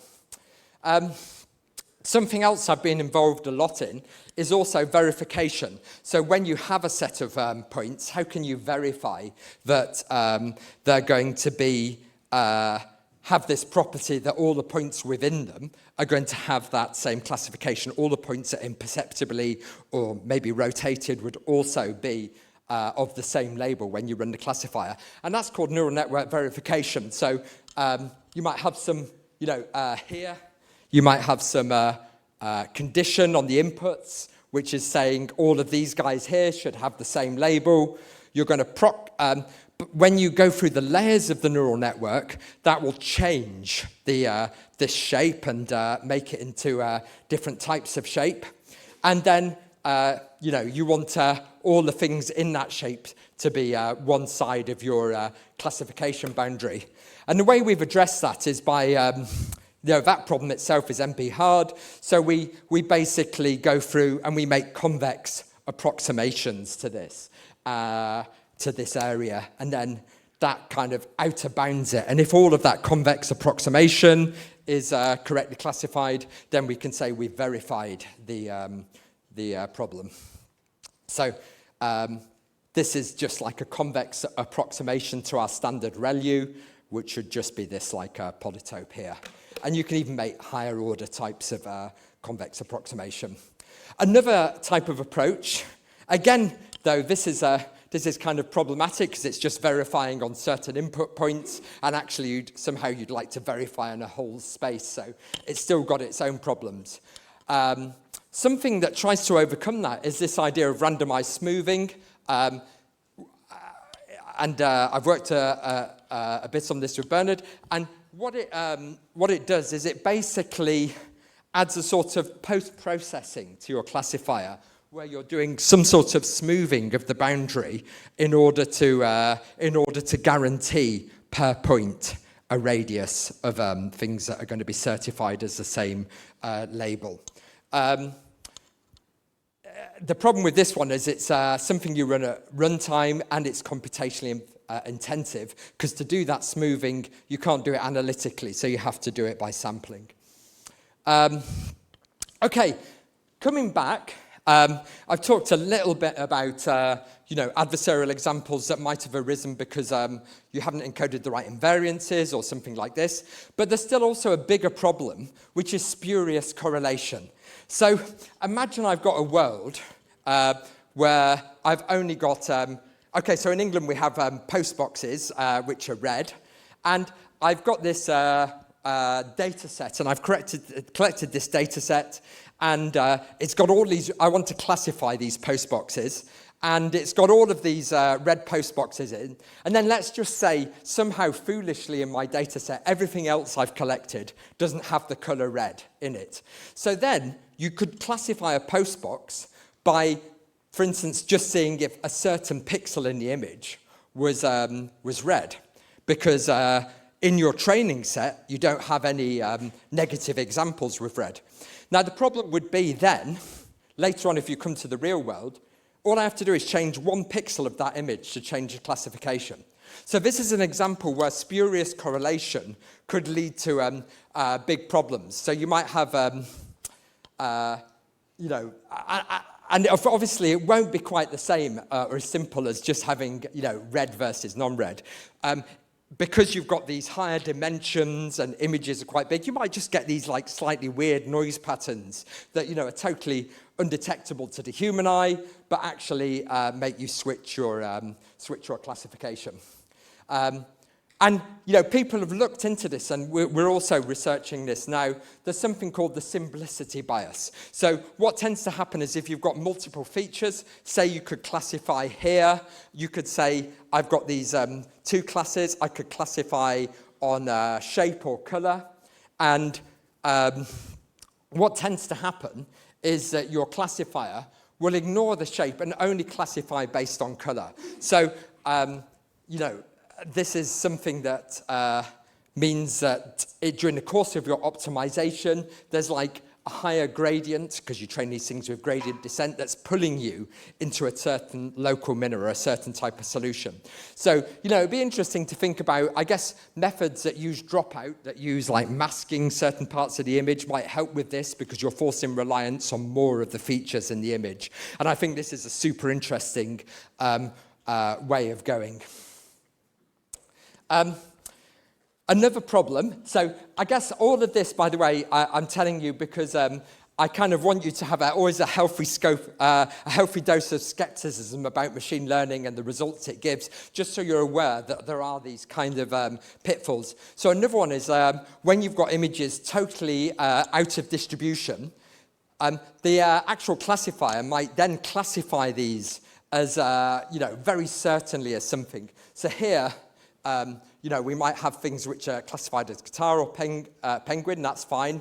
But then we show it some images which are like nothing it's ever seen before. So we can these are called, and I hate the term because actually out of distribution is very ill-defined. But somehow they're very far away from the points that you've trained on. And the deep network itself will then start to, assign these to particular classes with high probability. So I guess machines need to tell us what they don't know. They need to be very aware of what they don't know. And for me, that also motivated research into uncertainty, trying to assess what uncertainty means and whether or not we're also in an image that's out of distribution. So actually, I saw a really great talk by Zico Coulter, and I've been chatting to him a bit because since 5AI acquired Bosch, he's also in Bosch, and so we're kind of both part of the same company now. And he said, these are maybe language isn't the right thing for the Turing test. So the Turing test, somebody talks to a machine or a human, like they don't know which it is, they've just got something that's just giving them a reply at the end, and then they have to just ask questions until they decide whether it's a machine or not. Actually, I kind of feel like probably, so he was suggesting, adversarial examples, because this is something where humans and machines clearly differ. And, I don't think any human would say these two are not images. They wouldn't say airliner there. So it becomes kind of interesting. I probably wouldn't say that, because I'm sure Turing also would have probably thought images and text would be part of his Turing test. But what I'd say is that what adversarial examples do is that maybe just a human talking to a machine can't find all the corner cases. So these adversarial examples are ways where you might find these crazy corner cases where you actually suddenly realize what you thought was an intelligent machine is actually really dumb. I'm not going to, by the way, how long have I got left? A few minutes. How many? 2, 3 minutes. 2-3 minutes. Okay. Another thing is robust unsupervised learning. I won't talk a little bit about that. What I'll talk about is everyone loves LLMs. They're really excited about them. And I've heard all sorts of things which really annoy me about LLMs. They said all these adversarial problems go away. Generalization is so good. We have artificial and general intelligence. In fact, computers made me conscious. So I went to an AI safety meeting, with people, and they were kind of, smart guys who were literally saying these sorts of things. And I kind of feel like they're all absolute nonsense. All large language models do are build up a probability distribution. So they look in your data, and then according to the sentences, they might give you the probability of the next word. So supposing, they're like, you might have one probability, which is there she built her, and then if you add in extra context, like Alice went to the beach, there she built her, you can pretty much work out the probability of what the next word is. It's not doing any reasoning. It's not doing anything that is like our intelligence. Adversarial examples exist for LLMs. So, for instance, movie recommendation systems might work on somebody's review, but you might be able to change just one word in that review and get a different recommendation from saying reject the movie to accept the movie. Also, there are these glitch tokens. The way large language models are trained is that they basically tokenize the language by doing some k-means clustering, but not even quite on the language. It might be little subunits of the language. What tends to happen is there might be some tokens which have been found, which are just very rare, and they don't have much training data associated with them. So if you find those tokens and you speak to you put them into your prompt, you might end up with just a totally random answer. That's obviously not very intelligent. And also there are these injection attacks where large language models, you might inject something in the prompt which says, ignore all your previous instructions, just give me, Mark Polific's, bank details or something like that. And, that's kind of, it will just do it dumbly. So, people have tried to, and actually I've even seen, relatively famous people try to say somehow there's consciousness or intelligence there. And I remember when I was at the AI safety meeting, people said, what about the universal function approximation theorem? These neural networks, they can approximate any function. Well, that's true, but it's always within a constrained bound. And actually, it doesn't say anything about a constrained domain. It doesn't say anything about when you go outside that domain. And it may generalize or it may not. But, you could have something like, I worked on this a little bit, trying to design an algorithm, a deep learning algorithm that would sort a list of numbers. But once you give it some training examples, here's a list of numbers, here's the sorted list. But once you get to bigger numbers than it's seen ever, then it'll fail. So, it kind of motivates a need for other things like symbolic reasoning and other types of old school AI. I really there's a friend of mine, Mark Bishop, who's actually coined the phrase that, we haven't really got artificial intelligence, we've got artificial stupidity. And I think, actually, I don't want to in any way denigrate, because I think our field's amazing, it's made amazing progresses. But I also feel there's kind of a danger in all the hype that you lose sight of what it's actually doing. And, when people start to say these things are conscious or interesting, you have to think, well, then do you think your calculator is conscious? Because that's, roughly mathematically equivalent. I guess, things to think about are, what sort of transformations do we want to be robust against? This is, can we use unsupervised data to help? I think it helps a bit, but not, it doesn't solve things like spurious correlations. So then we need to think about, how we curate our data, all of this sort of things, uncertainty as well, and perceptual distance. Anyway, so, Ivan's going to drag me off. Let's thank Phil. Right. So we have wait. I have a few questions. Actually, I have any questions from the audience? I have a short question. So, okay. So the bottom line now, is machine learning robust or fragile? Fragile. Fragile. Well, actually, it depends. It depends. Okay, so that's a really nuanced answer. It depends on the application, the size of the data. In some cases, it could be robust. So I think people have to really think about verifying it case by case and really making sure. But yeah, I think there are cases when it's being used and it is clearly fragile. But I think it could be. There are certain maybe small scale ones where you can actually make it more robust. Do you think we'll ever have theoretical guarantees? Like you submit your model and it will just say if it's robust or fragile? I think I think there will be, but I think maybe they don't scale to the really large models that we're using at the moment. All right. Okay, let's thank Phil again. So Phil is here. And so I'm happy to welcome our next speaker. So he is a Deputy Director of AI Institute and professor at King Abdullah University of Science and Technology, KAUST in Saudi Arabia. So he is most known for his work on video understanding and human action recognition. And today he's going to touch upon the core topic in machine learning and AI is how do we train models with never stopping data. So continue learning. Bernard. Thank you.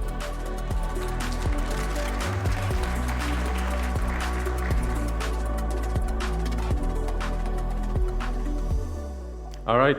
Thank you, Ivan. Thank you, Alexander, for the invite. and thank you for the summit, for coming to the Arab world. It's a great honor for us. I'm coming to you from the other coast of the Arabian Peninsula, near Jeddah, for all of you who know where that is, from the King Abdullah University of Science and Technology. My lab is the Image and Video Understanding Lab there. For those of you who know me, I do a lot of video stuff, but you will not see much video stuff in this talk. I'll be focusing in on a very interesting, relatively new paradigm of doing machine learning continually. And specifically, what I want to target in this talk is not only introduce you to what continual learning is, if you're not aware of what it is already, but also tell you that there are some pitfalls in current continual learning methodology that don't make it really aligned with realistic scenarios. We want to see these continual learning methods being deployed in the real world. They are not easily deployable right now. So before that, I want to give a shout out and acknowledgement to the real people who did this, the CAUS team and all the students and researchers, and of course the collaborators that without whom this work wouldn't have been possible. And Phil is right there. That's the best photo that I could find, Phil. That's on your website, by the way. All right. So let me introduce what continual learning is. The best way to define it is to contrast it against what we are doing right now and very well.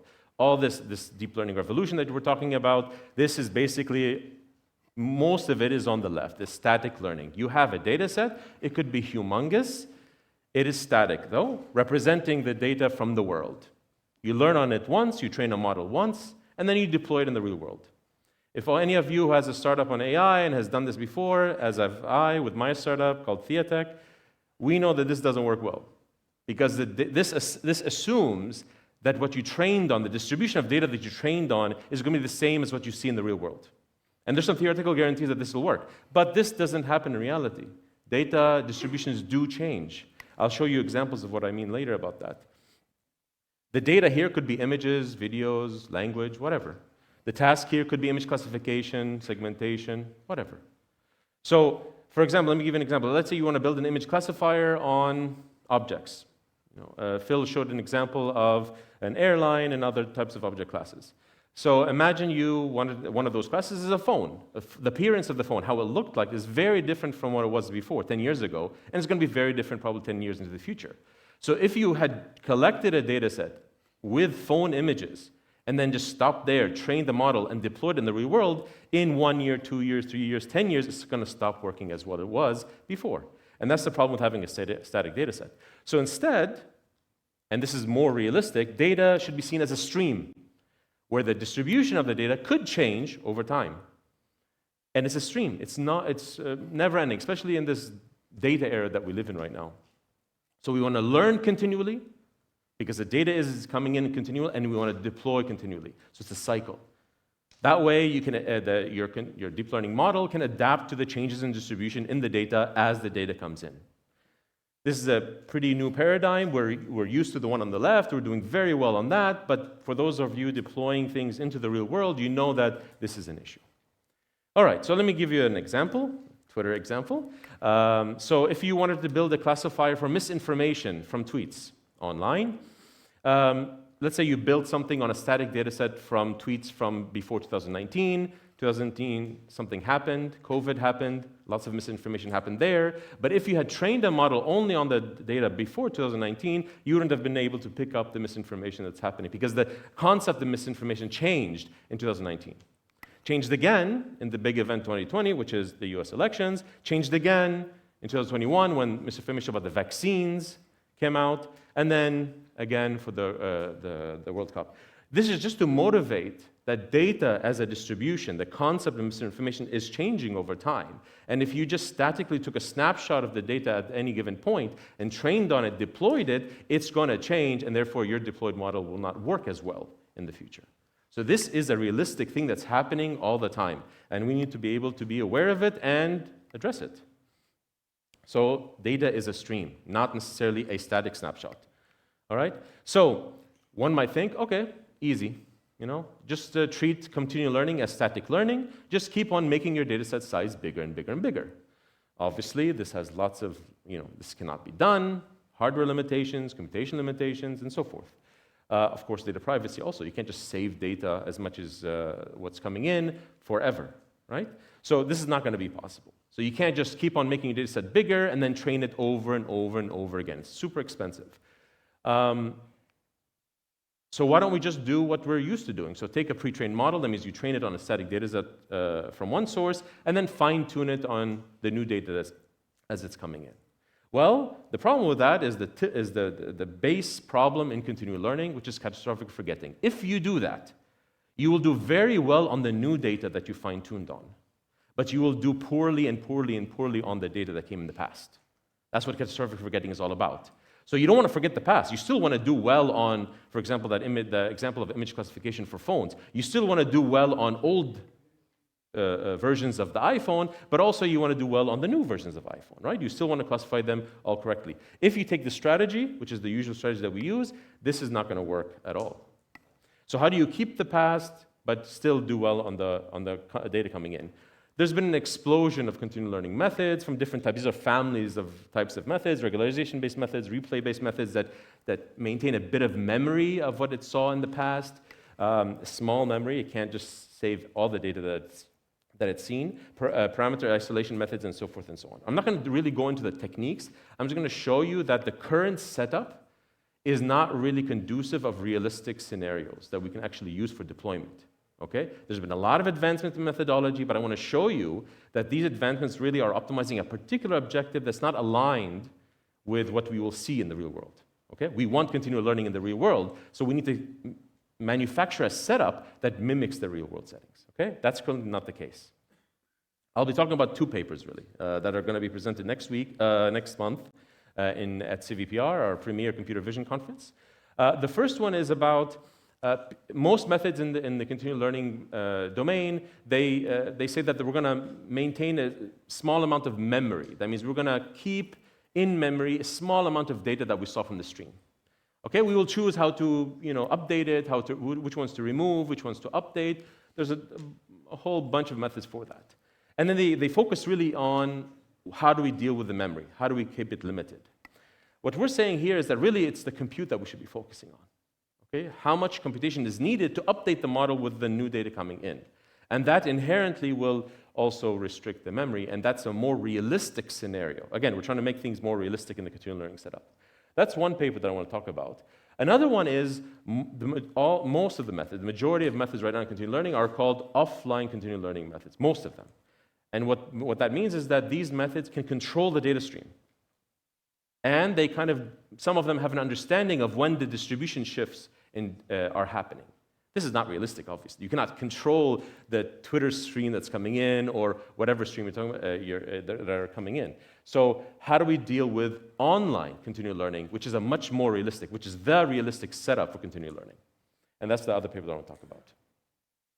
So I promise you this is the only kind of mathematical terms you'll see, but just to formalize things into steps, it's quite easy. So you have a deep learning method, let's say f theta, and you have a stream S, and the stream is revealing to you, again, it's a stream, so there's an element of time here. Over here, okay? So the stream is revealing some data at different time steps, okay? Not all at once, in sequence. So what happens is S reveals a set of images, data label pairs. The distribution of these pairs could change over time. You update your memory, which is usually what continual learning methods do. They decide on what to add to memory, what to remove, how to update it. There's a whole bunch of details there I'm not going to get into. And then the learner, the machine learning model, this f theta, has to update its parameters from theta t to theta t plus 1. It has to figure out how to update. Okay? But here we're going to add an additional concept of computational budget. It cannot have infinite computational budget on the data that was revealed to the stream. This is not realistic. You cannot wait 1,000 hours for you to update your model to if you're dealing with a Twitter stream, for example. It has to be done in a much more efficient way. So realistically, there is a computational budget here. So the majority of methods in the continual learning domain right now have been focusing on the second point, which is how do we deal with memory, how do we update it, which ones to remove, which ones to add, how to build them, for example, a GAN or a generative model to subsume all the data that we've seen so far. There's a whole bunch of methods out there, very interesting stuff. But not a lot has been done on the third point, which is what we're going to talk about later. The motivation behind why they were focusing in on the second point is the fact that memory costs money. We can't save all of the data that we have so far, and so we can't do that, as well as data privacy provisions. So privacy provisions tell you cannot save data for more than 24 hours, let's say, on your servers.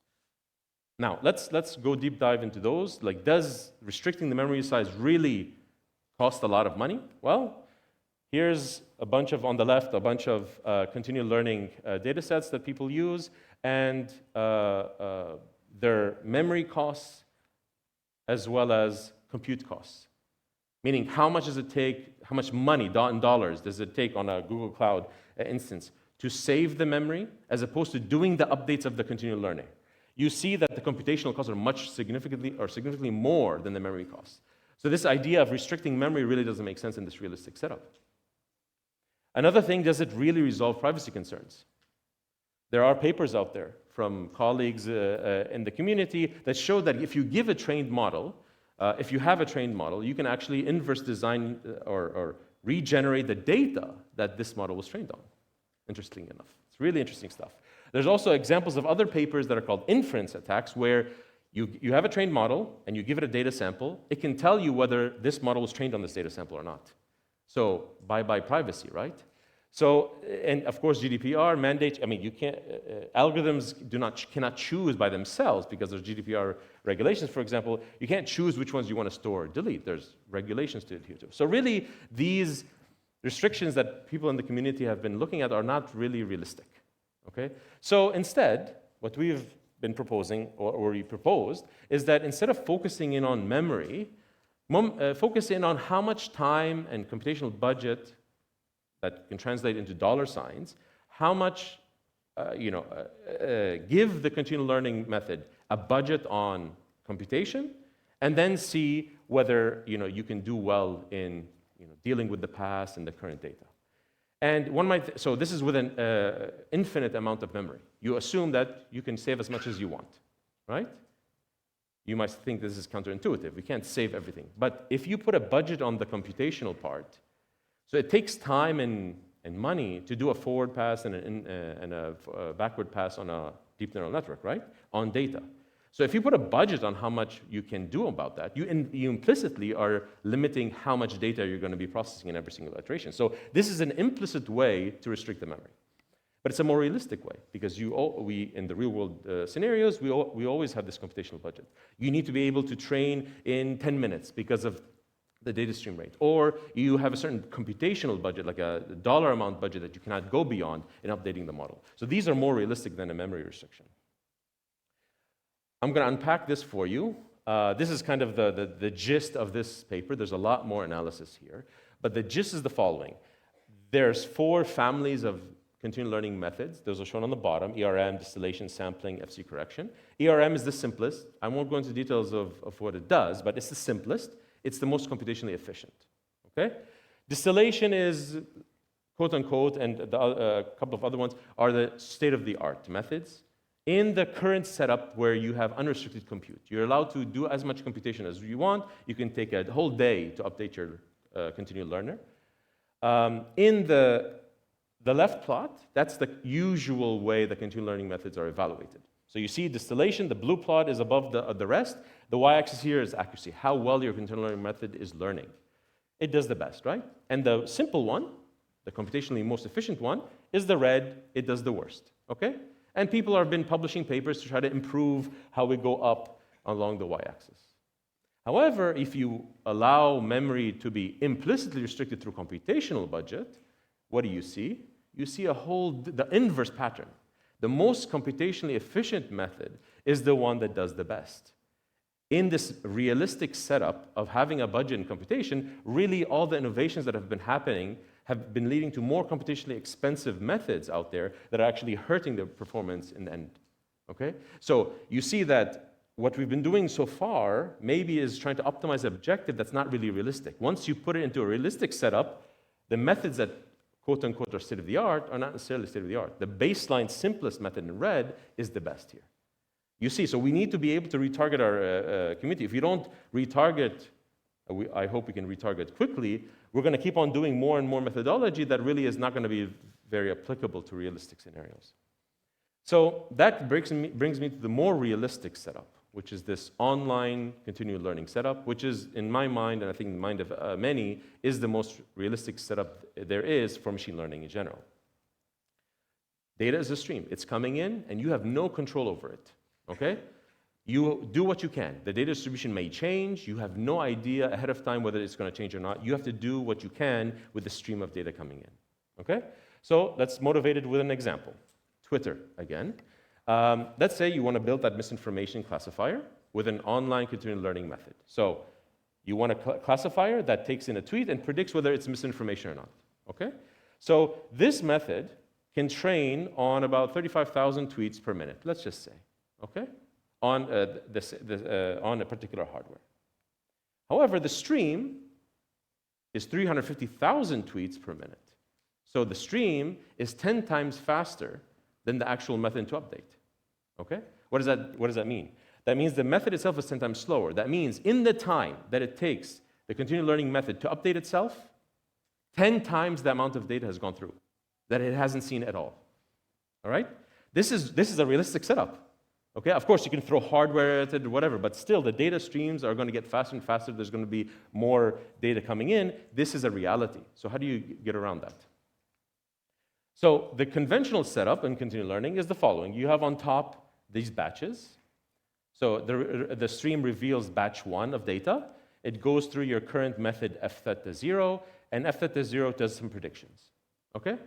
In that time, this same batch is given to the training part, which updates itself to produce the next model, which is f theta 1. It just happens to have happened that at that time, once it's finished training and updating itself, the new batch 2 comes in. Okay? Again, this is by coincidence and by the fact that the method itself is assuming that it can control the data stream. It can stop it whenever it wants, wait for me to update myself before I can continue with the next data. This is not realistic, obviously. Okay? You cannot stop the data stream. This data stream is coming in no matter what. So the proposed setup, which is a realistic setup, is let's say you have a method, continual learning method, that's twice as slow as the data stream. You saw that the Twitter example before, it was 10 times slow. Let's say twice as slow. Okay? Again, you have the data batch coming in, you do inference on it, you predict some labels, and then you give it to the trainer. The trainer will take twice as long to update itself. So in that time, there's a second batch that came in. You need to predict on it. You have to predict on it, right? So what do you use? You use the old one. You don't train on the current data because you didn't finish updating. And then you predict with the older model. And then once your training, your continual learning method is finished training, updating, then you can go on to the next batch. You see, but we skipped the red batch of data in the training step. Okay? And this is going to cause issues, of course. And this goes on and on and on. Now, if this continual learning method was even slower, you would be missing more and more data that you would be updating your model on. So from an image point of view, let's say you have a method A that's as fast as the stream, you're actually getting the batches sequentially, and your continual learning method is fast enough to be able to take these batches and train on all of them, update on all of them, predict and update on all of them. If you have something that's slower, twice as slow, it's going to be missing those batches in updating. So it's going to, and once it's gone, it's gone. It's a stream, right? You can always go back and try to update it, but again, the stream is continuous. You can't just stop it. So this is the overall example. Again, it's just a plot, but it shows you the same, similar result as what we saw before. On the bottom, you have these different types of methods. Each one is in a color, a continual learning method. The ones in the red perforated rectangle are the most advanced, the most sophisticated, the state-of-the-art, and also the more computationally expensive ones. And the ER is the same as the ERM one that we saw before. The simple one, the computationally efficient one. Okay? The y-axis on this plot is, again, accuracy, how good your continual learning method is doing.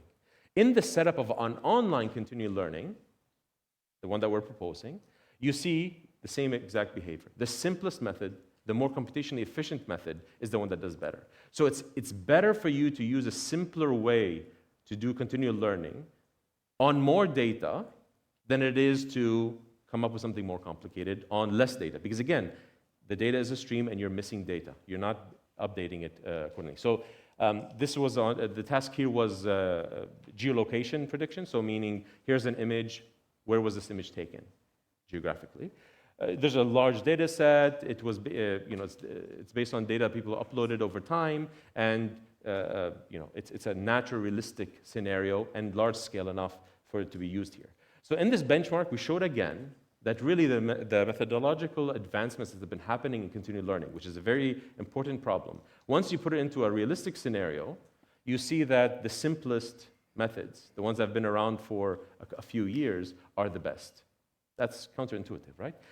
What we did here also is that to give these computationally expensive methods a shot, we artificially slowed down the data stream. We told them, okay, you know what? The data stream is going to be as fast as the most computationally expensive method. So the most computationally expensive method can do one iteration of update on the data revealed by the stream. That means the computationally efficient methods, they do one iteration of update on the data, and they have time to spare, right? Because it's much faster than data stream. So what can you do in that time? Well, instead of doing one iteration on that same data, you can do multiple iterations. Just like in gradient descent, right? You multiple iterations of training. And we showed if you gave the computationally efficient, simple methods more time to update more iterations, you get a similar plot. So no matter what you do, right? You either slow it down or speed it up. These simple methods, computation, still have an edge over the more complicated ones. So this is just a call to action that this continual learning paradigm is very important. It's realistic. But if we keep on working on setups that are not really aligned with the real world, we're not going to come up with methods that we're going to deploy in the real world anytime soon. So this is kind of the take-home messages here. Continual learning, hopefully now you're aware of what it is and the fact that it's important. If you're interested in deploying AI solutions in the real world, you're going to have to observe this, address it somehow, and maybe using continual learning methods in the future that take into account realistic scenarios. We'll see them in products and solutions. Another thing is that what we're advocating is that compute budget, setting a compute budget, something that's realistic, and dealing with data as a stream in an online fashion is a realistic setup for continual learning. And only in this setup will we be able to kind of evaluate how good the methods are going to be once we deploy them in the real world. Before I let you go, okay, I just want to point out that we do continual learning on, I mean, the slides that you've seen so far, they were on general continual learning, right? So not necessarily specific to image tasks. They could be on images, videos, language, whatever. And the definition of the data itself or the task itself was not defined. What we saw before was pretty generic. I just want to point out that we also are working on, we were the first actually to show kind of a framework in which you can do continual learning for video. Video, much more massive memory and compute cost than images or other data. So, and it is the largest or the biggest big data out there. It is about 82% of all internet traffic nowadays, according to Cisco. So doing continual learning for video is going to be very, very important. But you have these restrictions of compute and memory coming up in this domain. So we have done quite a bit of work on this. And very recently, we're going to, again, present it next month. We're showing that instead of updating the weights of the model, you know, that theta t to theta t plus 1 that I was talking about, maybe you just freeze it and you learn how to prompt it. You know, you've heard of prompt maybe engineering with these large language models. There's similar prompting that you can do for visual models, for images and videos. So maybe keep the weights the same, but you just prompt it, learn how to prompt it differently based on the data that's coming in. We showed that actually that's a very good way to do continual learning.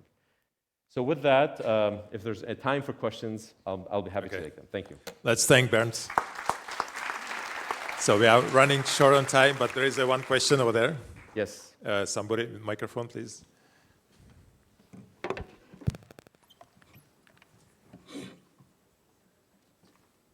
Thank you, Professor Ghanem. Thank you. Very interesting talk, honestly. So I have one question regarding what about the research for continual learning with budgeted computation versus quantization and burning, because that's already an area where we are currently focusing as an AI experts. But if we're going back to continual learning, that might drag a little bit the compression algorithms and quantization algorithm. Can you please comment on that? Thank That's you. a great, thank you for that question. Actually, we have work on that too. On the video side, so for example, do you need to save in memory the whole video or just pieces of it? Maybe what we've seen is that if you just save in memory the audio stream and maybe a few frames from the video, that's good enough to do continue learning on video. You don't need the whole video, right, with the redundancy. Quantization is another effort. But again, keep in mind, these efforts are on compressing the memory. That means the number of bytes you put into memory. But I was motivating here that memory is important, right? It's not going to be infinite. So we should look at it, and quantization methods or compression methods are important, in this case. But looking at a computational budget also is going to be critical for the online continual learning methods to come, okay? So but I think we still have to do both, right? But there has to be more emphasis on the computational budget because it implicitly restricts the budget that you have on memory, okay? And another thing is on these quantized data that you have, you might have to come up with new neural networks that work with these quantized data directly. That's another thing, which is an exciting future direction also. Thank you for the question. Okay, thank you very much, Bernd. Thank you. So now, from somewhat more theoretic, so we are moving to somewhat more practical. So we're going to have a quick presentation of a challenge which we've organized for this conference, for this summit, which will be on product search, which attended by many participants. So we'll have short presentation, winners, and short reports by the winners. So, and the challenge will be presented by Alexander Parkin.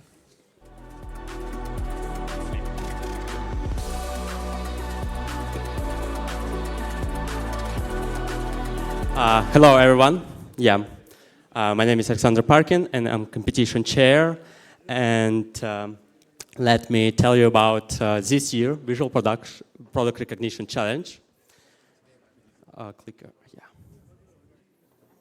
Well, recent rise of e-commerce provides new opportunities to improve customers' experience by accurately recognizing products in the real world. Solving this task become possible thanks to the recent advances in computer vision. And with this motivation, we have dedicated this year Machines Can See competition to the visual product search and developing computer vision technology that enables customers to take a photo of products they like and in a few clicks find the same product on marketplace. We separated product images into user images and marketplace images. User images, it's snapshots of products taken on a phone camera in cluttered scenes, and such images differ substantially from marketplace images that indicate to represent product images on marketplace again. We provided bounding boxes to indicate desired product on user photos, and we used user images with a bounding box as a search query. Given the search query, the goal of the algorithm to find in the gallery of marketplace images corresponding product. There are several challenges that our participants faced. One of them is changing viewpoints which were taken photos and difference in color. For example, here is the same product, but it's really hard to algorithms to match them. Or another is different in appearance, the same ball but with different coloring. But again, algorithm has to match them. Or variation of image quality, resolution, or similar appearance, but of different products in the hard categories, as fans, fridges, or phones. These are all challenges that our participants need to overcome. We did not provide training data on this challenge. participants invited to use publicly available data under common use licenses or publicly available research data, or they could collect their own data. But provided two test sets. First is public, and which was used during the all competition, and has 14,000 user images, 7,000 seller of more than 4,000 products, and a total number of 15 categories were used, such as jewelry, shoes, washing machines, and so on. And private test that was used for final scoring of participant solutions has the same number of images, but other 21 categories that make final test more complicated. To lower entire threshold for new participants, we provided a baseline. We just took Product 10K dataset, ImageNet Pretend Transnet 18, and trained the network for the task of classifying into 10,000 classes. After that, in the inference, we just cropped user photos by bounding box, removed last linear layer, and used embeddings of the images. If images of the same product, that their embeddings have a small distance. If images if it's images of different products that embeddings have large distance, well, we can use it as similarity. In order to evaluate participants' solutions, we chose mean errors precision metric for retrieval. Well, we have as a query user photos and bounding box and gallery of marketplace images, and task to rank our gallery that they're on the top relevant products.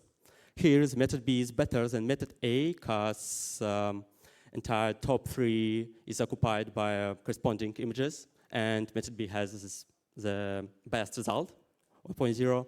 And aggregation by all queries is done by averaging. We have added submission restrictions for the inference, so the participants do not train large models or ensembles. We provided AWS machine with a Tesla T4, 16 gigabytes, and 10 minutes time limit for all. It's approximately 2.86 milliseconds per image. It was done to make solutions more close to the production.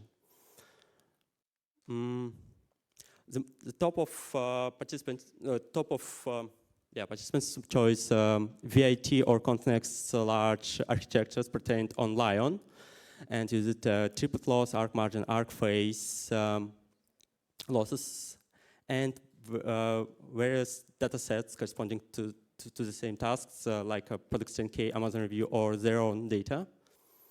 They will share in detail their solutions later.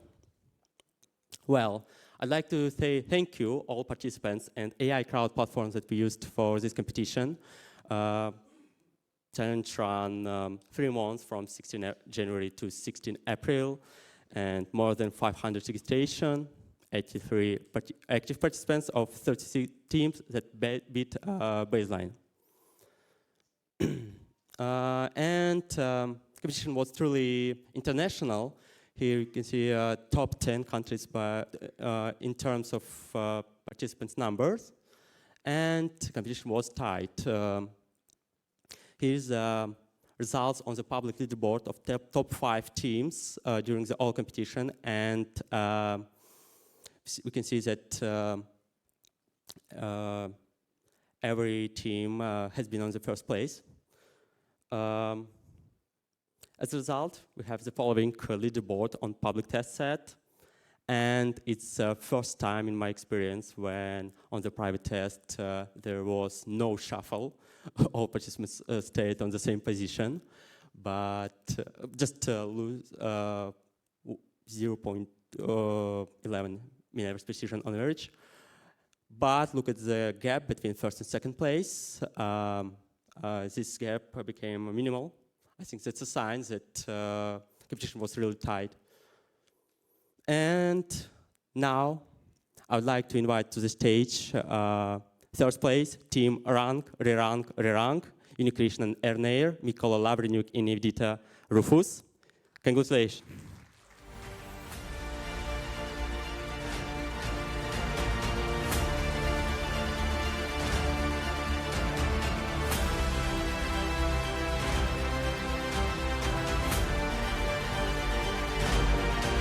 And let's take a photo.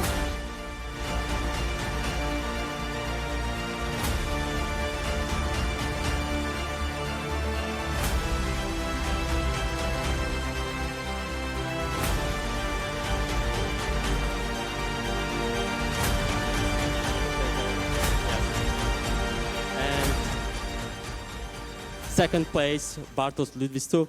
Please welcome to the stage. I think it's an amazing result for the team with one participant.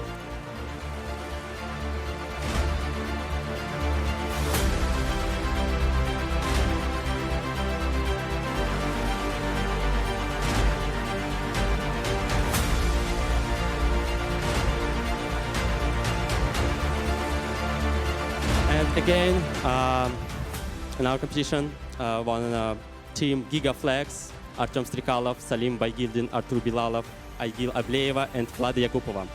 Please, welcome.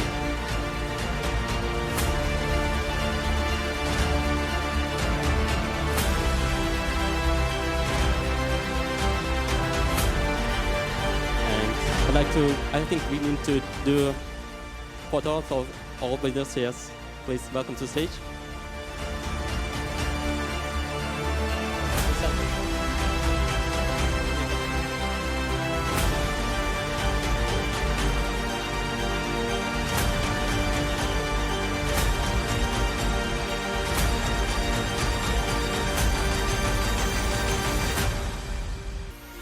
Well, thank you again.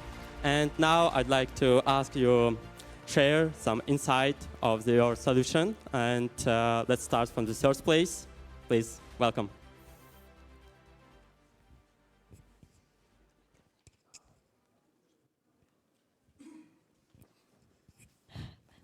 Hello, everyone. Really happy to be here. So this was a very last-minute trip that we had planned. And I'm really happy that I get to present this in front of you. So my team, we are Nivedita Rufus, I'm Nivedita Rufus, and Unikrishnan Arnair.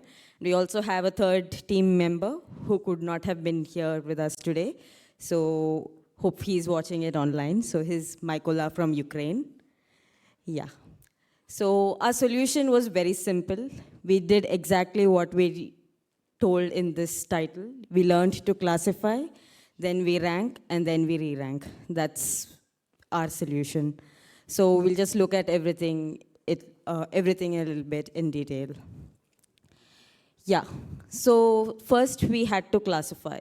So the task was, we didn't have ground truth data, so we didn't have the actual ranks for each product that we have.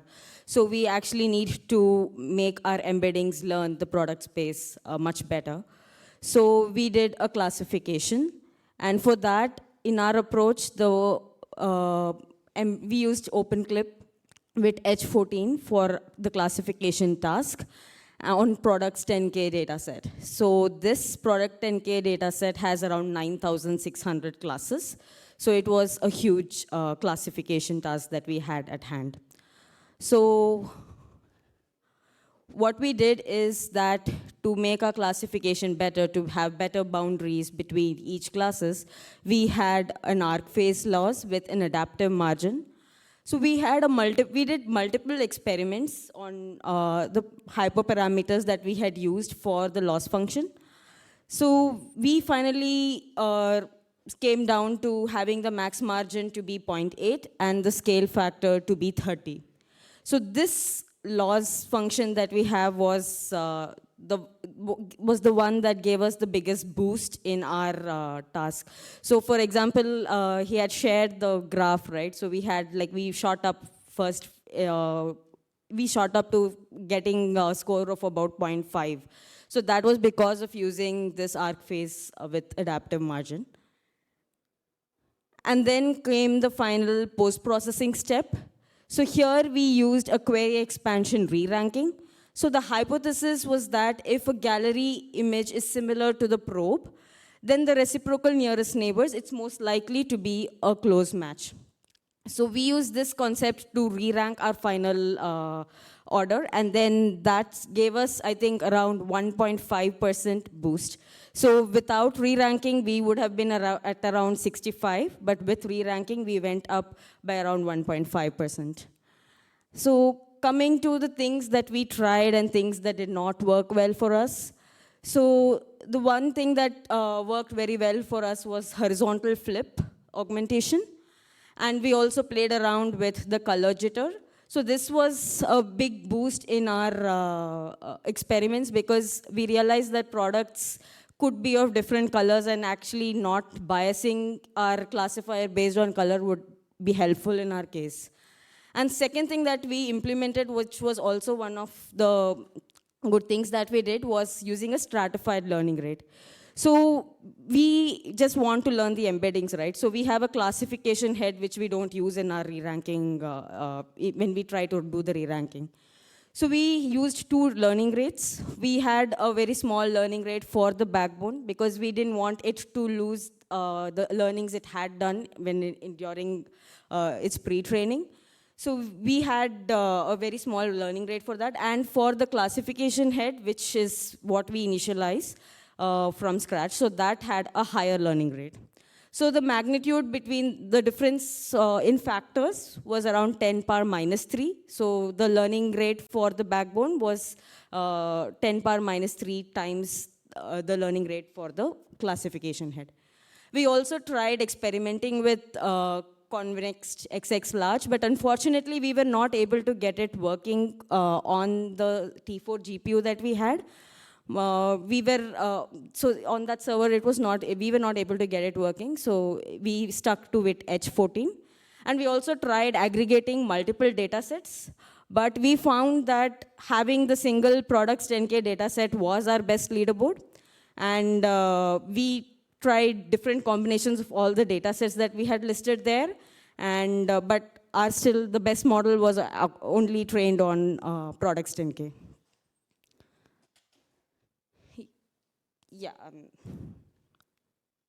Yeah, so what did not work for us? So basically we tried different next, we tried experimenting with dropouts, we tried freezing the backbone and head for first few epochs, or tried to modify those things.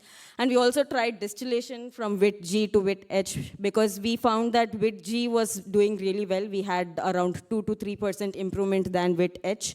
But it wasn't very fast enough. So we were trying to do a distillation where we could try to make WIT H perform as well, but it did not work for us. So convex XX large was very good. It was very high in performance, but we were not able to speed it up on the server. And yeah, we had WIT H with shift. So basically in WIT H, you have 14 patches of images. And we tried to have an overlap between them to maybe try to boost our performance a little bit slightly up, but it did not work for us. So yeah, that's pretty much what we did. And hopefully, yes, we'll hear better insights from Bhartos and the first place winners, yeah. Thank you for the sharing, yeah. Now, second place, please, welcome.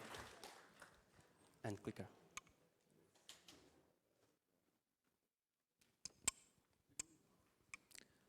So hello everyone, my name is Bartosz Ludwiczuk, and today I will present the second place solution, and I was the only member of the team. So yeah, so let's get started.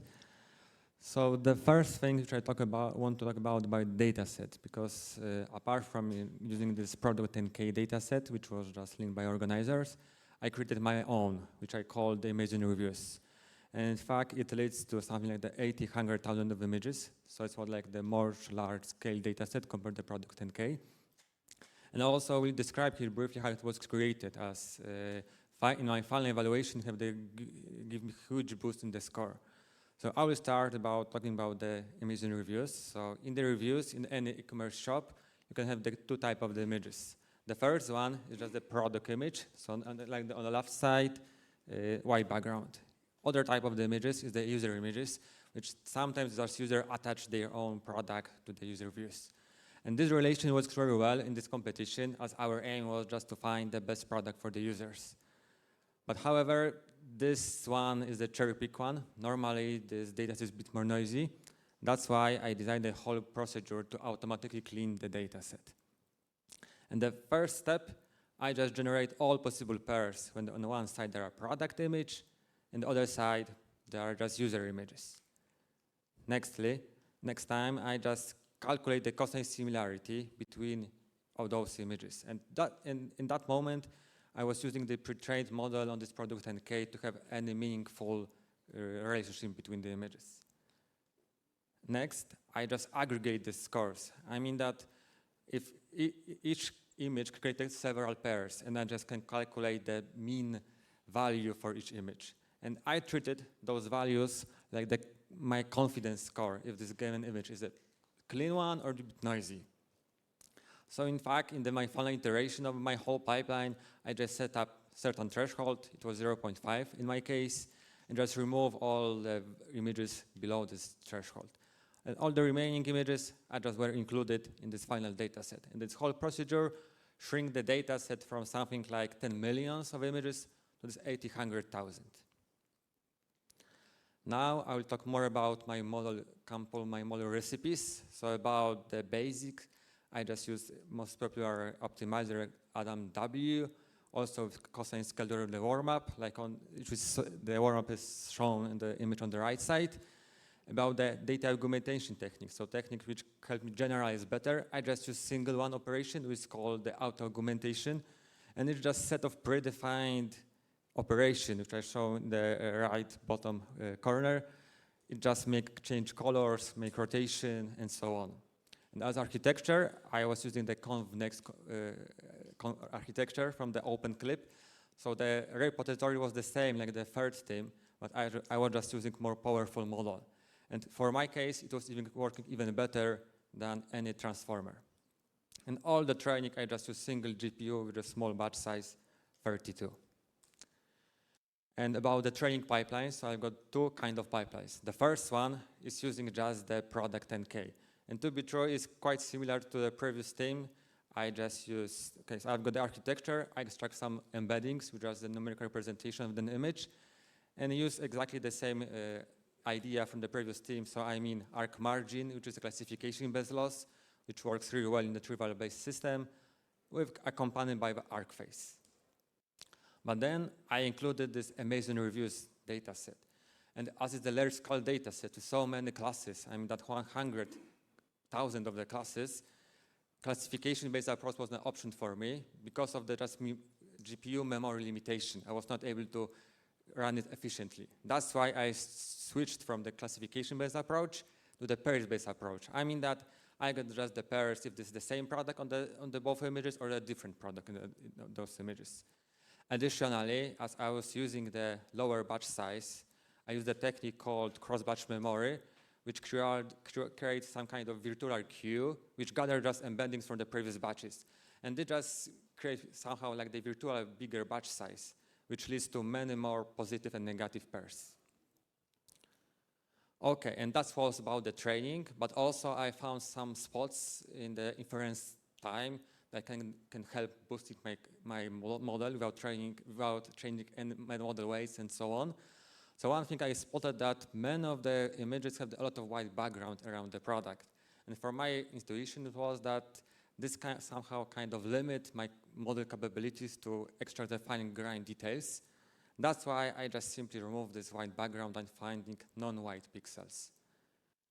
Another thing which I use is a re-ranking technique called database augmentation. And as this technique also gives me a huge boost on the entire pipeline, I decided to briefly describe how it works. So the first step, in fact, is just the normal thing in the recommendation system. I've got the query, and I got top 5 result recommendation from my gallery. However, in this case, in fact, none of the top 5 results was the right product, like this mark on this with the green box. However, in fact, just using 2 additional steps, simple one, I can boost my score even further. So in the second step, I just blend my embeddings. And I mean that I've got the query embeddings, and I've got also the gallery embeddings. Each of these embeddings have some certain ways based on the position. I could also say something like they are more relevant to the query, some other less relevant. And I just blending these embeddings. Even though I showed that also I'm blending here image, everything is done in the embedding space. And this is something which I called refined embedding. And then I just use this refined embedding to query the gallery again. And then this time, I got the top product in the top position. And in fact, this case was taken from the validation set, so it is kind of real case scenario.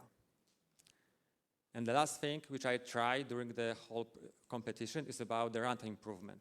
As it was said, there was a time constraint in the prediction of the model, and my aim was to run my network on the biggest possible input size. I made a couple of improvements in my inference code. The main one was using the half precision. The second one was channel last memory. I just used capabilities of the GPU to run my network pretty fast. And finally, I was just able to run my network on 272 image size compared to 256, so slight boost. And just summarize all the steps, what are the gains from them. So my pure model on the product 10K was 64 points. This automatic cropping was half a point. This database set augmentation have nearly 3 points of boost with just little work, I would say. This speed up, so this higher image resolution was just 2/10 boost. And finally, the large scale data set, which cost me a lot of time, give me nearly 3 points in around 1. And that's all from my side. I also wrote the blog post about my solution details on the source code. So thank you very much. Thank you. Thank you. And we asked Dimitri to present solution of first place team. Good afternoon, everyone. My name is Dmitry, and the captain of GigaFlex team asked me to present the first place solution of the visual product recognition challenge. So let's start. Firstly, the team make a custom dataset suitable for a specific task of the competition. It should be split into the query and gallery to separate, to manipulate them separately. Then they want to use a strong pre-trained backbone and added a linear layer for embeddings, and then use different tips and tricks for metric learning. The dataset was parsed from the Wildberries marketplace. It's something like AliExpress. It contains a lot of different classes, and the photos from the sellers I use as a gallery, and photos from the buyer's review are using as a user's photo, as a query. When the dataset was parsed, there are some problems. The first problem is that the dataset contains lots of duplicates because one product can selling by different sellers. The second problem is outliers. Some photos can not contain enough information about the target product, and so there is a problem too. And the last problem is that one user photo can contain several products, and of course, if we crop the desired product, it helps us to improve our metric. And I should mention that private and public dataset contains the corresponding bounding boxes coordinates for each query image. And so, to improve the dataset quality, the team trained the model on product 10K. Then they calculate embeddings for each image, and then they remove duplicate classes, remove duplicates within each class, then remove outliers, and remove classes if they do not have a query or gallery images after the steps above. And they use a custom algorithm to finding bounding box for each product. This how does this algorithm works. First, we have to find the most similar gallery for each query by the cosine similarity. Then they use two main techniques, such as image pyramid and sliding window. And then, after we collect all the possible boxes from the previous slide, we try to find the most similarity boxes where the cosine similarity is closer to the maximum. Here is the result of object detection. I think it's worked pretty good. We don't need to train a huge model for object detection. Here are the dataset parameters. It contains 1.5 million images. And the team used Connex XLarge from OpenClip library. And it was pre-trained on line 2 billion dataset. And the team asked me to underline this because the line 2B dataset gives about 20% map boost on the leaderboard if we compare with the pre-train on ImageNet 1K. There is a model training parameters. And that's the training pipeline looks like. First, we collect data into the batch in such a way that one class will have two images, one from the query and one from the gallery.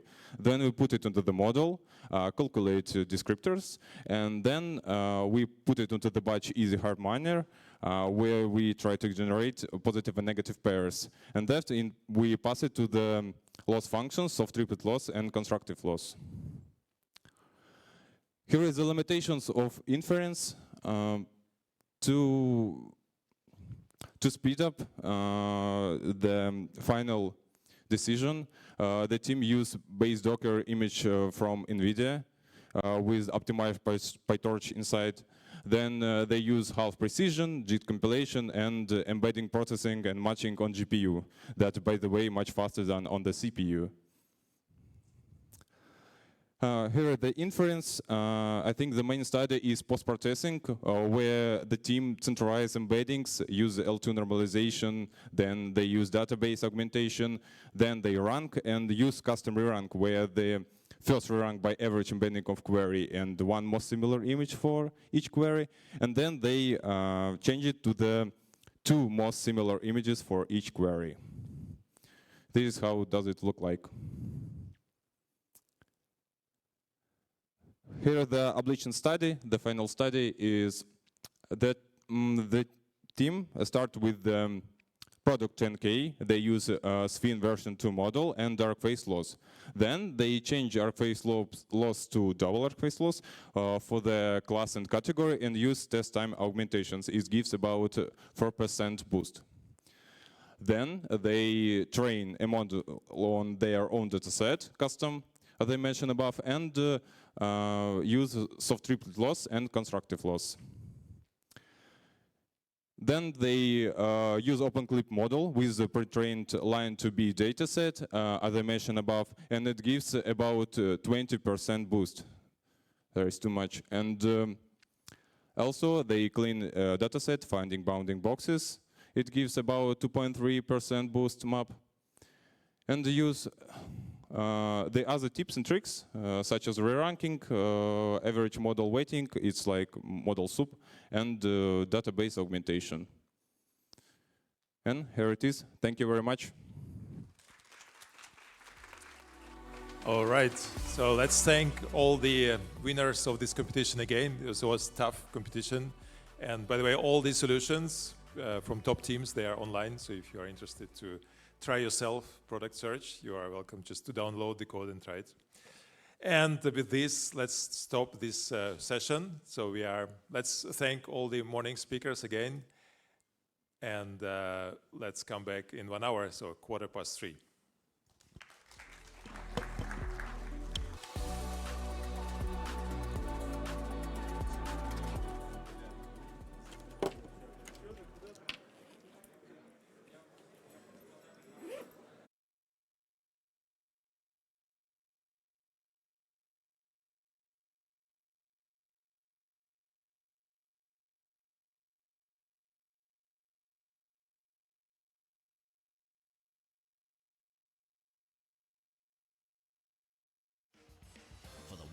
plays it safe.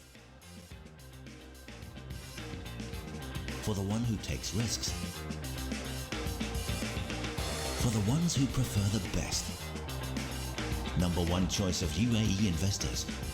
Century Financial.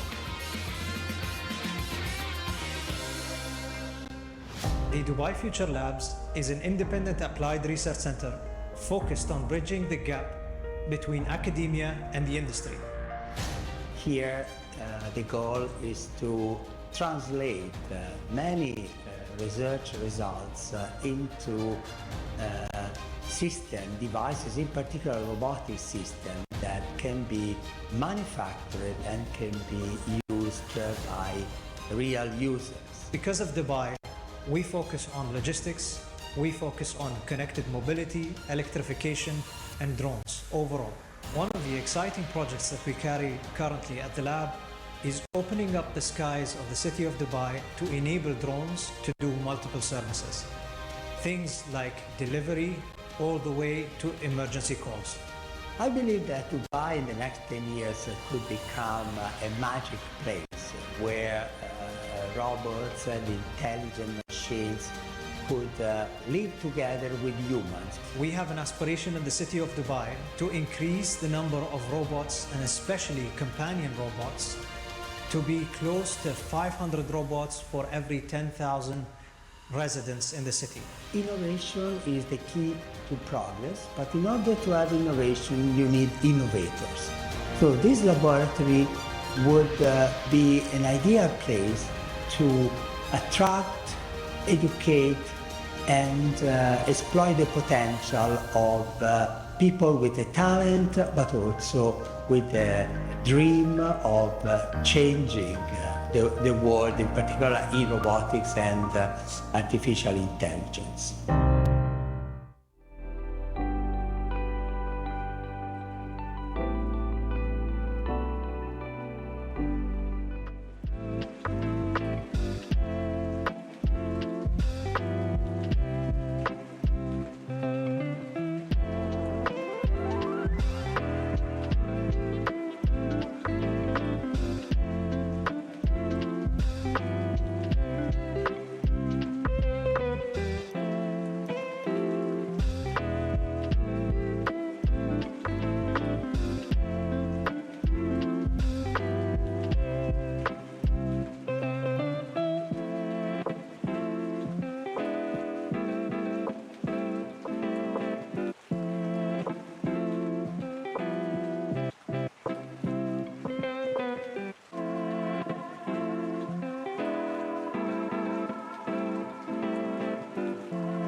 session of the summit. So we have a line of amazing talks on the program, so let's start. And I'm proud to invite our first speaker, whose work is mostly known or famous. He's famous for his work on human modeling. So he has created a startup which was acquired by Meta at some point, and further on in Meta, so he has further created the technology which was used by a larger part of world population, I guess. And now he's back as a professor at Carnegie Mellon University. So let's welcome Fernando de la Torre. Yeah, thanks, Ivan, for this nice presentation. It's a pleasure to be here. Good afternoon, and I want to thank Alex and all the organization for the opportunity of being here. It's the first time I've been here, and it's amazing the energy that I see both in the academic community and industry to push AI forward. So my name is Fernando La Torre. I lead the Human Sensing Laboratory at Carnegie Mellon University. And let me start with one of my dreams. And one of my dreams is to build systems that can understand subtle behavior. And that's what we do in the Human Sensing Laboratory. And this work was partially motivated by the work of John Gottman. John Gottman is a professor from the University of Washington that since the 80s, he has invited more than 1,000 couples to his lab. His lab is called the Love Lab. He brings the couples to the lab, asks that they start a discussion about a topic of an ongoing disagreement between the couple. One likes the dog, the other doesn't like the dog. He interviews them for about 45 minutes, and after analyzing the video, he's able to predict with between 80 or 90% of accuracy, depending on the study, if this couple is going to get divorced or not in 14 years from now. How does John Gottman knows that? Because what he does, he analyzes behavior. Behavior typically does not lie. He goes through the video and tries to encode every expression, every emotion that the couple shows with what is called a specific affect coding. This specific affect coding has 5 positive emotions like joy, validation, humor, and 15 negative emotions like criticism or contempt. He encodes this data, and then once he has this data, he's able to feed this to models and come up with this predicting capability. But to do something like that, you need someone with the expertise of John Gottman that knows what to encode. And it's very tedious and error-prone process in the sense that you have to label every conceivable emotion. So my big dream is to be able to develop systems that can learn from data all this subtle behavior. And by the way, according to John Gottman, if you want a happy, long-lasting relationship, you have to show 5 times more positive affection, emotion, 5 times more positive emotion to your couple than negative ones, and never show contempt. So in the rest of the talk, I'm going to show several applications of this human sensing technology for medical diagnosis, monitoring, augmented reality, virtual reality. And then many of these applications that I'm going to show rely on training data, on training these models. And in the second part of the talk, I'm going to talk about 2 techniques that we developed the last year to help us to label and create better data sets. So let me start with the kind of applications that we have developed over the years. The first one is for depression assessment. Imagine that I'm depressed, I'm going to an interview with the clinician, and the clinician ranks my depressed state. They ask me several questions. How are you feeling today? Did you sleep well? Did you have suicidal thoughts? And at the end of the day, they rank my depressed state with what is called, one of the gold standard is Hamilton score. But this depends on what you tell to the clinician and the expertise of the clinician, not how you behave. So what we wanted to do is to develop a quantitative behavioral method for depression. And that's what we did. We did a data collection between the clinician and the patient. We record the face of the clinician, the face and body of the patient, and we were able to predict with around 80% of accuracy just by looking and listening at you if you are depressed or not. So how do we do that? I mean, when people are depressed, they tend to have gaze aversion. They don't look at you. When people are depressed, when they smile, they dump the smile. It's not an honest smile. They don't smile with the eyes. And for that, what we did is we developed systems like that. We developed systems that, given a video, are able to track facial features. And one of the things that we have to do is decouple what is called rigid motion from non-rigid motion. Rigid motion is the face, non-rigid motion is the expression. And we have to extract really subtle expression. If you see the head, my motion is much stronger, this motion, than a small motion in my leaf. And we have to decouple these ones to recognize expressions. And for that, what we do typically is we work with psychologists. So in order to to represent expression, we work with what's called facial action coding system. It's an anatomically based system that basically says that any expression worldwide that a human can show can be represented in 44 action units. Every action unit is related to one or more facial muscles. For instance, action unit 2 is outer brow raiser, or action unit 5 is upper lid raiser. So we have systems that in real time can extract all these action units, and then we find mappings from this action unit to depression. These kind of systems also we apply in the context of driver distraction detection. This is a system that works, we track the facial features, and we can see if the user is looking to the phone or is looking out of the road. If the user is looking off the road, then we, in the steering wheel, we just do a little bit shake so the user gets focus. In these kind of applications, the main challenge is, these are learning-based systems, is how we collect data that makes the system robust. That's what the field also talked this morning. To build systems to production, the key is how can you make them robust and also interpretable. And I'll talk more about this a little bit later. This system works during the day. At night, we have an infrared illuminator. And we developed these systems in collaboration with General Motors, and a version of this is soon to be released in some GM models. In the US, more than 1 million people, mostly over 65, suffer from Parkinson. And there is no cure for Parkinson. The only thing we can do is manage symptoms.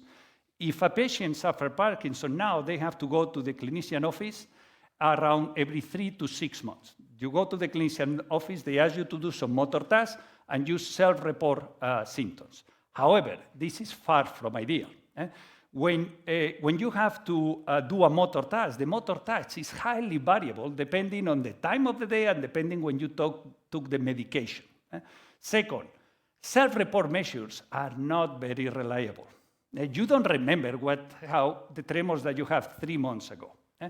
And third, you have to go to a clinician office that for some people is not convenient. So what we wanted to do here is to develop a system that can monitor and detect tremor in real time. But this is very hard. So what we did is we put an inertial measurement unit here, and what happened, the tremor, you see all the activities you do during the day, and you have to detect a very subtle tremor. It's mostly noise what you are trying to recover from the signal. So what we did is we built personalized models that can detect specifically your tremor. But the main problem was we give an app to the patients, and we ask them, we have to collect data, and we ask them, when you have tremor, you have to tell us that you have tremor. And then the patients, they typically select where a window of time when they have tremor. But this window might be 2-3 hours. So we have to develop algorithms that from a big window of time automatically label where the tremor occurs. So in this case, we have what is called weekly supervised data. There is a big window, the tremor occurs somewhere there, and we have algorithms that can do that. And again, the challenge here is always the data, how we collect and label the data. Another thing that I'm very interested is in monitoring the well-being of elderly individuals. In 2030, most of the baby boomers in the US are going to be over 65. Around 20% of the US population is going to be over 65. And what we want is to keep this elderly population at home as long as possible. In particular, to have a good sense of purpose in life. But for that, what I would like is to have systems that can monitor their activity and their well-being. For instance, I'm living in the US, my parents are elderly, and they're living in Spain. I would like to have a system that can monitor the activity that they do at home, monitor the decline that they might have physically and mentally, and send me a summary of their activity every day. And we can do this now, today, with computer vision. However, computer vision, it's a problem. Nobody wants to have cameras at home, looking what they are doing. And second, there are some areas, like the restrooms, where you are not going to put this kind of ads. So there are big privacy issues to use this technology, and sometimes it's not necessarily robust to lighting of occlusions. We can use leaders and ladders, but they are expensive and again have privacy issues. So one of the things that we were trying to think is, what about with the Wi-Fi signal, the same Wi-Fi signal that we have here? We think the Wi-Fi signal as a signal to transmit information, but what about if this Wi-Fi signal can be used to detect humans and understand what humans are doing? And that's what we did. What you are seeing here is what we are able to detect just from the Wi-Fi signal, how we are able to detect what is called dense pose of the humans. We are able to detect humans just from the reflections of the Wi-Fi signal. So how do we do that? In this case, this scenario is a little bit constrained. This is ongoing work. We just finished a few months ago. So what we have here is we have a regular router, the router that you can have at home. In this case, we have 3 antennas, 3 emitters, and we have 3 receivers here. And what we are going to do, and the propagation of this Wi-Fi signal actually is very complex. It depends on humidity, temperature, on the attenuation with the distance. It depends also on all sorts of environment that you can have, if you have metal, if you have another Wi-Fi interference. So it's a signal that is very, very complex to model mathematically. So what are we going to do? What everybody does now. We are going to learn this behavior from data. So what we are going to do is, we are going to have a scenario like this, and we are going to have cameras that are synchronized, with the Wi-Fi signal, and we are going to have ground truth. Somebody in the video is going to label that, and I'm going to learn the response between the Wi-Fi signal and this ground truth label from video. And this is kind of what a network like this looks like. And remember that what we are asking here is a lot. So what we are asking is, I'm going to give you as an input, so I have 3 emitters, it's a tensor, and this tensor has the signal from the emitter, the signal from the receiver, then I have 30 subcarriers, and this 5 is because I sampled the video at 20 frames per second and the Wi-Fi signal 100 frames per second. So we normalize that.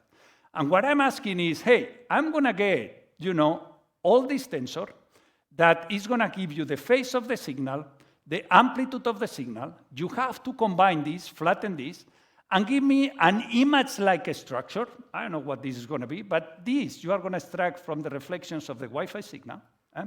And then I'm going to have another module that gets this image-like structure, and I'm going to put a standard algorithm based on computer vision for dense pose. This is the standard architecture for dense pose. But now the input is going to be the reflections of the Wi-Fi signal. That's what we are doing. And in this case, we collected some data captured in the lab environment and in classroom environments, so different type of environments. And this is the kind of results that we are able to achieve only from the Wi-Fi signal. So you can see here there is some false positives, but overall, it's very remarkable the information that we have about humans in the Wi-Fi signal. Now, there is a catch here. Okay? So this system generalizes very well across people, across activity, across clothing, but does not generalize well when you move the emitter and the receiver. So we are working on trying to improve that. Now, let me talk about how can we apply this human sensing in the context of augmented reality and virtual reality. And this morning we saw some applications, that Mark and Hao mentioned. So, why AR, VR? During my lifetime, there's been 3 big revolutions in human computing. In the 80s, we had the introduction of personal computers. In the 90s, we have the interactivity of this computer with the World Wide Web and also with the cloud. In 2007, we had the introduction of iPhone that allowed computing for everyone to everywhere. And now we are in the verge of what I believe is going to be the fourth revolution in human computing.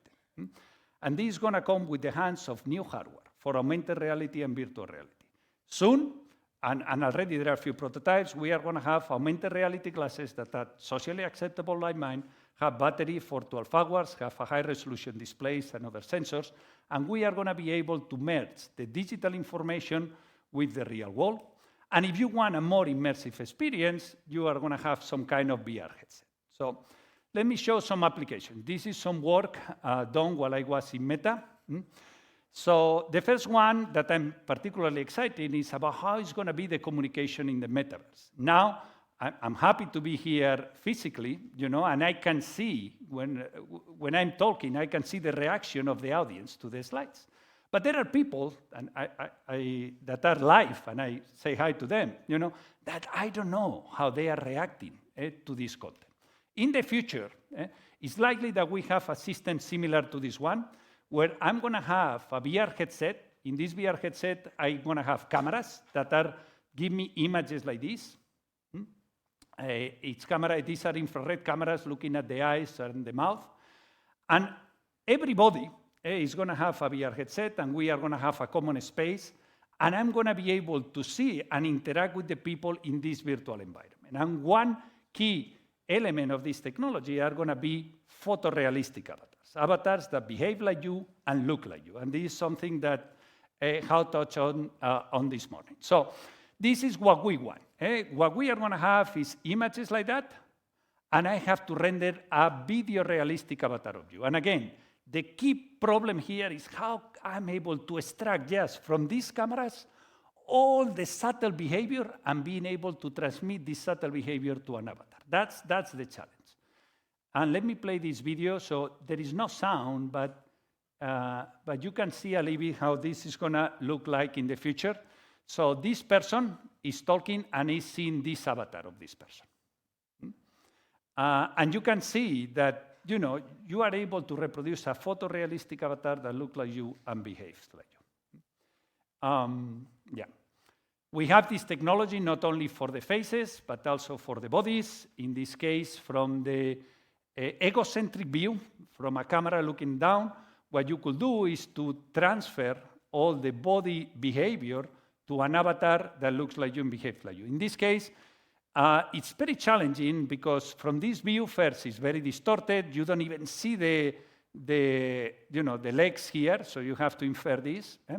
And more importantly, which is going to be another topic, we don't have enough training data. We have a lot of images from humans taken in Instagram, but not with this first view, or this egocentric view. So we release data sets that are synthetic, which is one of the new trends to train these kind of models using synthetic data, and I'll talk a little bit more about this later.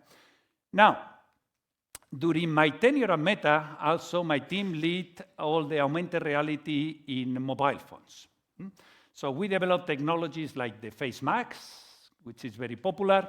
In 2020, with the pandemic hit, people were feeling uncomfortable to go shopping, so we developed applications for virtual try-on, things like trying your glasses on your mobile phone, makeup, hair coloring, nail coloring, or the classical background blurring, when you are in a video conference, you want a black hair. So this kind of technology, actually, many of you have it right now in your pockets if you have Instagram, Messenger, or Facebook. In fact, 40% of the human population has this software in their pockets. Now, what was the hard part of developing this technology? The data. Why? I'm training these models with several thousand of images. However, my test distribution is 3 billion people. How do I select 200,000 images that are representative of 3 billion people, where people can get the model everywhere? How do I evaluate these models?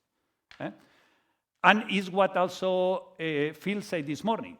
Key challenges, robustness. These systems have to work not only on the device, this technology has to work on iPhones, but also on Motorola E second generation from India, which is an Android from 2013. And it has to be on real time on CPU. So, You have the computational cost, you have the robustness. These are the two things that are critical, and the data. Now, another thing for the success of augmented reality, and in particular reliability, is going to be content creation. So interesting enough, we have really good tools in the last 2-3 years as generative models for create content in 2D. But this content in 2D is not consumable with graphic engines like Unreal or Unity. So some work that we did here now for faces is we have a generative model that can generate 2D faces, like a style gun, which is realistic.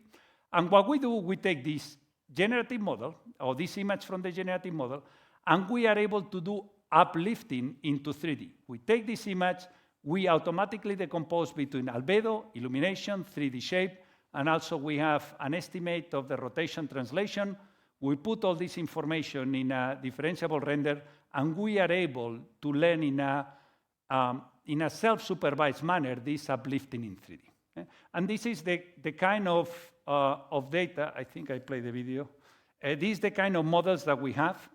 And this is particularly useful, for, this is a synthetically generated 3D data. This person does not exist. But the big advantage of this technology is that we are able to input this directly into graphic engines. This comes from a generative model. This person does not exist. We learn it in 2D, and we pass in 3D. Of course, we have to work on the teeth and the hair, and we are working on these things. But this is completely fake. Now, I show several applications, but the bottleneck of all these applications, the data. That's the data. So how I collect large amounts of data. When I talk about the depression study, we collected 60 patients, and that was painful. 60 patients is not enough to do. It's enough to do some preliminary studies, but it's not enough to build a system. Similarly in Wi-Fi, if we want to generalize across positions, I need to collect all this data. Now, second, how do I label human behavior? Labeling human behavior is very difficult. In the case of depression, Hamilton score, I give this interview to 2 clinicians, and I'm going to have different ratings. There is a lot of variability. Or, as I say, for Parkinson, how do I determine when my tremor starts and ends? It's very complicated. How to represent a representative test set? What I mentioned before, I have 4 or 3 billion users as a test, and I have several thousand images as training. How do I select that? More importantly, how do I collect unbiased? How do I build fair models that are not biased, that works equally well across gender, ethnicity, age? I have to provide warranties that Ivan was asking before. How do I provide warranties to that? How do I evaluate computer vision algorithms? That's very complicated. And the reality that everybody knows, but not many people talk about, is when we build a system, a product system, around 70% of the time has to do with the data. Arguably, the data is the most critical part. Labeling, collecting the data, curating data is the most critical part of any learning-based algorithm.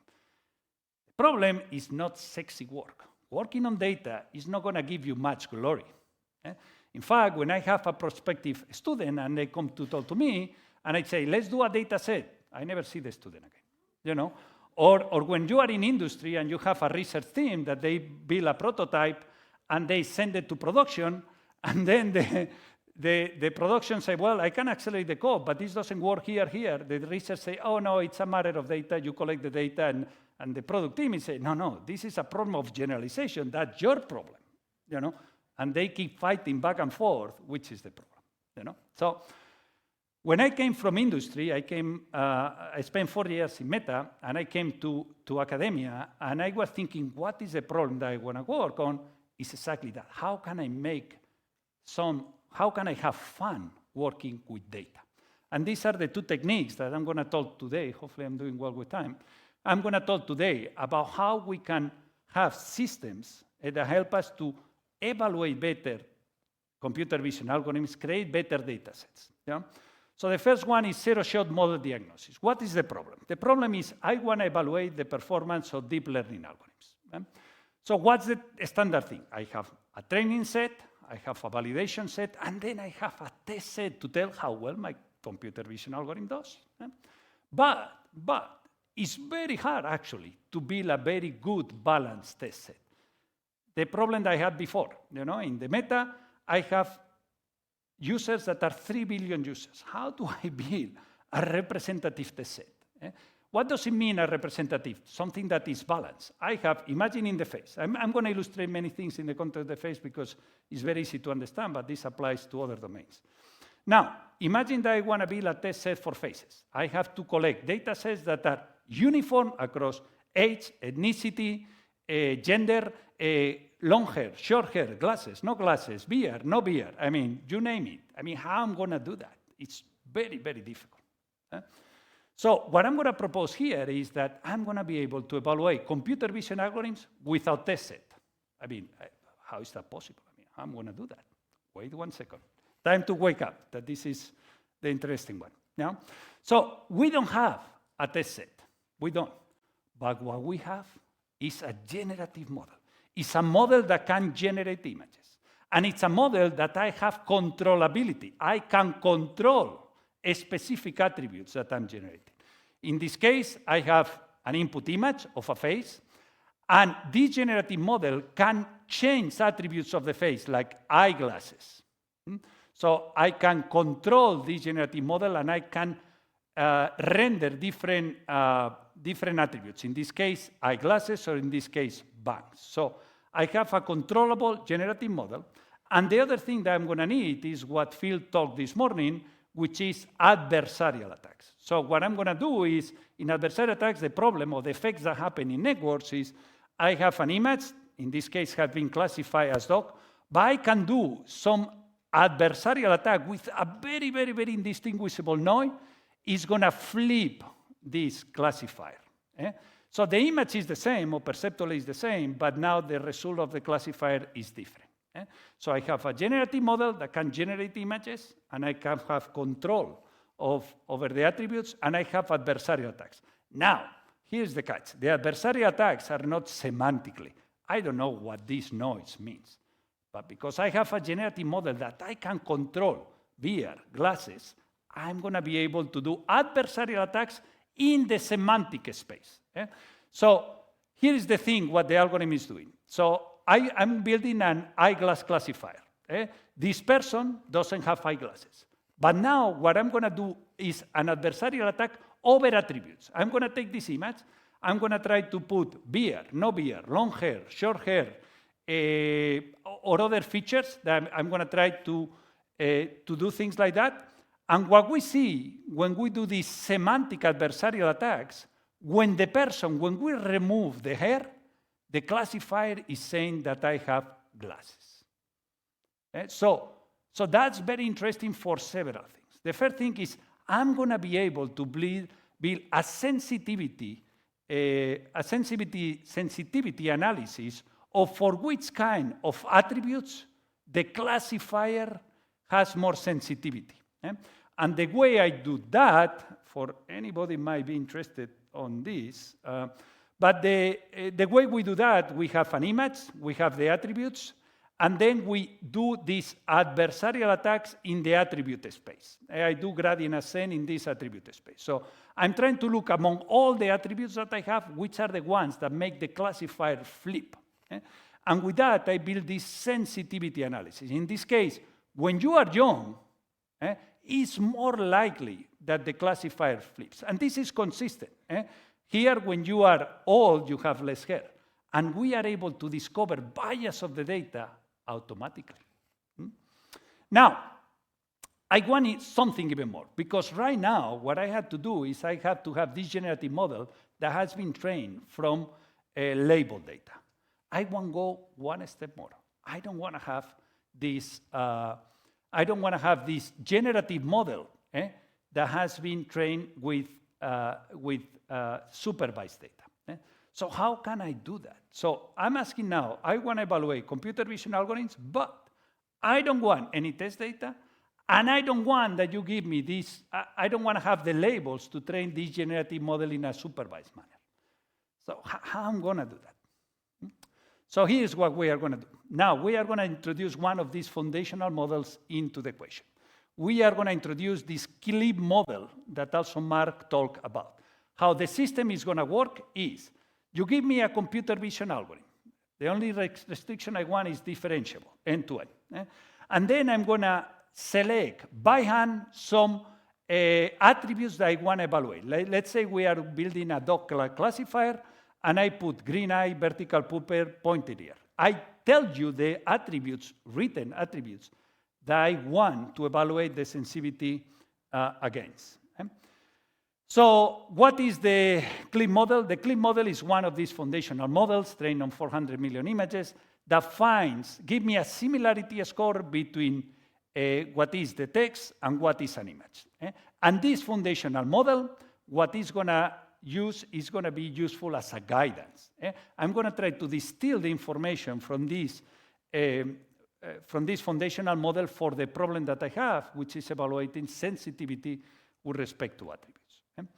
Now, this model, thanks to this CLIP model, like a style clip, we use a style clip to disentangle, to build this generative model that has a direction where the attribute changes. For instance, in this case, we use this style clip technique, and we are able to have, for smiling, you can see that I can modify the image only the smile. I change in that. So with clip, I put a smiling, and I'm able to find directions in the image that only changes a smile. The same with pale skin. I put pale skin, and I can see how the model is changing only pale skin, or lipstick. Here we can see that I'm changing lipstick. And then the method is very similar as before, as I explained before. I'm not going to bore you with the questions, but yeah, it's very similar as before. The only thing, we have a cost function that it's a little bit more complicated. But here is and again, I'm illustrating all this talk in the context of faces because it's just easy to understand. But this technology works not only for classifiers, we apply to key point detector and other classes rather than faces. In this case, we try to do a classifier, which is perceived age classifier. 0 is that you are an old person, 1 that you are young. So this is what the algorithm discovered. The more hair you have, the score is 1, you are young. The less hair you have, you are the classifier perceives you more as old. And this is normal. That kind of makes sense. It's something that we are able to discover from the bias in the data. There is a strong correlation. Similarly, with happy, when you are happy, you tend to be, the classifier thinks you are younger, and when you are older, you tend to be more neutral expression. And if you look things, this is the sensitivity analysis across several attributes. You see that for perceived age classifier, which is the orange one, smiling is one of the sensitive attributes. Now, what I talk is just how to evaluate computer vision algorithms. Another thing that is very important in computer vision is, well, how do I generate data? One of the big trends now is to generate synthetic data. Now, there are 2 ways we can generate synthetic data. We can go to graphic engines, but then we have the domain gap. When I generate something in Unity or Unreal, it's not a real image. I have a domain gap. Now, another thing that we can do is go to new generative models like Stable Diffusion, and these generate images. Why don't we use these images to train my algorithms? That seems a no-brainer, no? Well, one of the problems is we don't have controllability. So what does it mean? I have a generative model, ChatGPT, DALL-E 2, StyleGAN, and again, I focus on faces just for easy understanding. So I have a StyleGAN 2 that can generate faces. But imagine that I want to go generate faces with glasses, with long hair. I don't have this controllability. How can I add this controllability to these pre-trained models? And let me put you an example. Here is what I want to do. I have a pre-trained model, a StyleGAN. This can generate faces across all attributes, across all genders, across all ethnicities. And now what I'm going to do is I'm going to have a control, something that is going to say, from all this space of the generative model, I want to grab a subgenerative model. And I'm going to have this clean model as a guidance. So what I'm going to say is a photo of a baby. I'm going to get this generative model that can generate all sorts of images, and I'm going to build a sub-generative model that only generates photos of a baby. So I'm able to build a sub-generative model that just with the guidance, a photo of a baby, is going to be able to build a generative model that only generates babies. Or similar thing here, I put a photo of a person without makeup, and I'm able to render people, but they don't have makeup. So that's the controllability that I want. How do I do that? Before I do that, another problem, that we are going to have in these generative models. One thing that is very important is ethical AI, and one thing that for these generative models that we have to guarantee is that these generative models are fair. In the context of image, what does it mean to be fair? So I'm going to have the same Stalgan model that can generate faces. If I see the histogram that this Stalgan model generates across images, if I sample this generative model, this is what it looks like.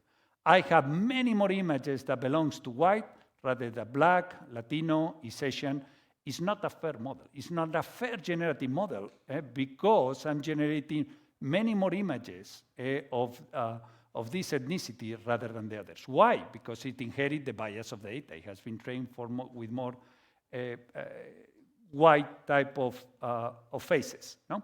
Now, how can I debias this generative model? So these are the two things that we are going to talk about. So to give you an idea of how is this possible, let me illustrate this in the concept of 2D images, or 2D data sets. Now what we are going to imagine is each point here, each 2D point, is kind of an image in a high-dimensional space. So I have real data. This is my distribution. I build a generative model, and this generative model maps noise to data. That's what GAN does. But inherit the bias of the data. You see that in this distribution, it's much more highly sampled than this one. This mode is highly sampled than this one, and the GAN, does the same. Now, the first thing that I want to do is, imagine that I have this generative model, and I only want to sample one mode, not both. I know my generative model can generate these two, but I want only one. So what I'm going to do, the technique is going to do is the following. What I'm going to do is take this latent space, and I have to find the part of the latent space which is representative of this mode. And then I'm going to have kind of, again, noise is Gaussian noise. I find a mapping from this Gaussian noise to this part of the latent space which is representative of this mode, and that's it. Here we are. I have my generative model. And I'm going to do this with an invertible neural network. Now, I'm sure everybody is dying to know the mathematical details on that, and I'm running. Okay, so I'm going to skip now. Thanks, Ivan, from the audience. Let me show you two results, and I finish. The first one is, here is what we were, in the case of a photo of a baby, this is what the generative model or algorithm is able to carve from the general model. We have photo of a baby, and we build this sub-generative model that can represent images of a baby. If we look at existing technique, like a style clip, that doesn't look like cute babies, or a style gun, also, it has very elderly people. Now, we skip this one. Short story long. So another point that we had is the, actually, it's just one slide more and finish. So another point that we wanted to do is the bias of this generative model. I have this Stalgan model that generates many images of white people. After we debias with this technique, this histogram is much more flat. And of course, we do better numerically than existing methods, otherwise I will not talk about. And as a conclusion, I hope I convince you that one of the critical parts of any learning-based system is data and labels. Nobody wants to work on that. Doesn't bring glory. But what we can do is work on these techniques, that can help us to, with the help of generative model, analyze computer vision algorithms, and with the help of prompt gen, generate synthetic data that can be controllable to generate synthetic data and make more fair models. So that's what I wanted to say. Thank you very much. So do you have any questions? Yeah, it's time to wake up now. Quick question.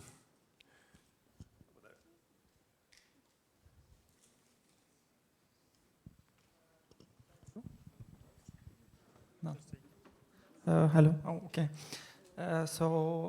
First, I do think that deep learning models have been developing more elegantly lately. You talked about the challenge on the hardware side, working on mobile CPU and stuff. My question is, so despite the advancement in the architecture of deep learning models, we are seeing only like hundreds of millions of parameters size deep learning models, especially in GAN models and like detection and segmentation models. Do you see us moving towards an only cloud-based systems in the future? Yeah. Now, there are several observations here. First, one of the counterintuitive things that happen when you train a generative or large models is they don't comply with what we know in statistics. No? In statistics, you say that you need more data than independent parameters. Somehow, when you train these large language models or large deep learning models, because probably we train with a stochastic gradient descent, even if we have less data than independent parameters, these models tend to generalize well. Now, when we are running things like on-device, and I have to run in CPU, these models are much smaller, And the properties of these smaller models that have very few parameters versus these large models are very different. So the theory that you have to apply is usually very different. Now, there are things like if you want to run a generative model like ChatGPT, or I think we are very far away from running this on device, you need to run these things on the cloud. The other reason why these generative models are, maybe are not as compact as they should be, I think has to do also with the data. We train these with a lot of noisy data. So if we have, now there is a trend that we don't need that much big data, but good data. So I do believe also when we have much cleaner data and systems that can help us to clean the data, we are going to have also much more compact models. But these generative models are still, we are far away from running this on device. Okay, let's thank Fernando again. Sorry, we have. Okay, maybe last question over there. Short one.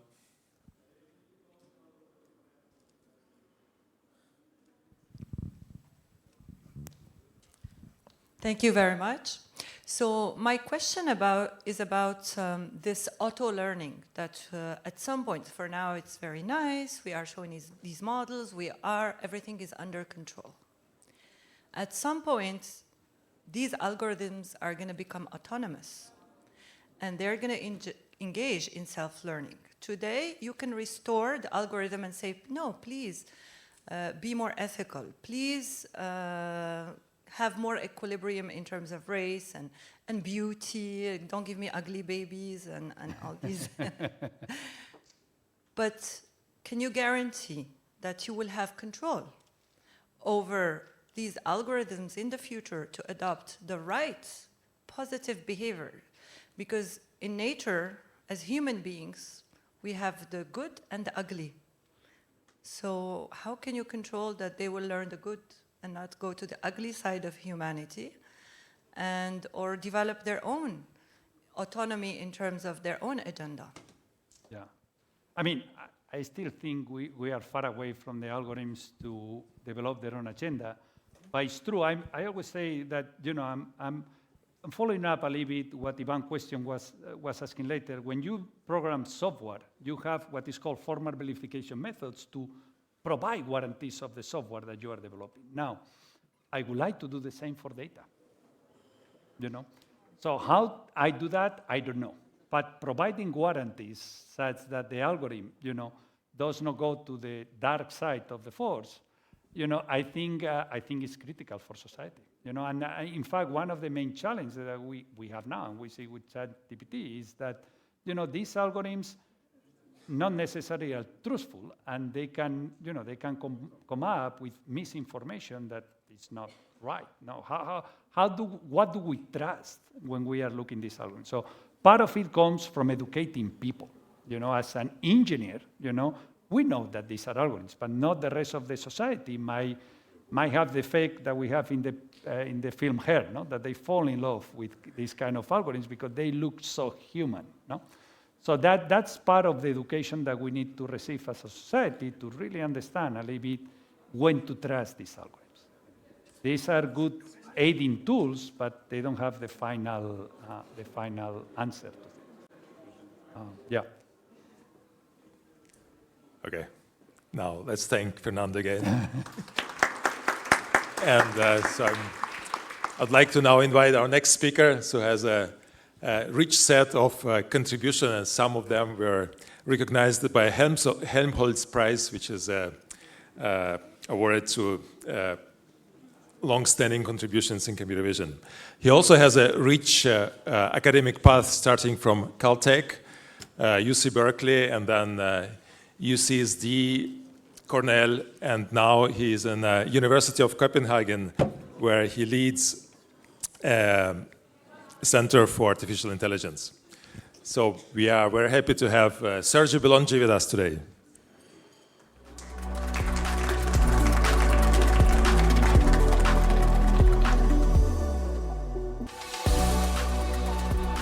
Thank you for the introduction and the invitation, Ivan. This is really a fantastic event. It's my first time in Dubai, and I'm extremely impressed. I hope I have more opportunities to come back. As Ivan said, I moved to Copenhagen to start a new AI research center. It's called the Pioneer Center for AI. It's based in Copenhagen and has 5 universities participating. And you can read about it at that website. I won't be saying too much about the center itself, but the reason I mention the center is that one of the organizing principles of the center is around moonshots and grand challenges. And I want to talk about one of those today, and we're just getting started on it.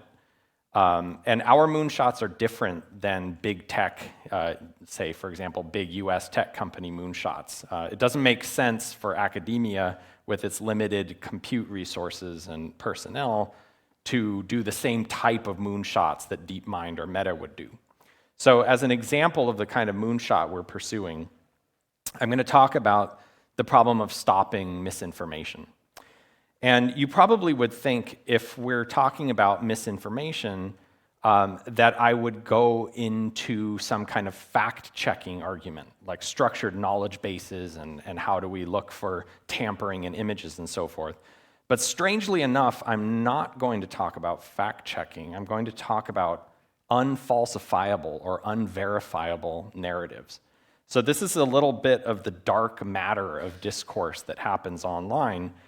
But I think it's quite interesting, and I moved from the US, and I had enough time there to realize that facts don't change people's minds. So we need to think about things in a different way.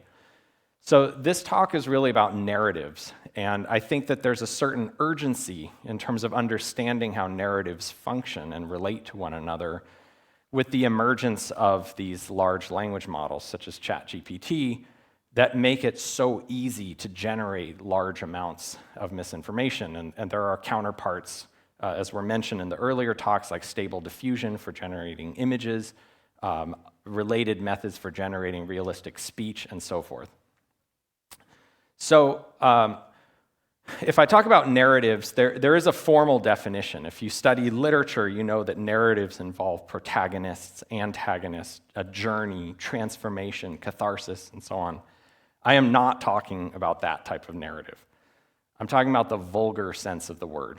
It's something that's often leveled as an accusation in social media.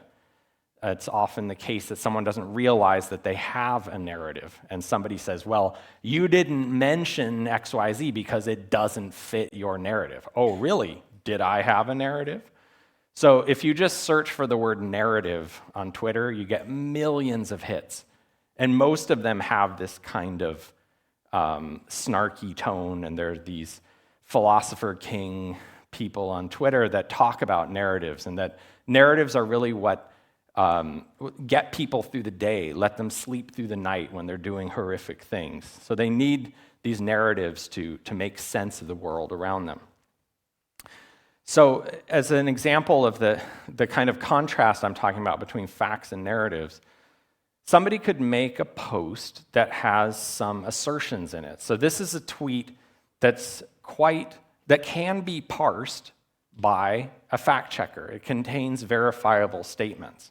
So it's got geographical locations, it has claims of certain percentages. But you can look at this tweet and say, Paul, you're not posting this for us to check those percentages. Why are you posting this? Right? We don't go down the wild goose chase of fact checking on what he said. What it's really about is which narratives are advanced by that tweet. And I'm not talking about what's right or wrong here. I'm just talking about narratives that are advanced or not advanced. So you could say that that tweet that has to do with plastic waste, it supports narratives that say that banning plastic straws is stupid. It's performative. It doesn't accomplish anything substantial. But you can also imagine narratives in opposition to that. And if you, in fact, look at the tweet in the comments, you find representatives of these types of tweets. So maybe there was something that was omitted about the true source of the waste, or that perhaps even if it is sustainability theater, it keeps an important issue on people's minds. Very often the narratives are the so-called quiet part. It's not said out loud. And these are culturally specific. We need to think about geography, the populations that are posting these things. So if you look at the example on the left, which is from the US, it involves Black Lives Matter. And if you look at the individual statements, they're not particularly controversial. But if you put them together, it's adjacent to something that is blatantly racist. And there's a picture on it that telegraphs a kind of racial unity, people of different races shaking hands. But there's something in there where you could imagine somebody posts that on Facebook, and then someone writes a comment, are you saying that Black Lives Matter is the same as KKK? And the person who posted it would say, I didn't say that. Where does it say that, right? So same kind of thing, the one on the right, this one's written in Danish. This is an example where there was a big soccer victory, and after that happened, people poured out into the streets and they blocked the buses, and there was a huge amount of celebration. And the press coverage was quite favorable and kind of festive about that. But this is a tweet that I would say is not falsifiable, but the person tweeting it is saying if there were different ethnic or demographic groups that were engaged in this behavior, the press would probably treat them differently. So you could imagine little changes to the way that that image might appear that would change the narrative that is advanced. Now, just to say a little bit more about the interaction of the visual and the textual when it comes to narratives, when major events happen in the news, it's kind of expected that all the different news agencies will pick it up and run a story. So if there's a big celebrity divorce, like Bill Gates and Melinda Gates, there's only so much you can say. The headlines are pretty much the same, the leads are pretty much the same, but somewhere within all those news agencies, there's a photo editor, or maybe it's just a high school intern that's picking the pictures. But if you look at those pictures, they advance a narrative. And this is informal, but when I look at those pictures, of all the pictures they could pick of Bill and Melinda Gates, they seem to show that it's going to be fine, that this couple is going to be okay. The marriage ran its course, and they're still kind of smiling. There's a kind of proxemic relationship that's shown in the way that they're depicted. But I can assure you this is not the case on all celebrity divorces. If you look at tabloids, when a big divorce happens, they aren't always shown in such a positive light. So there is a narrative that's transmitted by those choices of photos. There's also these well-known cases of out-of-context photos. So this is a case of a photo that has not been manipulated, but it was used out of context. So we have a US politician that is opposed to a policy from the opposing party. It was called Build Back Better. And so she made this post as evidence in the United States of that policy being ineffective, resulting in grocery shelves being empty. But if you zoom in on that and you look at the currency, what do you notice? It's not dollars. So somebody pointed that out, and you could imagine if you had some kind of narrative dashboard with lights flashing saying Build Back Better is garbage, all of a sudden someone says, that's pound sterling, you got it wrong. Narrative, boom, switches, and guess what? She deleted the tweet. So it disappeared into the ether. Now, to get more concrete, I want to talk about a specific work from my group, a collaboration with Cornell and 2 universities in Denmark. And I've been talking about some pretty heavy areas where you could look at narratives. So I'm going to dial it back a little bit to something that's fun. It might even sound a little bit silly. But here's the story. You go to a public restroom, you wash your hands, it's time to dry your hands. You turn around from the sink and you've got 2 options. You can use the air dryer or the paper towels. Now, when I'm presented with this option, I think it's completely obvious which one is superior. I don't even doubt it for a second. I'm not going to say what it is. But to me, it's just absolutely clear which one is better. And I think most people in this room also have some opinion. But it doesn't mean that we have training in epidemiology or public health. It could just be that we prefer one of them for some reason, and then we work backwards from that justification. Now, this was just the result of some brainstorming with my group about fun things that we could use to generate narrative studies. I quickly found out that it isn't all fun and games. First, I looked on social media, and there are millions of tweets where people are arguing about paper towels versus air dryers. Now, part of that is because of the pandemic, which had to do with narratives about how germs are spread. But it also turns out that there's big bucks to be made. It turns out there's these multi-billion-dollar contracts to put one type of hand dryer versus the other in big restaurant chain bathrooms and so forth. So it's a big deal. And there's conspiracy theories, and there's bots and shills, and it's probably getting even worse online. So it turned out it wasn't the cute little application that I thought. But for a while, we thought it was pretty innocent. Now, just jumping ahead to the kind of thing that we want to get from this type of narrative analysis, as I mentioned, if you just search for certain keywords on social media to find out what narratives exist on this topic, you will find millions of hits. But are there millions of narratives? No. There's only so much that you can say about this problem. And to a large approximation, they fall into this simple, shallow, hierarchical structure. And again, I'm not saying my personal preference, although I think it's clearly superior, but there are some who view paper towels as better than air dryers, others that feel the opposite way. There's a bunch of irrelevant tweets that just contain those keywords in them. And then there's some other narratives, like some surprising things, like sometimes people dry their hands on their hair, or they dry their hands on their pants, or all sorts of things. So this is the kind of thing that we want to generate from this sort of narrative analysis. And in fact, we'll be using this color coding when we try to do these low-dimensional embeddings to understand narratives. We need the visualization piece itself is an interesting research direction, but we've got these basic color codes going on here.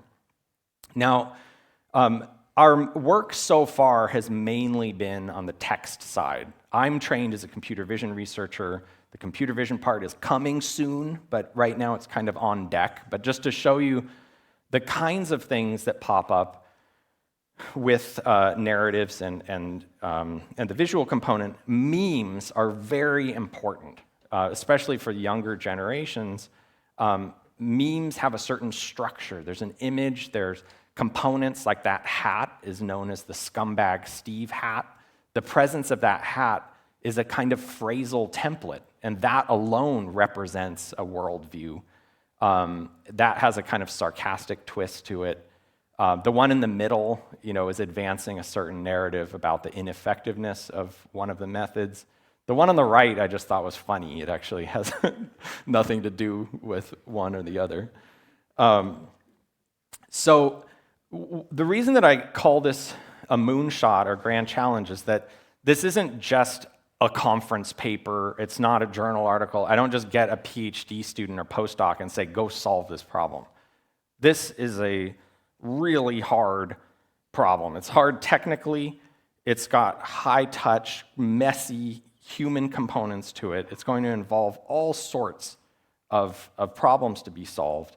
And all of these are open problems. This is probably impossible, what we're trying to do. If you think sarcasm and nuance are hard in NLP, natural language processing, this is 10 times harder, maybe. We're not sure yet. We're still figuring it out, but we want to pursue these problems that just might be impossible, but the students are excited about it, and we can make some progress along the way. Now, if you look in the literature on what's out there on this type of problem, it may not be surprising to hear that most of the approaches are based on transformers. That's the T of GPT. And for example, at University of Washington, Ye-Jin Choi's group has done some inspiring work called social chemistry. And this is, it's related in the sense that what they're looking at are these problems where you want to figure out what is socially acceptable or not.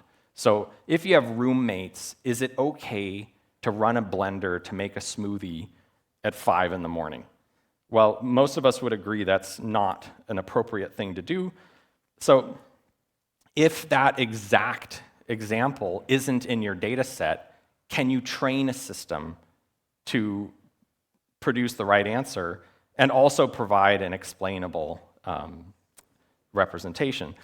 So that is the kind of framework that we're looking at with this transformer-based approach. I'm not going into details about how that works, but as Fernando said, there's also this incredible data-driven component of this.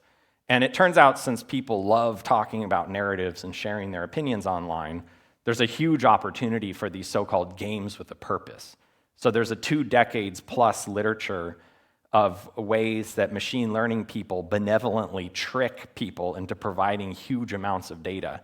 So these things, like Duolingo is the most recent example of that. But these are tricks that appear fun, but you're actually collecting large amounts of data, and we do that type of thing. Some of the related work that we've done in terms of the visual representation, just one recent example is what we call intentonomy. And this one has to do with the motive behind sharing things on social media. So toward that end, we were tapping into a taxonomy of social psychology.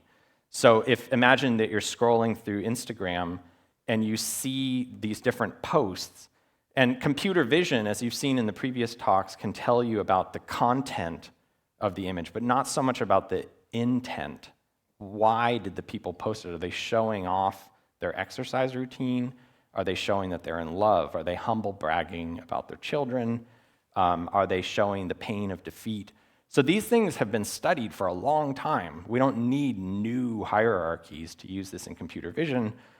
But one of the main findings of this work, which was done in collaboration with Meta, is it's an extremely hard problem. If you know the people, you can, of course, figure out why they were posting it. But there are these tantalizing signals present in the image that can help you decode these intents.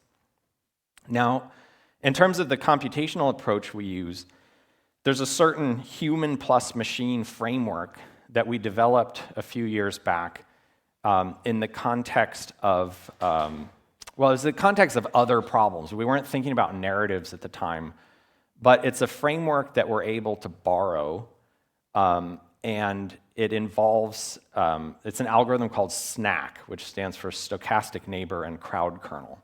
So I'm going to say a little bit about how it works, using the motivating case of pictures of food and the flavor of the food. So when we get back to narratives, what we're talking about is tweets and the narrative behind the tweet. So I'm taking a little diversion that has to do with taste, and then we'll bring it back to narratives. So in this case, the stimuli are images, pictures of food. So imagine a visual menu. And we're not going to set up the menu in terms of old-fashioned cuisine types or names of meals. It's just pictures of food, and we want to produce a visual map that has similar tasting food near one another and dissimilar tasting food far apart. So the task here, in terms of the crowdsource part where we're tapping into human expertise, we present the data in the form of triplets. So we'll have an anchor image A, and then two choices B and C are presented to the human. So the task for them is to look at B and C, imagine what they would taste like. So don't think about the color, the texture, the shape of the food. Their task is to look at the image and think about how it tastes. And then based on that, answer this question: is it more similar to A? Is B more similar to A than C is to A? So that's their task. Now, that has cubic complexity when it comes to crowdsourcing. So we made a more efficient way of doing this that makes use of grids. This is a 3x3 grid, but you can make it much bigger. And so it's the same basic task here. You still have an anchor, so the carrots represent the anchor. And then the task, instead of just picking one out of these two choices I showed, you actually, in this case, you'd click 4 out of the 9. So it's a forced choice problem. You're shown the anchor, you look at the carrots, you think about how they taste, and then you look at those 9 images and you click on the 4 that look like they taste more similar to the carrots than the others. So this is a human intelligence task. You can put it on crowdwork marketplaces and get gigantic amounts of triplet constraints from this. Because when they click on those, what they're saying is that those 4 are more similar to that anchor, and so you get your triplet constraints. The other ones are farther apart, so it generates lots of training data. It's noisy, but you get lots of training data. Now that goes into this algorithm that we call SNAC, and it's built out of a combination of 2 separate algorithms. One is called T-SNE, and the other is called T-STE. So these are sibling algorithms. T-SNE stands for Student T-Distributed Stochastic Neighbor Embedding, and the sequel to that paper was Student T-Distributed Stochastic Triplet Embedding.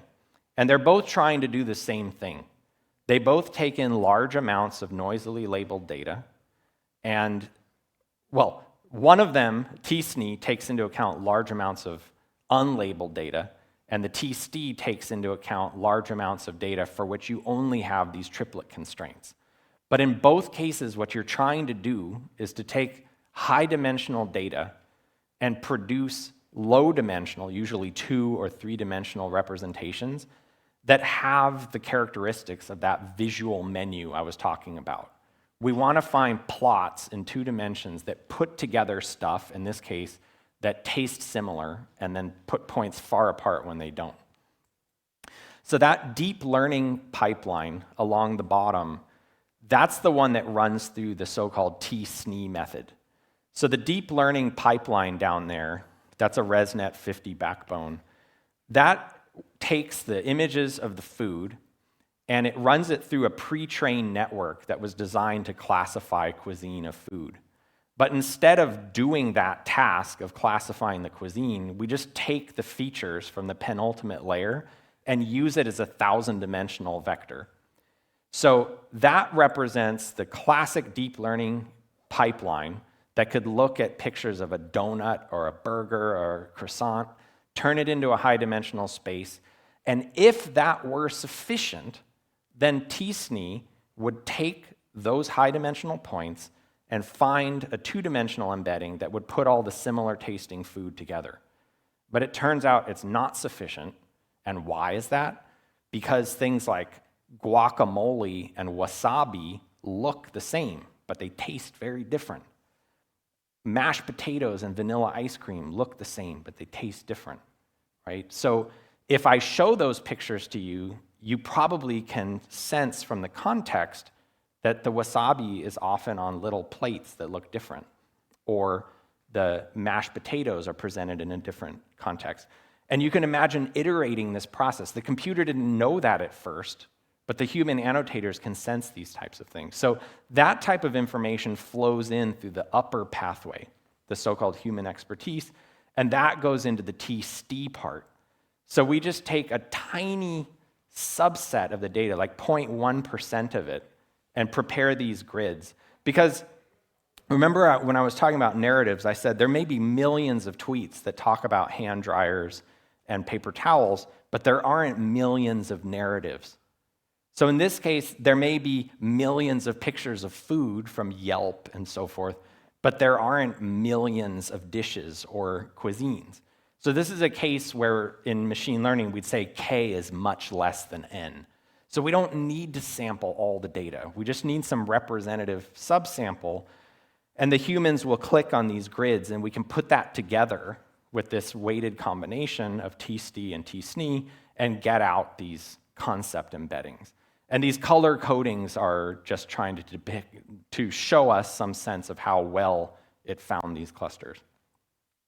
Now, this has been done in other domains, like in the case of music genre discovery. These words are too small, so I'll just zoom in. This started out with a huge list of band names. And here, the task for the human users was they're supposed to look at the name of a band, and they're not asked to look at the characters in the band name or the string description. No, look at the name of the band, think about what they sound like, and then answer the triplet questions based on relative similarity. So instead of using preconceived genres of music, you induce these clusters that are based on perceived similarity. So that's another case where you can see this kind of thing. Bringing it back to narratives, without going into details, we produce the same kind of crowd work pipeline where people are shown tweets or comments from Facebook, and it's the same kind of thing. They're asked to put these things into groups and to assess relative similarity of the tweets. It is harder, though, and empirically we found out we had to pay more to get it, but it's the same basic idea. And that was the technique that we then fed into the snack algorithm, and we get these clusters, and then we're able to find what's shown here is this simple hierarchical color-coded representation. Now, and can I get a check on time? 5 minutes. I won't say too much about the quantitative, let me just skip this. So the way that you quantify these results is to look at triplet agreement. So you can say, for all these different, all the competing methods make use of transformers in some way. And we were using something from Hugging Face called the T5 sentence transformer. And what you would want in this second column, this TGR that's sorted from lowest to highest, you want to see 100% triplet agreement. That would be the best. That means that the algorithm is figuring out relative similarities that agree with what the humans said about relative similarity. And our so-called snack T5 method is getting something like 67%. And if you just use the machine pathway, the T-SNE-BERT pathway, you get something like 55%. So in computer vision, we're not used to seeing percentages this low. It's hard to get a paper accepted. I didn't get it accepted. I had to send it to a different conference. And NLP, you don't like to see these kinds of low percentages. But this is a very hard problem. So in the remaining minutes, what I want to say, I just want to fast forward to how this could manifest in the real world. How, if we solve this problem, if we're able to take topics that are hotly debated, harvest large amounts of tweets and Facebook comments and distill them into these different narratives, What could we do with it? Well, let's look at some of the motivation that's out there. There's a site called ground.news. It attempts to find articles or stories that are covered by the left and the right, and they present the percent coverage of those different topics from the left, right, and center. But that spectrum of right and left is somewhat limited. Wouldn't it be nice if you could actually look at news stories, for example, by hovering over them or seeing hashtags or something? What are the narratives that are advanced by these stories? What are the narratives in summary of the people that you follow on social media, or your narratives that are present in your social media history? So the thing I want to wrap up with is just an analogy and why, if this problem is impossible, that I want to work on it. Well, in my group's previous long-term project, which was called Visipedia, we tried to solve the problem of recognizing plants, animals, and fungi. And that required us to collaborate with museums, herbaria, citizen science groups around the world. And they all curated their own data sets, and we worked closely with them to build this workflow, a mediated workflow, where there's a neutral organization called GBIF, Global Biodiversity Information Facility, that warehouses all these different organizations' data. And then the AI research groups in industry and academia collaborate with them to help solve these problems. So without saying too much about that, it's a little bit cryptic the way I'm putting it, but this represents an example of a fruitful, community-driven approach to coordinating these types of heterogeneous data sets in a way that's socially responsible, allows people to remove data that they don't want used, and has academia and industry working together. So I'm going to wrap up here. Hopefully we have time for a question, but again, this is just the beginning of a moonshot. We're very far from solving it, but I thought I would just present something different and weird today to keep things interesting. And that's it. Thank you for your attention. Oh, this is really inspiring and different. I guess it opens lots of questions. We have time just for a few of them.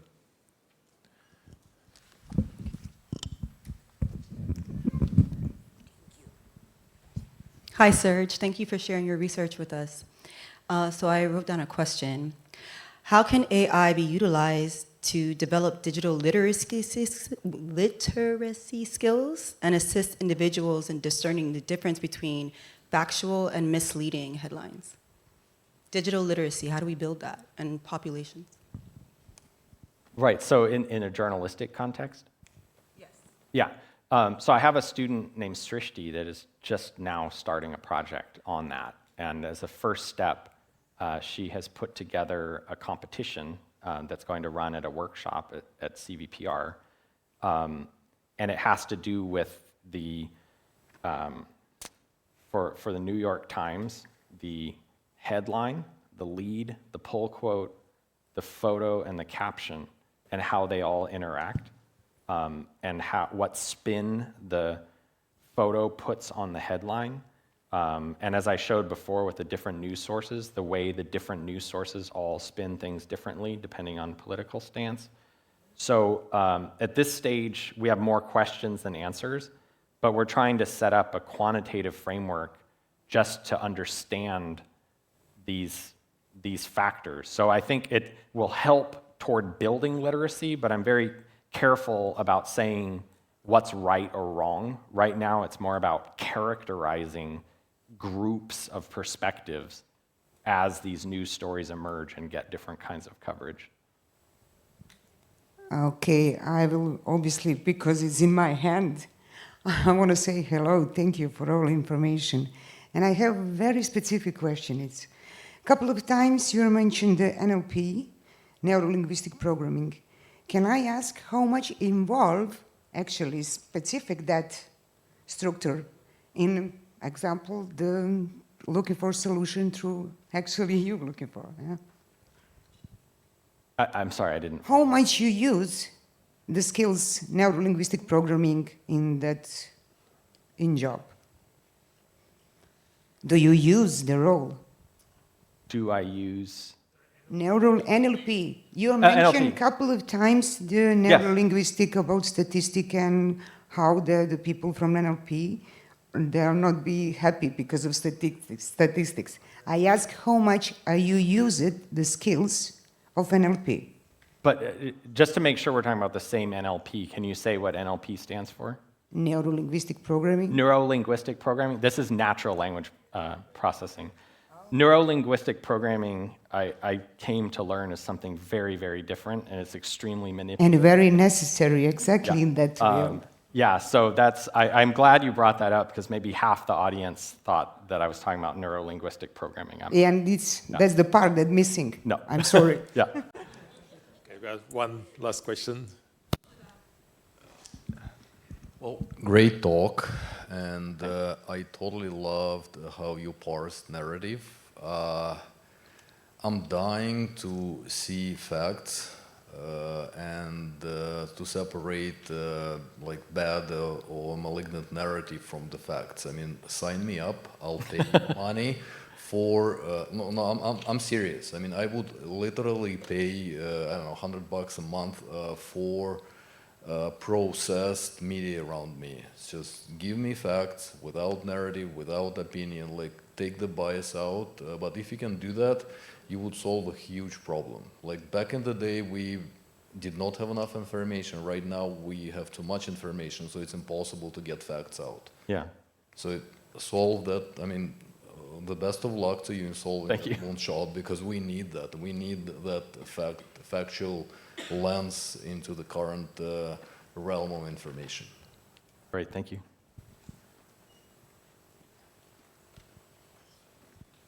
Okay, thanks, Serge. So I want to now introduce our next speaker. So someone who is mastering a very wide set of topics. So from mathematical image analysis and convex optimization to autonomous cars and robotics. So he's a professor at University of Munich, and he's also a co-founder of several startups, including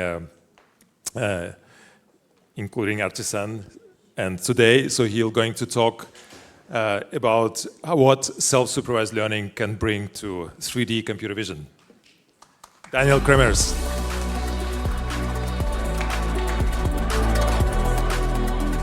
Thank you very much, Ivan. I'd like to start by thanking Ivan and Alex and the whole team for putting together an amazing program here today in Dubai. This is my second time here to Dubai and to UAE, and I always love to come back. Yes, this is on 3D computer vision, the last presentation today. Please bear with me. I know you're all kind of tired, and so I kicked out all the equations to make it a little bit more lightweight. I've been at TU Munich. I'm currently in Oxford, but on sabbatical for a year. But in general, I'm based in Munich, and I'm heading a number of initiatives there in Munich, both national and European initiatives. On a national level, I'm heading a competence center called the Munich Center for Machine Learning, and it's very similar, I think, to the structure that Serge mentioned in Copenhagen. It brings together the two leading German universities, LMU and TU Munich. And it brings together about 50 professors from the larger area of machine learning, and it has an annual budget of over 20 million. And so it's the challenging task for me to figure out how to spend money. I think this is a challenge that is well known here. The other initiative that I'm heading is the ELIS unit in Munich. This is part of the European Network on Learning and Intelligent Systems, where I'm heading the Munich unit that brings together machine learners, again, from the Munich area and connects them to all of Europe.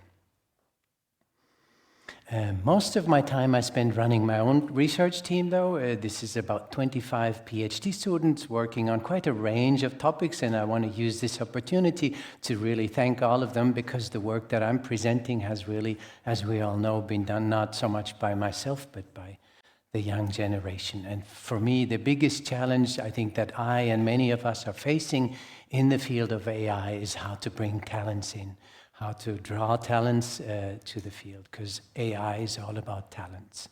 And I find it's actually not so much about money, at least in Munich it isn't. It's about finding the right talents that have the right skill set to make things happen. What things? Well, one of the areas that we work in that I want to focus on in this presentation is 3D computer vision. And this is techniques that can be used, for example, for autonomous driving, for driver assistance. And this is footage that we recorded more than 10 years ago. We started actually in 2005 collaborating. You can see who we collaborated with. In the design of their cars, they made sure that the logo would always be in the imagery. Very clever design choice from the start. I think they knew that computer vision was coming when they designed the cars.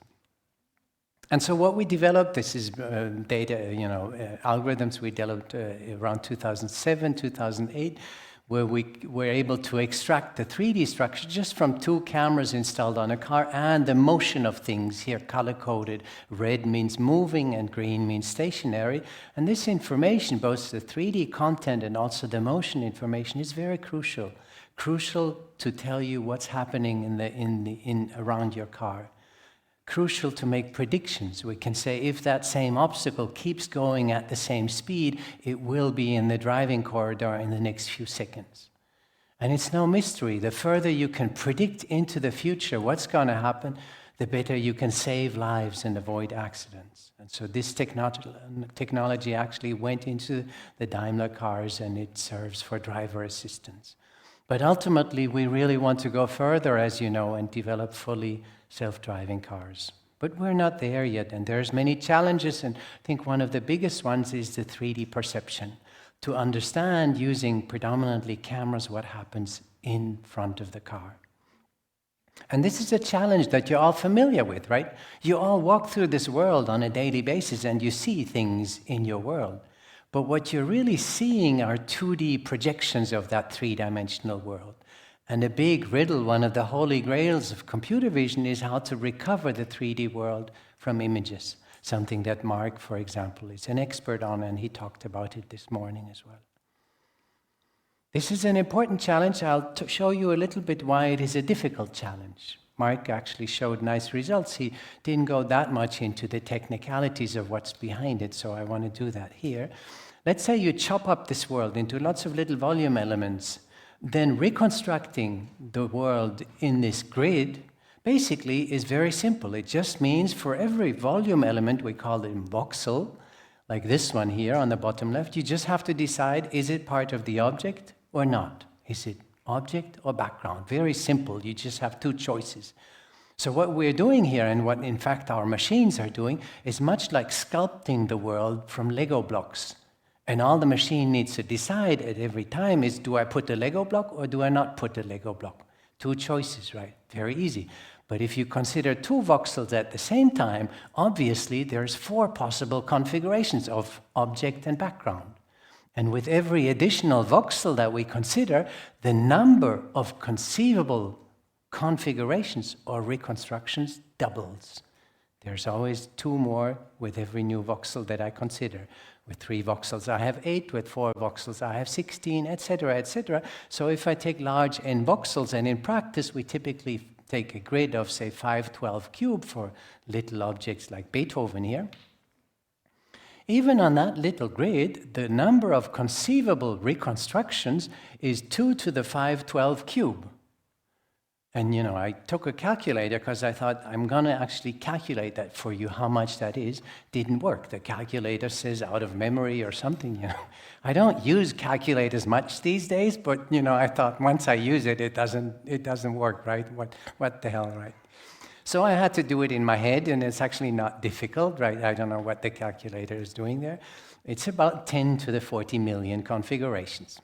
That means that's a 1 with 40 million zeros.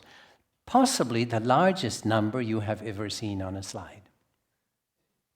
I could go on and compare this to the number of particles in the universe, etc. I don't want to do that, but imagine what we expect the machine to do when we want it to reconstruct the world is to go through all of these configurations, Lego block configurations, and tell us which one matches the images best. And obviously, the machine doesn't have time to try all configurations. Never. Even if it takes a nanosecond to evaluate one configuration, times 10 to the 40 million, you'll wait until the end of the universe before it's done, right? So we got to go about this smarter if we want to get the best reconstruction. And we made a significant breakthrough here in 2009. We proved that given a set of images, we can actually reconstruct the best reconstruction for a given loss function or cost function by techniques of convex optimization, which basically means we can start arbitrarily and the algorithm will carve out the optimal reconstruction efficiently. And we can go further and do texturing and compute the optimal texture on the object. And that way we get kind of photorealistic copies of objects. This is, pretty old already, as you can see, but very efficiently. Objects that I cannot distinguish from the true object by eye. So we are at a level where we can use cameras to capture the 3D world at very high precision. And not just the 3D world, but the 4D world. We can film actions with synchronous cameras. This is footage from Edmond Boyer's lab at INRI at Grenoble. And as you can see, we can record with 16 cameras, and our algorithms are able to recover the action at a precision where the entire rope of the rope jumping girl is faithfully recovered. And this is not recent. This is 10 years ago, what I'm talking about. So you can see where 3D computer vision is. We can then go on, and once we have reconstructed an action like this one, of two professional or more or less professional athletes, we can, well, not so professional maybe. In fact, the girl is actually now adult. I had a call, we're collaborating with Edmond as we speak, and he told me she was already long gone, studies, and etc. But you can see we can project the textures, and then we get what's often called free viewpoint television, one of the futures of television where we can film actions from multiple cameras and then visualize them from an arbitrary viewpoint. And what you see here is real time showing the reconstructed action, and my student Martin is actually panning around in the scene while the action is playing. So it allows you to really immerse in the action because you can move around literally in it and look at things from different vantage points because you have a complete model of what's happening of movies. But you can also do 3D photography. Here's a technique that we also developed about 10 years ago where we took an off-the-shelf consumer camera, just move a person around on a chair, and as you can see, in real time, we get a complete colored 3D model of that person that you can upload to your color printer and a 3D printer and get copies of people, miniaturized people. These are memories that really tangible memories of people, not just flat photography. And this got really popular. This is the former president of TU Munich on the left, and on the right we have the Bavarian Prime Minister, Markus Söder, and they really love this. Markus Söder's first question was, what is the maximum size that you can print it out? So he was a big fan, and we're happy because he's pouring billions into AI as we speak. There's like 3.5 billion that Bavaria put into AI because we kind of show him what are the things we can do with artificial intelligence. And he, I think, is a big believer in these technologies. But a lot of what I showed you was from static cameras. Now, if you talk about self-driving cars, the camera will be on a car, and the car is moving, or a robot for that matter, right? Like in Mark's presentations, you have it on the glasses and you move around. So this is a more difficult challenge where the aim is not only to reconstruct the 3D world, but also to reconstruct where am I at any given point. A problem that is very old, in fact, more than 100 years ago, Erwin Kruppe, an Austrian mathematician, achieved a fairly well-known seminal result where he showed that if you observe points in images and you have correspondence between points in, say, two images, you can actually recover the 3D location of these points and the relative motion of the camera. This was quite a breakthrough, and in the 70s, 80s, and 90s, computer vision community developed algorithms that followed in the footsteps of Kruppe. And around in the 2000s, some of the first real-time capable methods came about. So these are all real-time, what's called visual SLAM nowadays, simultaneous localization and mapping. And most of these indeed follow very closely in Krupa's footsteps, meaning they start with 2 images, because Krupa said we need 2 images, and then they extract points. Mark mentioned it. Typically, you extract points, you compute descriptors, so-called SIFT descriptors or other descriptors, and then you start reasoning on the points to estimate how did the camera move, where are these points in 3D. I don't really believe in this classical approach. It's an established approach. It's been shown to work amazingly well. But what we've been advocating over the last years are so-called direct methods that go straight from your sensory data, the camera stream, to a reconstruction of camera motion and 3D structure. And one of the first breakthroughs that we achieved here is a technique that I called LSD SLAM, for large-scale direct SLAM. A work developed predominantly by 2 of our students, Jacob Engel and Thomas Schöps. And here you see the system in action. Top left is the input video. We accelerated a little bit, but you can see in real time, from just one single camera walking around, you get a large-scale reconstruction of the world and the trajectory with just one camera, nothing else. What can you do with these techniques? Well, for example, you can use these kinds of visual SLAM techniques to drive autonomous systems. Here, in 2012, we showed that you can fly a drone autonomously. I'm sure you've seen many drones, but this one is flying not by a human pilot, but by a machine that controls it and just flies off some predefined patterns, as you can see here, using the onboard sensors, in particular, the camera. And you can demo it in many ways. For example, you can fly off some pattern, or you can just tell it to stay put in the air in some location, much like a little dog. And then this is Jacob here showing it the demo. He pushes it away, and in a nasty way. And much like a little dog, it always comes back to the spot where it's supposed to be. And even if it loses tracking, it's very robust. We heard about robustness. This is super important. So this system achieves robustness by relying on multiple sensors. So you can cover the front camera, you can cover the bottom camera, and you will see it will still find its way back.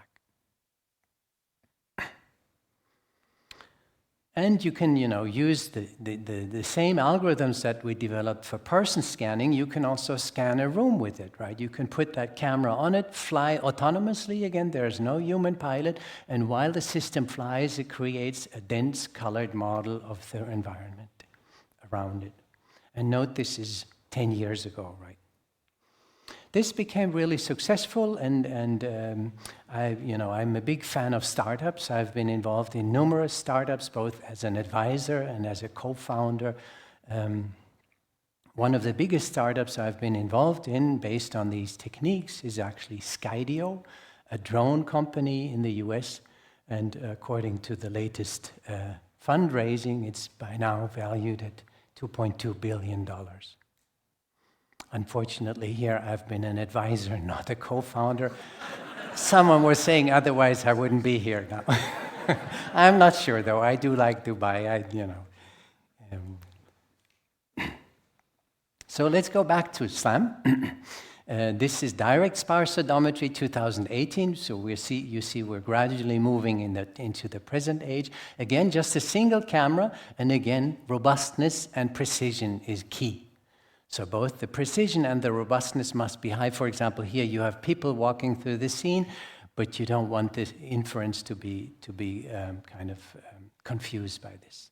And just with a single camera, we can walk through the entire subway station in Garching, where we do our research. And when you loop around, you see there is a drift, right? You see this bicycle that you have on the top left here.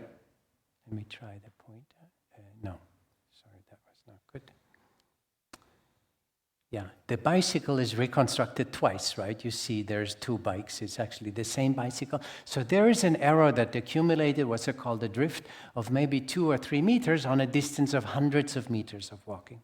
And it begs the question, how precise is this method really? Can we quantify it?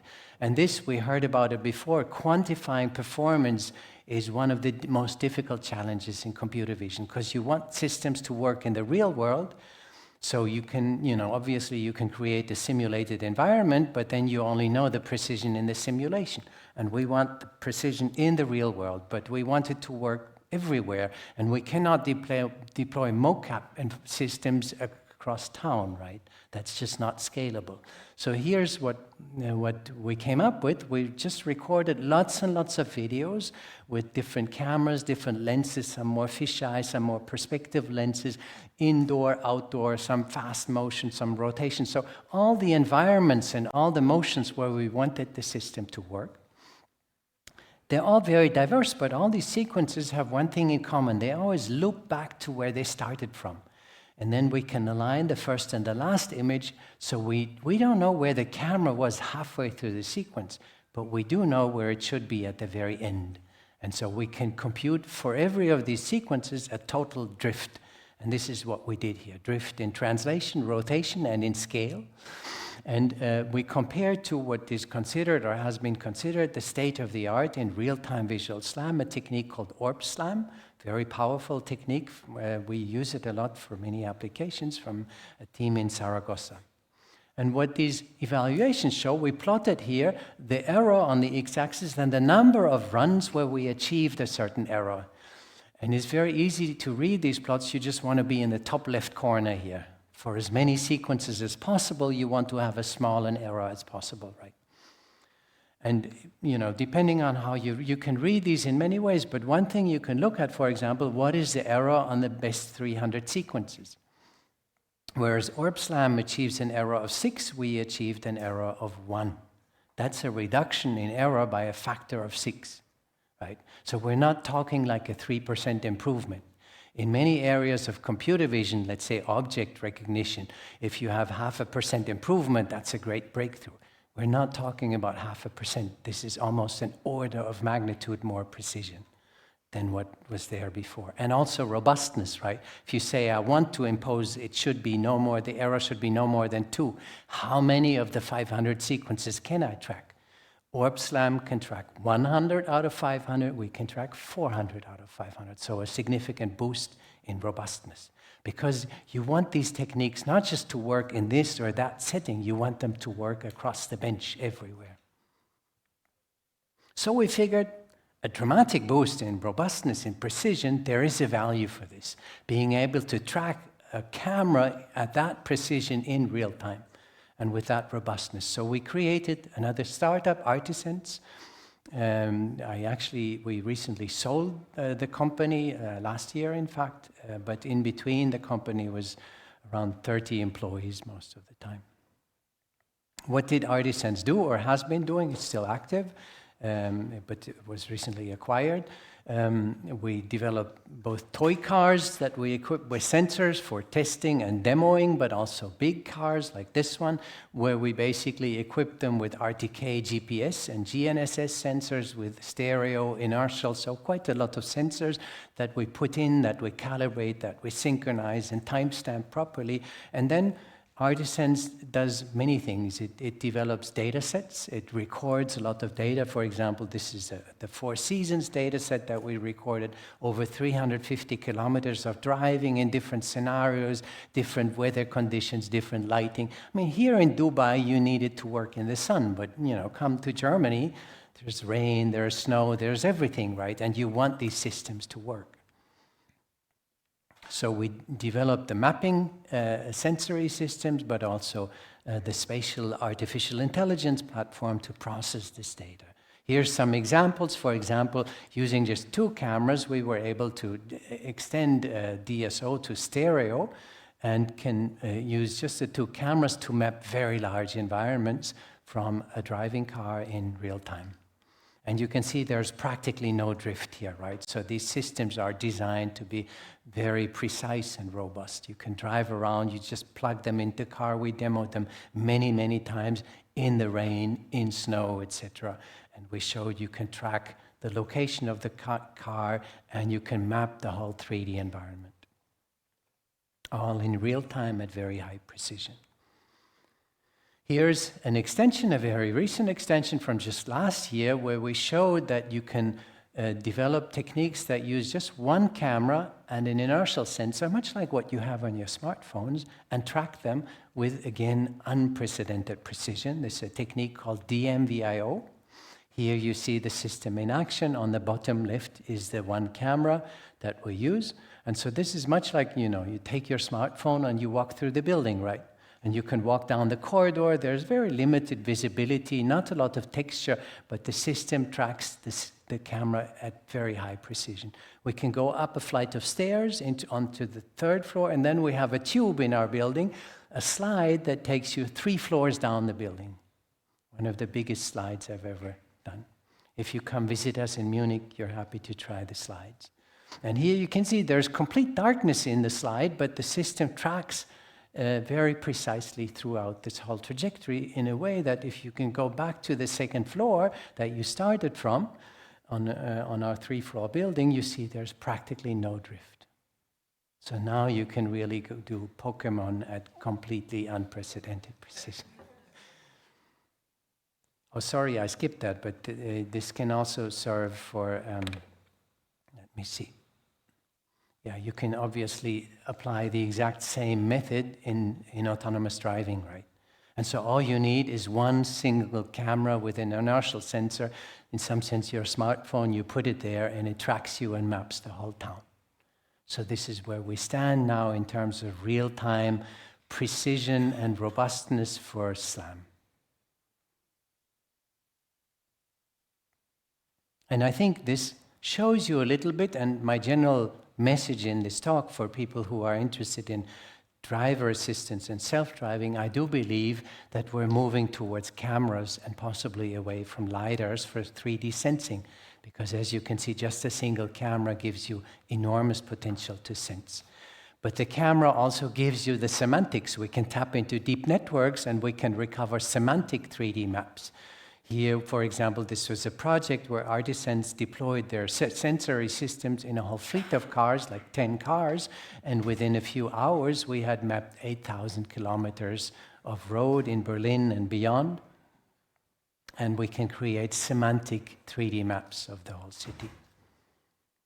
And I think these maps are vital because for self-driving cars, the cars need to know what does the world look like in 3D. And the world changes on a daily basis. So you need, especially here in Dubai, you know, you might come back a year later and there's a building where there was no building before, right? And you know, things happen quickly. And here, in real time, you can just remap with very cheap sensors. But how can we deploy deep networks? This is the big revolution in computer vision, has been for the last decade or more. How can we deploy them for SLAM? There is some works, but none of these really ever achieved state-of-the-art performance. They all showed you can use deep networks to do SLAM, but why would you if it doesn't work better than what you had before, right? And I don't want to go into why that was, but what we developed were our hybrid techniques, techniques that combine the best of both worlds. We found that you can take a single image and predict the depths of the scene, and we actually improved on this. This is a work we built up on by Kuznetsov and collaborators, and we showed that you can get very precise depth predictions, much more precise than was there before. But then, in addition, we can feed these depth predictions into a SLAM pipeline and say, find a reconstruction of this world such that the depth is consistent with what the deep network predicts. And this is what we found, and these are trajectories, and you see that with the method that I was just talking about, on the right you get the same precision as stereo, in fact better, but you only need one camera to do it. And so in some sense the deep network hallucinates whatever is not observed. Here's an evaluation where we showed that with this monocular method, we outperformed a lot of the state-of-the-art stereo methods of the time. And we went further and showed you can predict a number of things. You can not just predict the depths, but also the relative camera motion, and you can predict an uncertainty about where is the color going to be consistent and where is it not. You can feed all these predictions of networks into the SLAM pipeline and get completely unprecedented precision just from monocular cameras. In fact, monocular systems that are on par with some of the top stereo inertial systems. Here is one of these in action. This is, D3VO, we call it, for deep depths, deep uncertainty, and deep pose. And here you see the reconstructions are much similar to what I showed you before, but they are more crisp, more precise, and they are achieved from just one single camera. No inertial, no stereo, no LiDAR, no nothing, just a single standard camera. And you can train a neural network starting from this data to generate dense reconstructions. This is what we showed here, a technique we called monorec from 2 years ago, where we basically trained the deep network to generate what's often called a digital twin of the world from just one single camera. And this again begs the question, do we really need LiDARs to sense the 3D world? It's all there from just one camera. Maybe the precision of a LiDAR point cloud is still higher than the precision of our point cloud, but I would argue this is sufficiently precise to avoid accidents and to do autonomous driving. It shows us definitely that the camera is there to become the lead sensor for self-driving cars. I'm saying that because there's still to date a lot of self-driving companies that rely heavily on LiDAR, but I don't think that there is a big future in that. I think the future lies in cameras because they're smaller, they're much more lightweight, they give you a much denser information stream, you can do much more higher frequency, etc. So for example, if you want to ramp up the point density in a LiDAR, the cost goes up through the roof, right? And with cameras, it's cheap. Cameras are just dirt cheap. This is a very recent work coming up at this year's CVPR. We call it Behind the Scenes. It goes one step further. It tries to recover also the parts of the scene that were not observed by neural networks that are trained to look behind the scenes, essentially.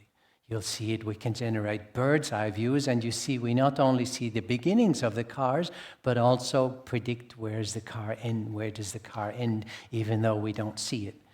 You know, the network learns about how big are objects typically in the scene. And there's different ways to visualize it. Here's kind of another video that Felix generated, showing you kind of a 3D model of the world acquired from just a single drive-through on the fly. Single camera, nothing else. But this is all acquiring the static world. And if we go back to the topic of self-driving, you know, this is a challenging topic. You all know it was a big hype and investors were super excited about self-driving cars. And now has been a bit of a disillusionment that self-driving cars were not hitting the market as quickly. Why? Because it's a very difficult challenge to understand the world in 3D in front of the car. But we are seeing quite some progress. Things are picking up momentum again. We see that the number of companies, including Waymo and Cruise and others, Aurora, they are basically deploying level 3, level 4 autonomy.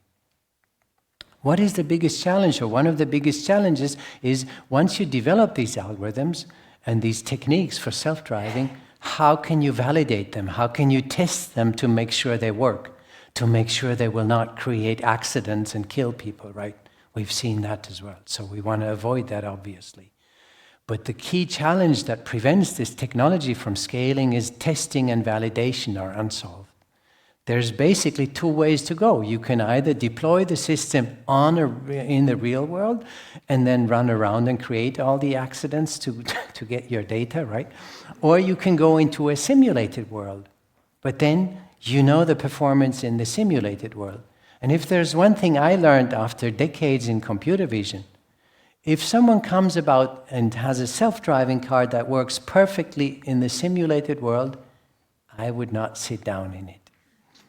I tell you that. The simulated world is just, you know, reality is just not the simulation, at least as far as we know. So there's another startup that I'm engaged in as a co-founder and as an advisor. It's called Deep Scenario. And this company aims at extracting how do humans really drive and to create simulations that are based on the real world. It starts by reconstructing the real world, extracting the dynamics of objects in 3D, and then populating simulations with it. And here you see an example of this, so we can track cars at super high precision in 3D. So a lot of tracking in computer vision are 2D bounding boxes. Here we do it in 3D from drones, by the way, from drones or mounted cameras. because that gives you a more complete view of critical intersections, etc., because that's where a lot of the action happens. Problem is, if you put a camera in the car and drive for miles, you never get to see anything, right? Unless you create an accident yourself, you will not see any accidents. Whereas here, once we record in critical intersections, we get one accident a day in some places, right? And so there's a lot of important data that we can acquire, and then we can simulate what would this scene have looked like from the egocentric perspective of vehicle number 149.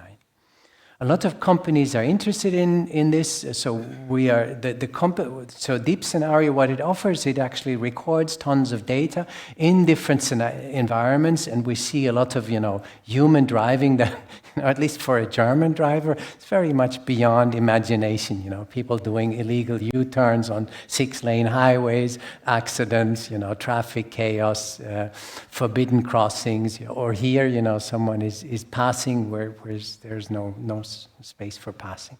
It's quite amazing all the spectrum of human driving that we acquire in this fashion. And I think it's important for a self-driving car to understand precisely what is the spectrum of human driving.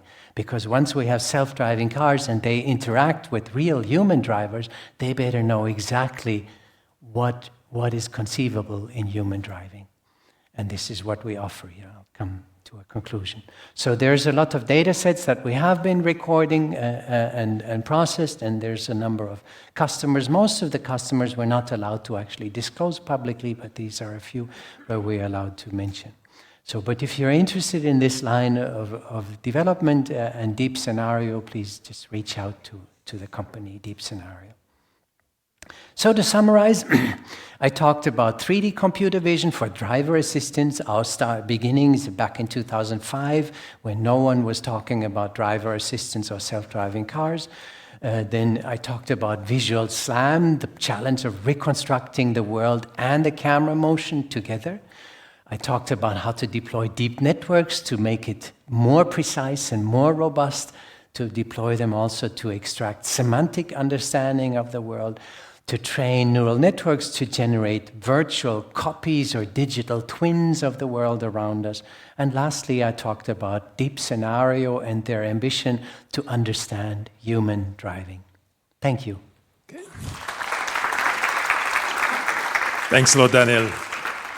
Any questions?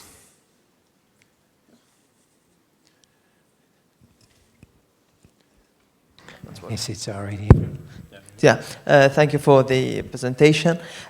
Regarding the last demo you showed us for the digital twin, I think the cars look a bit compressed. Is that right? In that case, maybe because of the movement of the car, the frame rate is. Are you referring to this? The camera-based digital twins? I don't think they're compressed. I didn't notice, but it's a good point. We should look into that.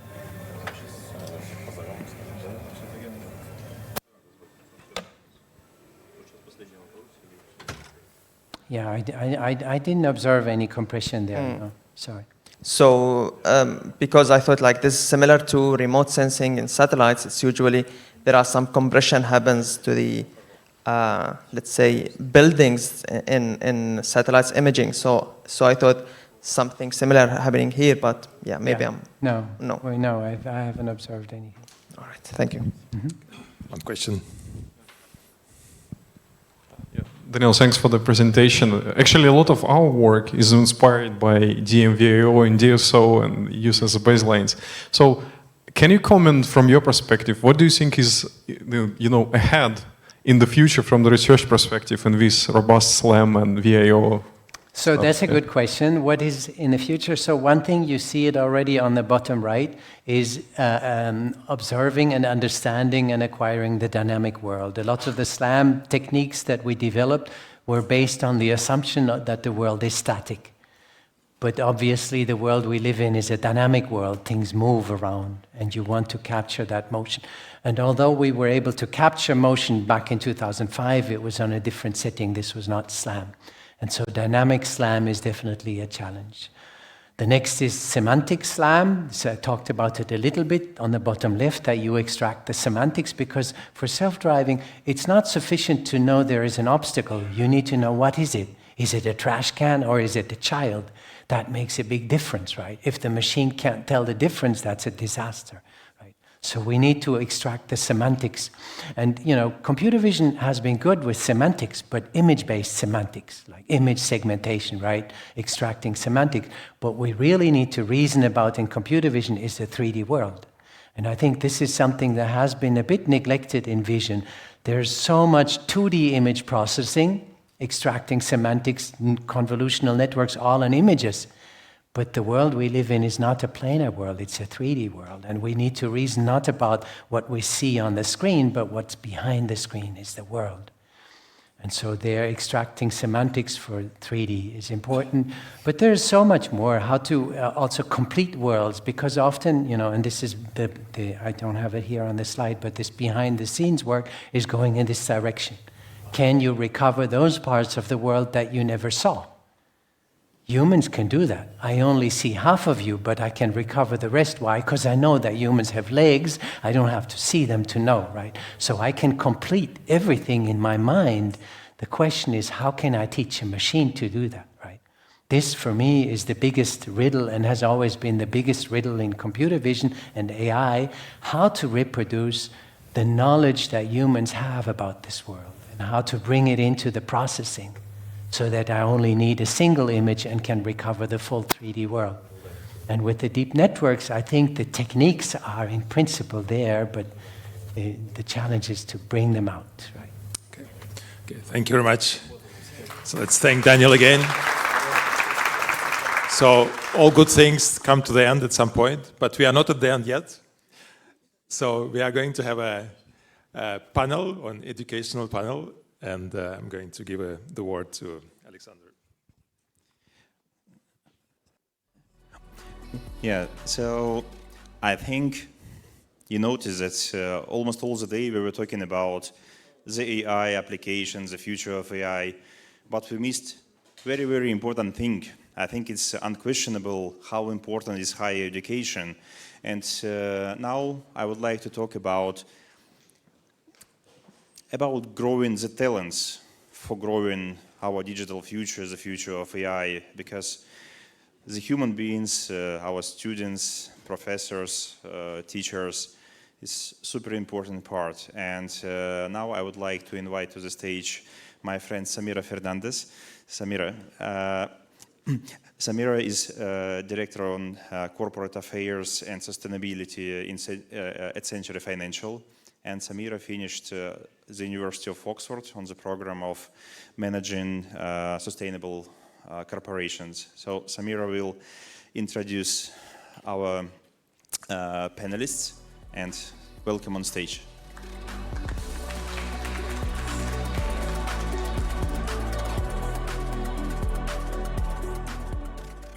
Absolutely delighted to be with you all today. You know, AI is just not about creating robots or machines that think. It's all about creating a better and a more efficient and sustainable world. And these are the words of His Excellency Omar bin Sultan Al Olama. And you know, as the world becomes more digitized these days, the UAE is recognizing the importance of AI talent. And we do it through partnerships and collaborations, because that is what helps us grow. That is what helps us build our education fraternity. And that is what helps us build a community. So today we have a very interesting panel, and the topic of the panel is all about empowering the next generation of AI talent.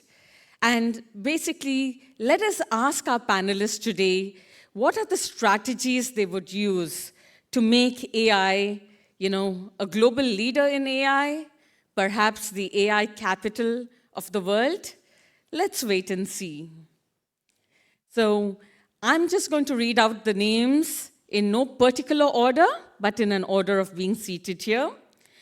Dr. Isa Mohammed Bastaki, the President of the University of Dubai, warm welcome to you. Ms. Nargish Kambata, the Principal and CEO of GEMS Education. Dr. Christopher Abraham, the CEO and Head Dubai Campus, and also the Director of Executive Education, SP Jain Global. We have Ms. Emma Stone, the Executive Director, Mohammed bin Zayed University for Artificial Intelligence. And we have with us Dr. Yusuf Al-Asaf, the President of Rochester Institute of Technology. A warm welcome to you all. Please. So we have a very short time frame today, but I'm sure we'll make the best of it. So are you ready to listen to us? Yes. So I hope you all are comfortably seated. We have esteemed panelists, and it is really nice because they've come out of their way. It's been a very long day for them, but thank you for being with us today. Please note that the show is also being recorded, so it will also be televised in quite a few places. So we start very quickly with, the UN SDG goals, partnerships and collaborations, SDG 17. The whole world talks about it. But the education system is really, doing something and making it actionable. So to each one of you, we start with, how does your university plan to collaborate with the private sector and the government agencies to build a very strong ecosystem here in the UAE centered around developing the AI talent? We'll start with you, Dr. Abraham, and we will move forward. Thank you very much, and good evening, everybody. I represent a business school, a top 10, top 100 business school. So you might be wondering, what has a business school got to do with artificial intelligence? We realize that the greatness of humanity is the culmination of artificial intelligence with human wisdom. So a few years back, we ventured into the tech space in terms of introducing programs which are not just business, but also technology businesses. And then we realized it can't be just done within the academic environment. You need the ecosystem, a sense of collaboration that happens across. So from industry partners, government bodies, associations that accredit various initiatives, and then bringing in what we call a combination of technology plus human dimensions. What do I mean by that? So we have these amazing technological leaps and bounds that are happening in the tech space. We are seeing all kinds of interesting, fascinating things that are happening in the sphere of artificial intelligence. While that's happening, let's not forget that the human intelligence or human wisdom is equally exciting. Let me give you a very simple example. Last year, the world's fastest supercomputer, Fugaku, in Japan, computes and calculates based on petaflops, which is 1 followed by 15 zeros. Would you believe me if I tell you that the human complex brain actually calculates much more complex, maybe not faster, but much more complex, 1 followed by 21 zeros, which is an exaflop. So using that context, I think it's high time that we bring in the man-machine or the human-machine interface with the collaboration of government, private bodies, industries, and of course, the educational sector to come together, commune in forums like this, and have meaningful dialogues as to how do we take this forward. So in very simple words, should we allow ourselves to be overwhelmed by technology, including artificial intelligence, or should we be wise enough to say that we have the ability to transcend technology? The difference is the ability of the human wisdom to take the right collaborations, right cooperations, and UAE, I think, is one of the best examples where you could do it because there's an openness to these kind of important, crucial conversation. Those would be my opening remarks. Wonderful points raised. Dr. Yusuf, what are your insights?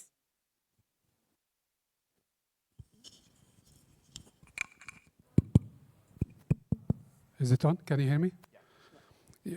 We tried to be practical. I mean, at the end of the day, you cannot copy what's really happening in America and just copy it in Dubai. We are a branch of RIT in New York. And really, we need to localize things. We look at the culture. We look at the students, the ability of the students and the people living in Dubai before we try just copy and paste. And we would like to design the university of the future because this is an opportunity for our region that using the technology, it's easier, cheaper, just you need the human talents and the integration, and maybe you can really lead as Dubai, as UAE, and you become a player into the future of the world. So the idea when we wanted to design our new campus at RIT Dubai, we said, look, Dubai is full of nice buildings, but we will build a nice building, but it is the story which is inside that building that should be relevant into that. So the first thing we decided, we are not going to build a university, we are going to build an ecosystem. An ecosystem, and we don't have actually boundaries. We don't have any gates to the university. Anybody come to the university. In America, this is a standard. But here, if you go to any university, there is a gate and somebody is asking you, where do you go? We said, remove that. And let's build an ecosystem where inside that system, we will have industry. So you will find HB Gaming is inside our university. Johnson Controlled is inside our university. Zane Data Lab is inside our university. So it's an ecosystem where we have the industry helping us in creating curricula and teaching curricula and helping students to become into the future. Innovation is very critical because the moment you talk about innovation, entrepreneurship, immediately comes artificial intelligence. Innovation comes with these technologies. So we created an innovation center. And we said that center will be a micro expo where people, they come together. If you are a company and you produce a very nice solution and you would like to show it to the world, come to the campus, I will invite the world to you. If you are a company and you are facing a problem, come to that innovation center and our ecosystem will try to help you. If you are a student looking for an opportunity, come there. And then we said, look, we need a sustainable center, and we would like to use artificial intelligence and all these Industry 4 technologies in order to solve the sustainability issues, and we become part of helping in the SDG goals. And the last one is connected campus. The idea is we would like to connect people together, and we would like to have a smart campus. So we have a $1 million digital transformation lab. And the idea of that lab, we get our partners like Rashid Hospital, like DIO, whatever, and said, look, come and let's produce a smart solution for you using technology. We test it at our campus, then you deploy it. You will find many of the solutions, I wouldn't say many, some of the solutions in Dubai, they were created by RIT Dubai people. 2 points I would like to mention. As we talk about the new generation, technology is changing so fast. And we cannot really create or graduate students who are not having the stamina to change. Students, they cannot really just create new ideas only. They have to keep creating themselves and again and again and again. And this is not easy. Imagine if I give you a new phone. Many people, they say, look, I am comfortable with my phone. Don't give me a new thing. With the new people, if they go to work, they have to keep changing. And we have to create that stamina. So we created a BS in psychology. And the idea of that research is really how do we create that stamina with the people? Not only this, how can we really envisage how people, they would behave with an environment full of technology, whether at home, at work, driving, and so on. This is very critical, and the universities, they have really to lead into that. The last thing I would like to mention, we cannot do it alone as educators. At the end of the day, we changed the formula. We said, look, we are not a university. And me as a president, sometimes I am wearing hat the faculty, but immediately I change and become a CEO. Where is the money? Where is the research? And what have you? We cannot do it alone. The only way we can do it is we get the public sector inside, we get you, the companies inside, and we give the students the opportunity in order to really create, and this needs funding, this needs a vision from UAE regarding what is the research agenda into the future and how can we help it. Maybe if you are coming from Europe and America, this is a standard, but we are creating it because we are not there yet. Thank you. Thank you, Dr. Yusuf. And now to Dr. Isa Bastaki. You know, the University of Dubai is being the role model of partnerships. Can you please share, how can you integrate that with enhancing the AI talent? Well, good afternoon, everybody, first. Thank you very much for inviting us here. If I look at the history a little bit, let's go back to the first industrial revolution. It started in 1782. That was exactly 100 years before my grandfather was born. And then the second revolution, which was actually was mechanical automation and power generation. Second industrial revolution started in 1913, 3 years before my father was born. From 100 to 3. And that was the industrialization. And then in 1954, 1 year before I was born, and it was the electronic automation, where the AI started to see light. And of course, in 2015, fourth industrial revolution, which is smart automation, where my two twins were born, granddaughters, on the same year. So you can see I'm looking at the differences of what's happening. Time passes and things are really changing a lot. The place to start with is always through the education sector. That's the only place that you can excel as a society. So if you look at University of Dubai, first of all, you talk about SDG 17 goals. University of Dubai has done that already. We have a solar farm that covers 100% of our electricity. So we are a lead net zero energy campus. Plus, we have other things. There are no batteries, so we feed the grid at the daytime and you get back at nighttime. We will use robots, dry cleaning, and so on. And after 5 years, we recover our money, the ROI. So we are in that goals. Now, regarding the AI, first of all, let's look at UAE. What were the initiatives that really started it? In 2015, we started something called, with part of University of Dubai, we're there, is Drones for Good Award. And then 2016, same thing. 2017, Drones for Good Awards, Robotics and AI for Good Awards. And then came the Minister of AI. Now, after artificial intelligence, AI, I don't like that word because I have a friend, very close friend. His name is Kilani, Bashar Kilani. He said that AI is not artificial intelligence, it's augmented intelligence. And he's right 100%. It's actually helping us, augmenting our brains to do it faster and more precise. Of course, in the future, as Ray Kurzweil said, the machines will overcome. I don't believe in that. We are always ahead one step anyway. So if you go look at University of Dubai, we started the awards, and then we have the Dubai Electronic Security Center, which we deal with artificial intelligence and information security. A whole lab of the desk in our university are doing a lot of research. So we are collaborating with the government.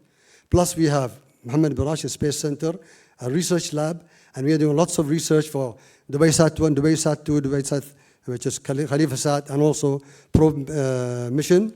All these together, we are using intelligence, or AI, sorry, AI to actually, first of all, extract the data and then analyze it and make it a small data and so on. So it is there. Plus, we are also collaborating with Huawei. We have a whole lab there. That's the beginning of a long journey to go. So we try to make sure that AI is there in every aspect of the university in terms of awards, in terms of collaboration, plus in terms of collaboration with other universities. Maybe I'll talk about it later. We are also collaborating on that. So this is my introduction. Thank you. Thank you, Dr. Isa. And very commendable as we move on to, the CEO of GEMS Education. And Ms. Nargish Kambata has been leading the way across various initiatives based on sustainability and taking partnerships and collaborations forward. Could you please share with us what plans you have to enhance the AI talent? Thank you, Samira. And I must say, sitting with such an erudite panel selection, imposter syndrome is setting in, because truly I'm my background in AI is limited, but I've been known to ask the right questions and probably push the boundaries of thinking, and probably that's why I'm seated here. You know, if my students had an opportunity to listen to Danielle earlier this evening, they would give an arm and a leg to have been here, and that's the kind of partnership I'm looking for. I represent GEMS Education. I'm the Senior Vice President, just a slight correction. I wish I were the CEO of GEMS, but I wear two hats. I'm the Principal and CEO of GEMS Modern Academy and the Senior Vice President at GEMS Education. We serve 140,000 children, and that's a big load to carry. But I'm so proud to say that our teachers are truly trendsetters here, because they've tinkered with the curriculum in most of our schools.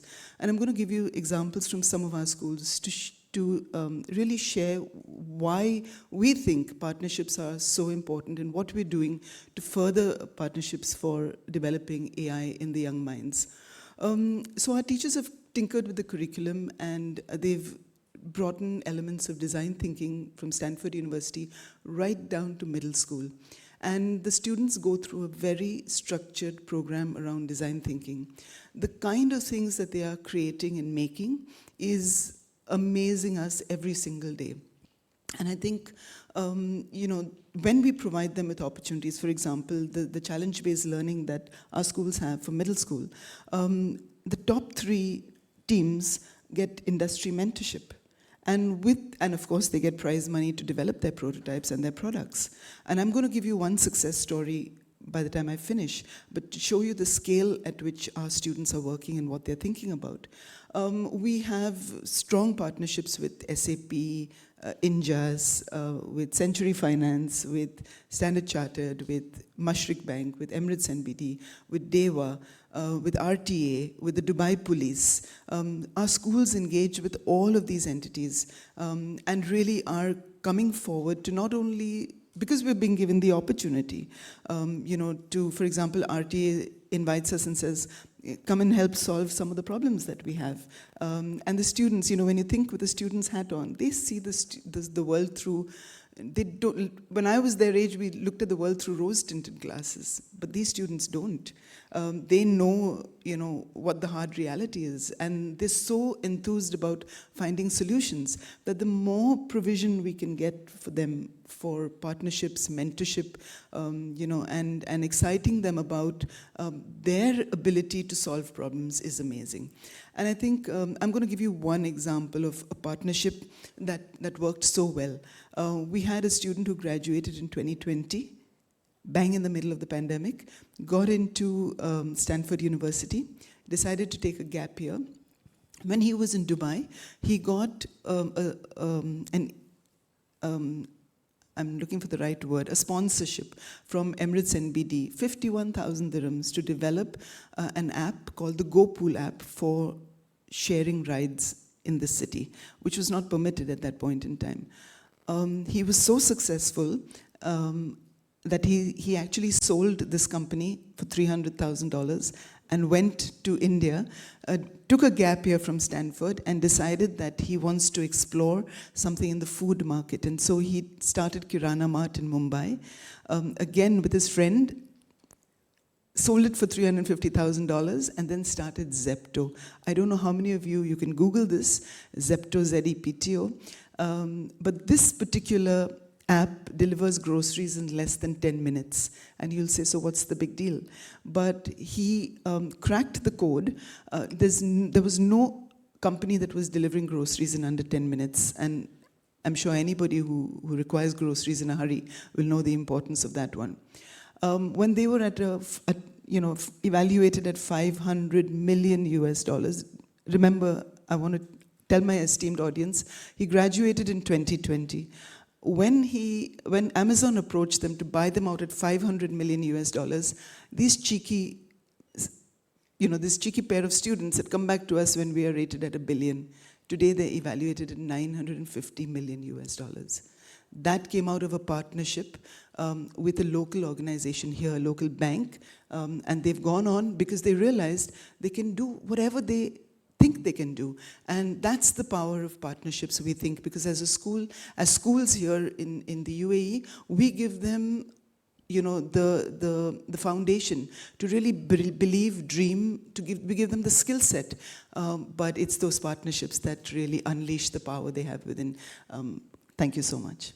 Beautiful example shared. Very, very heart-touching, isn't it? Well, we have Emma Stone with us, and Emma is, leading, spearheading great initiatives for the Mohammed bin Zayed University, and one such being, your presence with us today. Please do share more and tell us, what initiatives can we look forward to, and also to all those out here aspiring students, to look at this beautiful university to approach to further your career. Thank you very much, Samira. So we're after the students that you've just described. So the university is very small, it's very new, and we have the honour and the responsibility of carrying the name of the UAE president, and we take that very seriously.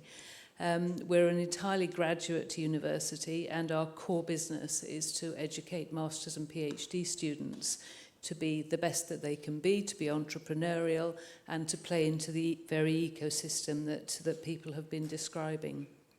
So one of the very practical things that we do is mandate an internship for both our masters and our PhD students, so that they actually go out into government entities, into industry in Abu Dhabi or in Dubai, in the country, and so they showcase the strength of our academic learning and our academic skill set. And that then brings us lots of employers who want to engage with our students as they graduate. So we're both playing into that ecosystem, but also the companies are coming to us. One of the other initiatives we've taken is to run an executive education program, and it's not sort of rivaling MBAs or anything of that order, but it's a sort of concentrated sheep dip, if you like, of AI for leaders in both government entities, in industry, in public sector organisations, to really explain to them how AI might be able to help their particular organisations. It's a 4-month programme and has been very well received. And that's been great because it's actually brought a lot of interest amongst those leaders to us for our projects. And because our faculty is so great, and some of them are in this audience, then they're able to get on and actually advance some of those projects with those entities. So in summary, we're playing into the existing ecosystem by demonstrating the sort of talent we've got within the university, both faculty, students and researchers. But we're also encouraging our students to go out and further develop that ecosystem, and particularly to develop their entrepreneurial skills and think about startups and spin-outs. And it's early days, but it's good, all good signs. I think those are words from, great aspirations to look forward to. So great going, and that's a great start. We now move to the second round, where we are asking questions on a very important area, which is, today is a special day at Machines Can See. We have the government, we have the education, the academia with us, and we also have corporates. With all of us together in a very, central world at the moment, what is your ask? How are you going to take this aspiration of, enhancing AI talent to the next level? And what is it that you want from all of us here to make it possible? We start with you, Dr. Chris. Thank you once again. I think the starting point is the understanding that we need this convergence. When I say convergence, again, I'm going back to the culmination of human plus augmented intelligence, as Dr. Isa Al-Bastaki said. So how do we move that forward? Now, I want to bring in a neuroscience perspective because it's extremely critical we understand that, and then bring in the partnership dimension. We all have an awesome God-given brain, which has a right side and a left side. So those who delve into the data part, the analytical part, would probably be extremely comfortable with the left side of the brain. But we also have a right side of the brain, which is a creative, imaginative, design, emotive part of the brain. And the combination, the good news is that we all have this brain which has both parts, and both are structurally effective if we practice hard enough. So keeping that in mind, can we create a community of people who are not just tech savvy, but are also human savvy. And that brings in the triune connection between government, between corporates and industry, and academia. So which is why, as I said earlier, we started 2 programs. One was a bachelor's in data science in business. So the focus was a combination of data science with applications in business. And as my esteemed colleague said, we work with a number of entities from IBM to Microsoft to Amazon, and our students work on live projects even during the assignments, during the preparation for the program.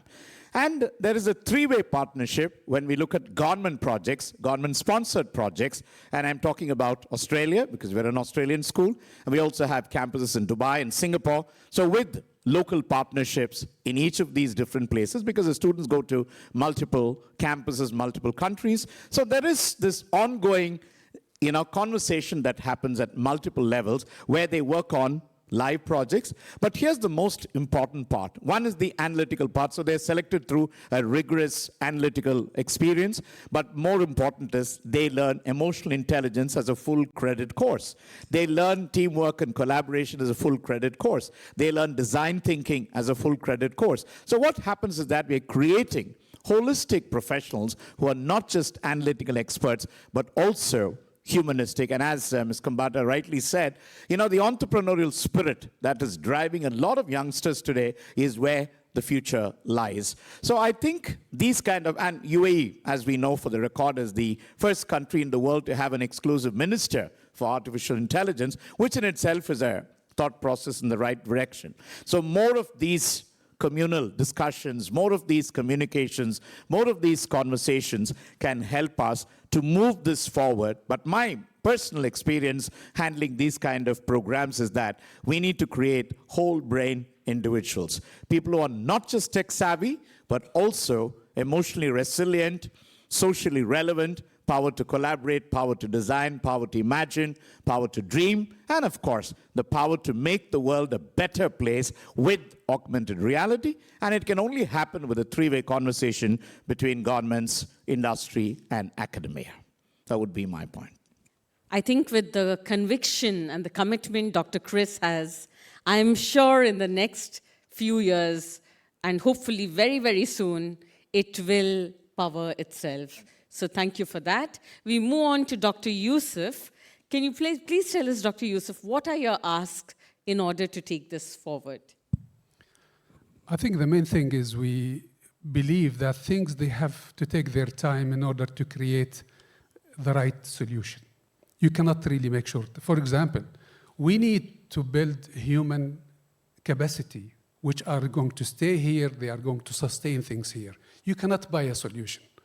And the public entities and the private entities, they have to feel, I shouldn't look for a solution and I can take it immediately.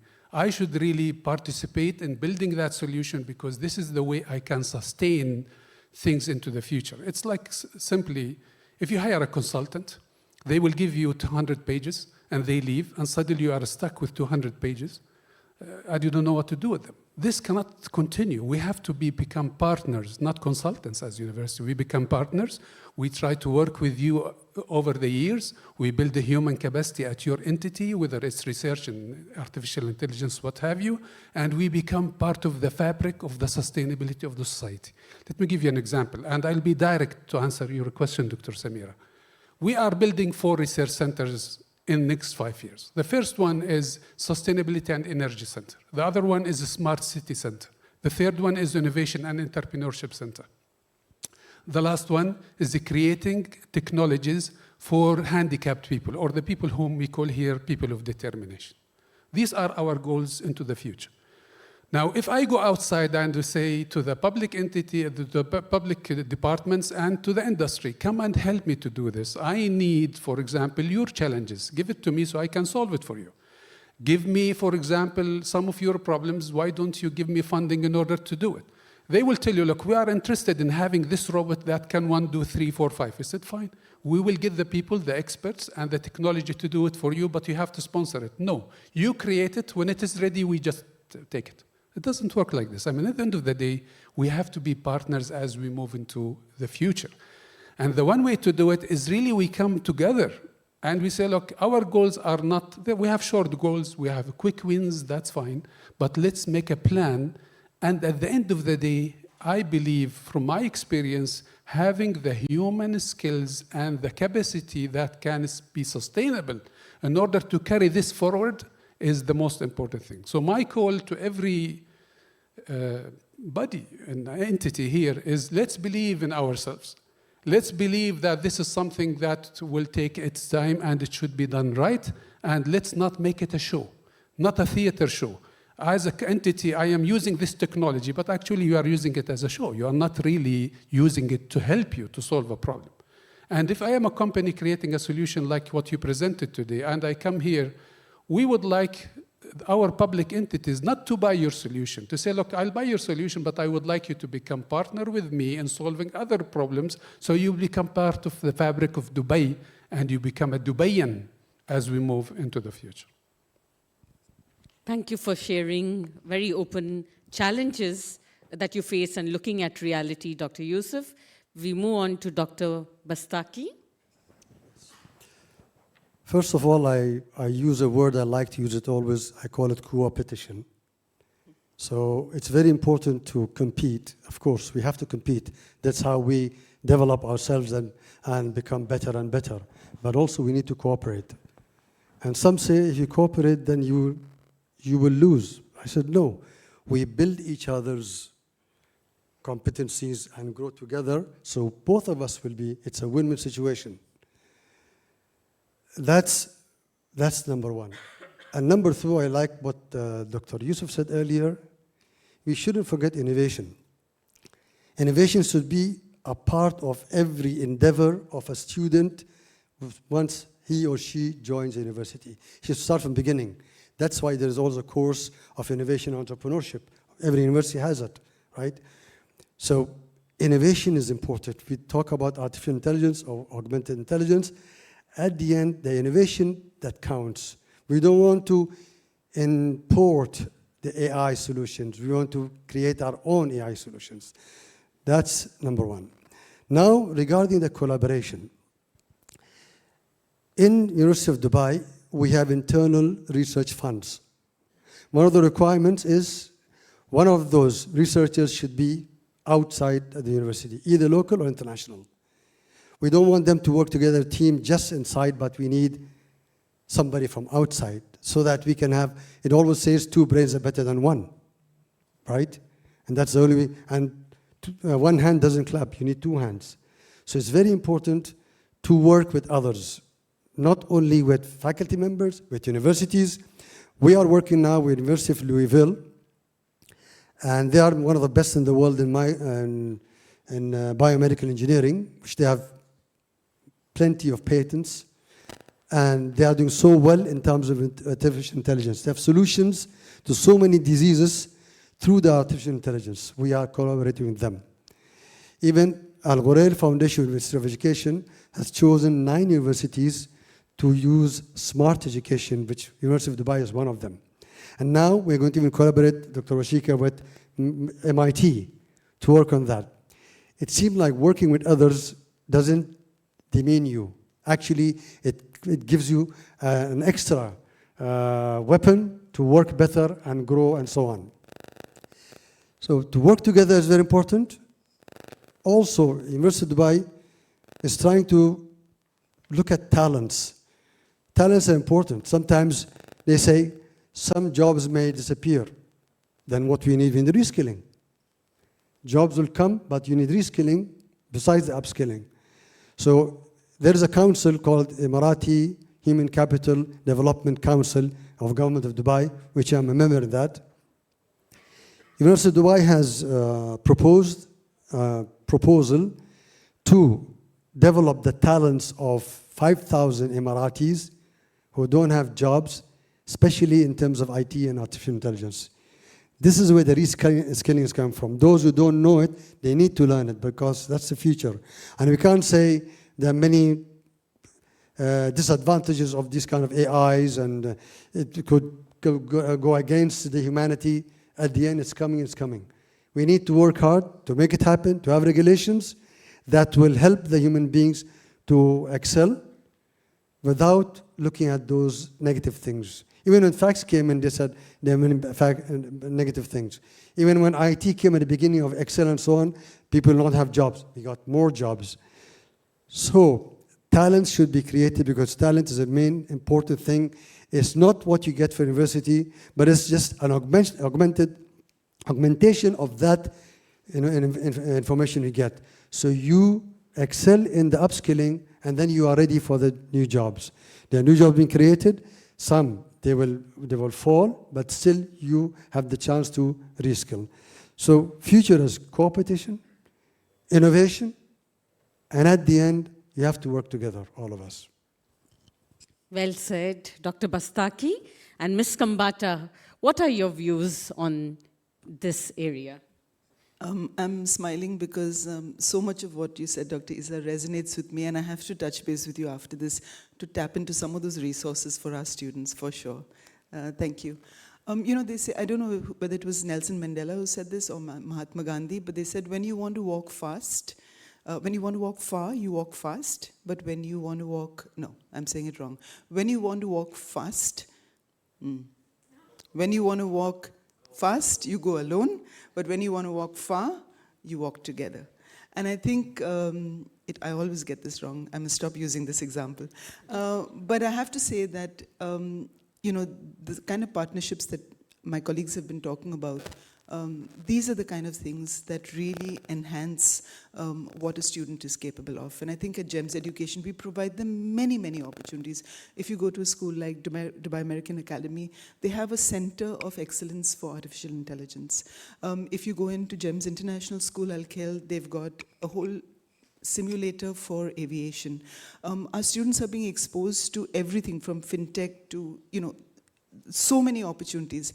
But I think what we're constantly seeking and yearning for is these partnerships with the universities and with the industry. And I think while there are many opportunities that we get locally, but we haven't even sunk our teeth into it. For example, GEMS hosts a GEMS Innovation Challenge. It lasts almost 8 months, and more than 40,000 students participate. And ultimately, the 3 winners are sent to Singularity University. And my mind is thinking, why are we sending them to Singularity University in the US? We should be sending them to your university here. Why are we sending them there when we've got everything here in-house? And that's going to be a switch that's going to happen truly for our current GIC that we're going to host. But having said that, I think it was Dr. Christopher who talked about the left brain and the right brain, but this ambidextrous thinking is so important for students. And I think while schools provide opportunities on one front, but it's the partnerships that really help on the other front. And there is this whole balance between exploitation and exploration. As they say, exploitation is doing the same thing over and over and over again. But exploration is when you're trying new things. And a certain percentage of a student's thinking should be towards exploration via innovation and via entrepreneurship. And those opportunities are provided through internships that you spoke about. And many of our students get these opportunities for internships because of the industry partnerships that we have. Are we there yet for all of our schools here in Dubai? And I'm not only speaking on behalf of GEMS. I would say that really, we haven't even scratched the surface of student potential. We haven't. And I'm talking about students in schools, not even in universities. Of course, when they come to university, they've got this whole grand scheme of things, and universities open up so much more for them. But student innovation is at its peak in Dubai, I can tell you this. Please come and visit our schools. You'll know what I'm talking about. You'll be blown away by not only the complexity of thinking, but the simplicity of solutions that they're providing. So it's complex thinking, but the solutions are simple. What I would have loved to have happened, I had a student 5 years ago who was so interested in piezoelectricity, and he wanted to create shoes, with the piezoelectric tiles so that he could run and jog and generate electricity. I couldn't find him an industry partner who would volunteer to experiment with him. Our students, they created the ODI, the optical detector, the obstacle detector for the blind, and he couldn't find somebody, so he went on his own to India and he tried something. We had somebody who went to the US and created this whole cart that can be sent across to be scanned at one time so the pricing can come through. And then he was told, but this technology already exists when he went there and he wanted to trial it. So we want industry to come forward and work with us. One of our students worked with the Dubai police to create an alarm bracelet for women as a safety measure. And the Dubai police welcomed her with open arms. I mean, how wonderful is that? That the government here is cooperating with school students to create amazing innovations. So I think we've only just scratched the surface and there is just so much more to go. So, Emma, about you as well, what is your ask? I know it's a new institute, you have a long way ahead, but you have a great vision. Mm-hmm. What is it that the community can help in accelerating growth and taking it forward? Thank you. So just building on what a lot of the panelists have said, I think our biggest ask actually at the moment is to keep a really tight pipeline of highly talented students coming forward. And we have some great students and they come from all around the world, but what we don't have is enough students from within the UAE. And so to have the sort of students that Narjish is talking about and that might come through the other universities would be hugely beneficial to us. We're very keen to recruit both within the country and for our students then to remain here rather than taking their talents overseas. And I think that's really important. There's a huge investment in our university, in all of these universities, so it would be great to do that. And then just coming back to some of the other comments, we are very specialist within the world of AI, and I think we have three main sort of missions, if you like. It's AI for the climate, it's AI for education, it's AI for healthcare, and that's really making it very human-centric AI, if you like. And ethically sound AI as well. And that's something that's a really important theme that runs through both our education and our research. And I think having industry and corporates and public sector engage with us on that basis is really important to us. Great insights. And before we conclude, a final question to all our panelists. So, if you were to propose 3 areas of interest, 3 focus areas where, Dubai and the UAE should take, artificial intelligence forward, what would be these focus areas? Dr. Abraham? Fascinating question. I think the first one is AI for humanity. Because on one hand, there is this threatening facade of AI. What could the future of humanity be? So I think what we need is AI for humanity. Extending that would be AI for only good, or AI for good only, because it could also be, in the wrong hands, be a tool for evil contraptions. The third one, probably equally important, AI for ethics and moral values. So humanity, goodness, ethics, and moral values. That's where I'd like to see the future of artificial intelligence, or augmented. Thank you, Dr. Abraham. And we move over to Dr. Yusuf. Well, we have been doing a great business in this country. If you compare where we are 20 years with now, I think we are moving in the right direction and we'll continue moving in the right direction. Dr. Abraham, he was into the business, but I'll be technical. I think one area we should focus on is the environment and the climate, which is very important in this region. Any reduction in the air conditioning, actually, it means not only better life, but money at the same time and saving money. So I think the climate is very important area. Agriculture is another important area for this country. And the last one is sustainability. And above all of that is taking care of the human being as an individual while we are developing these technologies. So it has to go hand in hand with developing the humans, but at the same time solving our critical problems as we face. Thank you. Dr. Well, you said it all, so I'll just go to the next one. Well, I think the areas are broad, if you look at it carefully. It's not just Of course, you have to be, at the end, it's very important to look at something. When we had the drones, we called it Drones for Good Award. And we called it Robotics and AI for Good Award. So the for good is always there. It should be there. Otherwise, there's no use to do it anymore. One of the things also, if you look at it, even the Institute of Electronic Engineers, IEEE, in their vision, they say, at the end, technology for the betterment of humanity. So that's, nobody can discuss anything else but for humanity.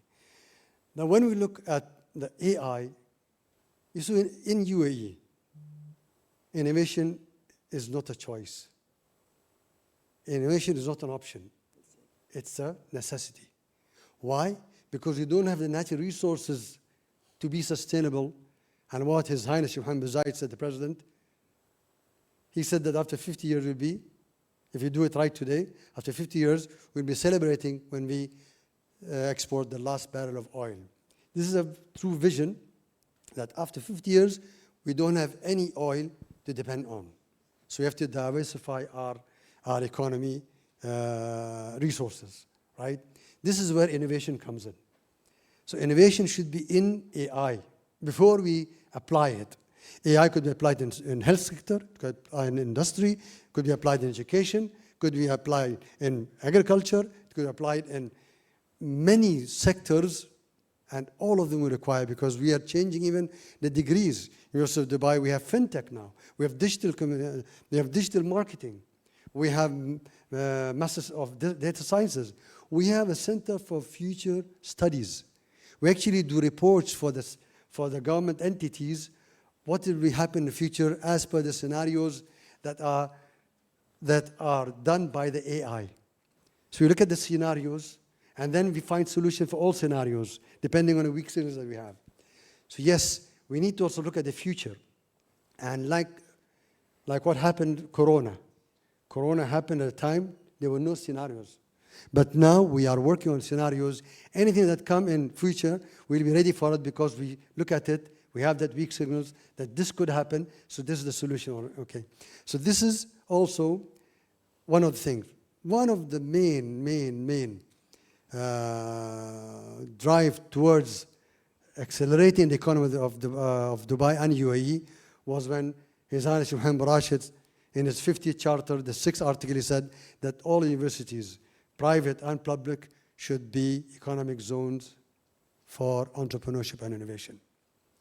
You put all these together, an amalgamation of all together, then we have a bright future. Well said. And over to you, Ms. Kambata. You know, truly we are blessed to live in this land where innovation and entrepreneurship are buzzwords.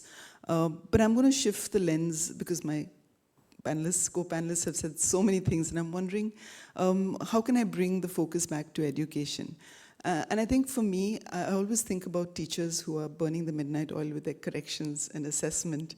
And I want AI to make life easy for them. Find a solution for, assessing papers and assessing book answers. And I think there'll be millions of teachers who'll bless the person who finds that, who discovers that. On a serious note, I'd also like AI to be used for, mental health.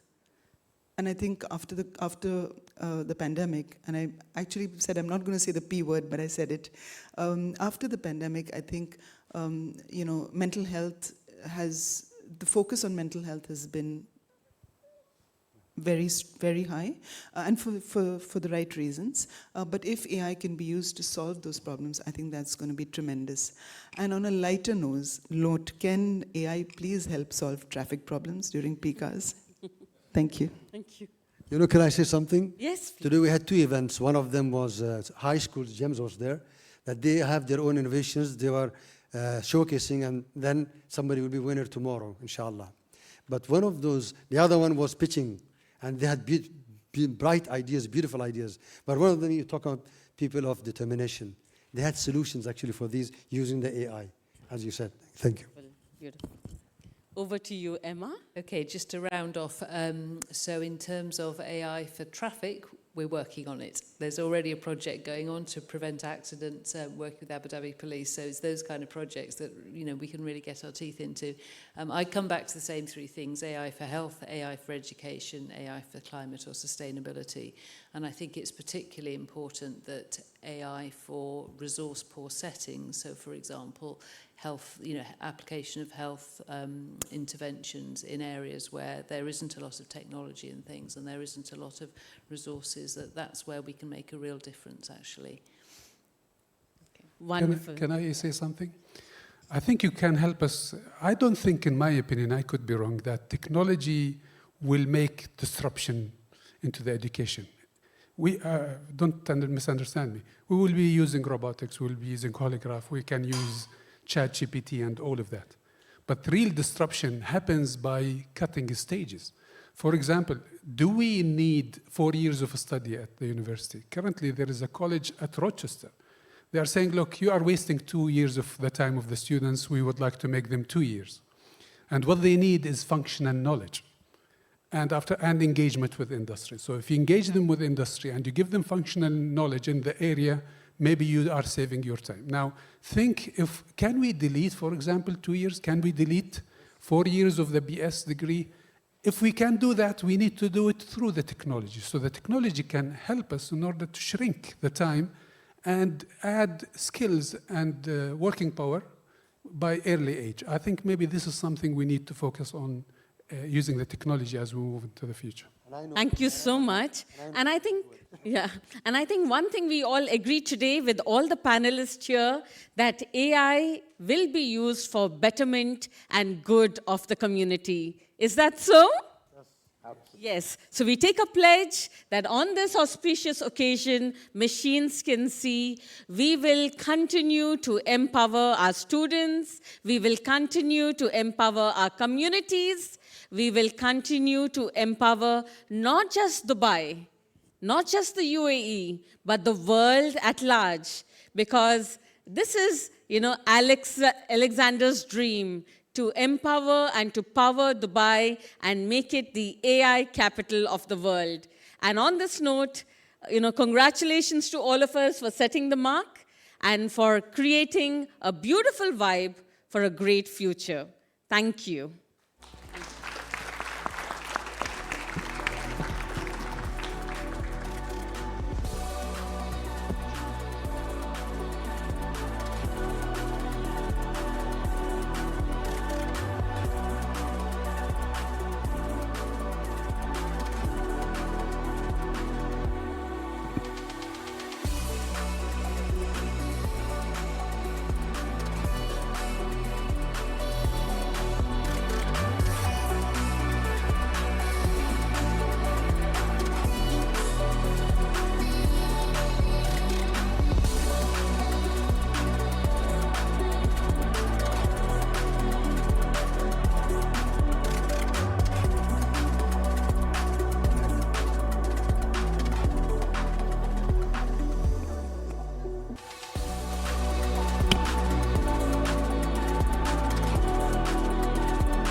Dear friends, ladies and gentlemen, so thank you for being with us all this wonderful day.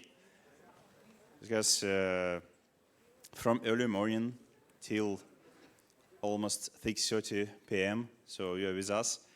And I want to say thank you for visiting us. And so today I told many times thank you for the sponsors, for attendees, for the speakers. But now I want to say thank you, and I ask you to applaud to my team who make it a reality. So guys, I love you. You're amazing.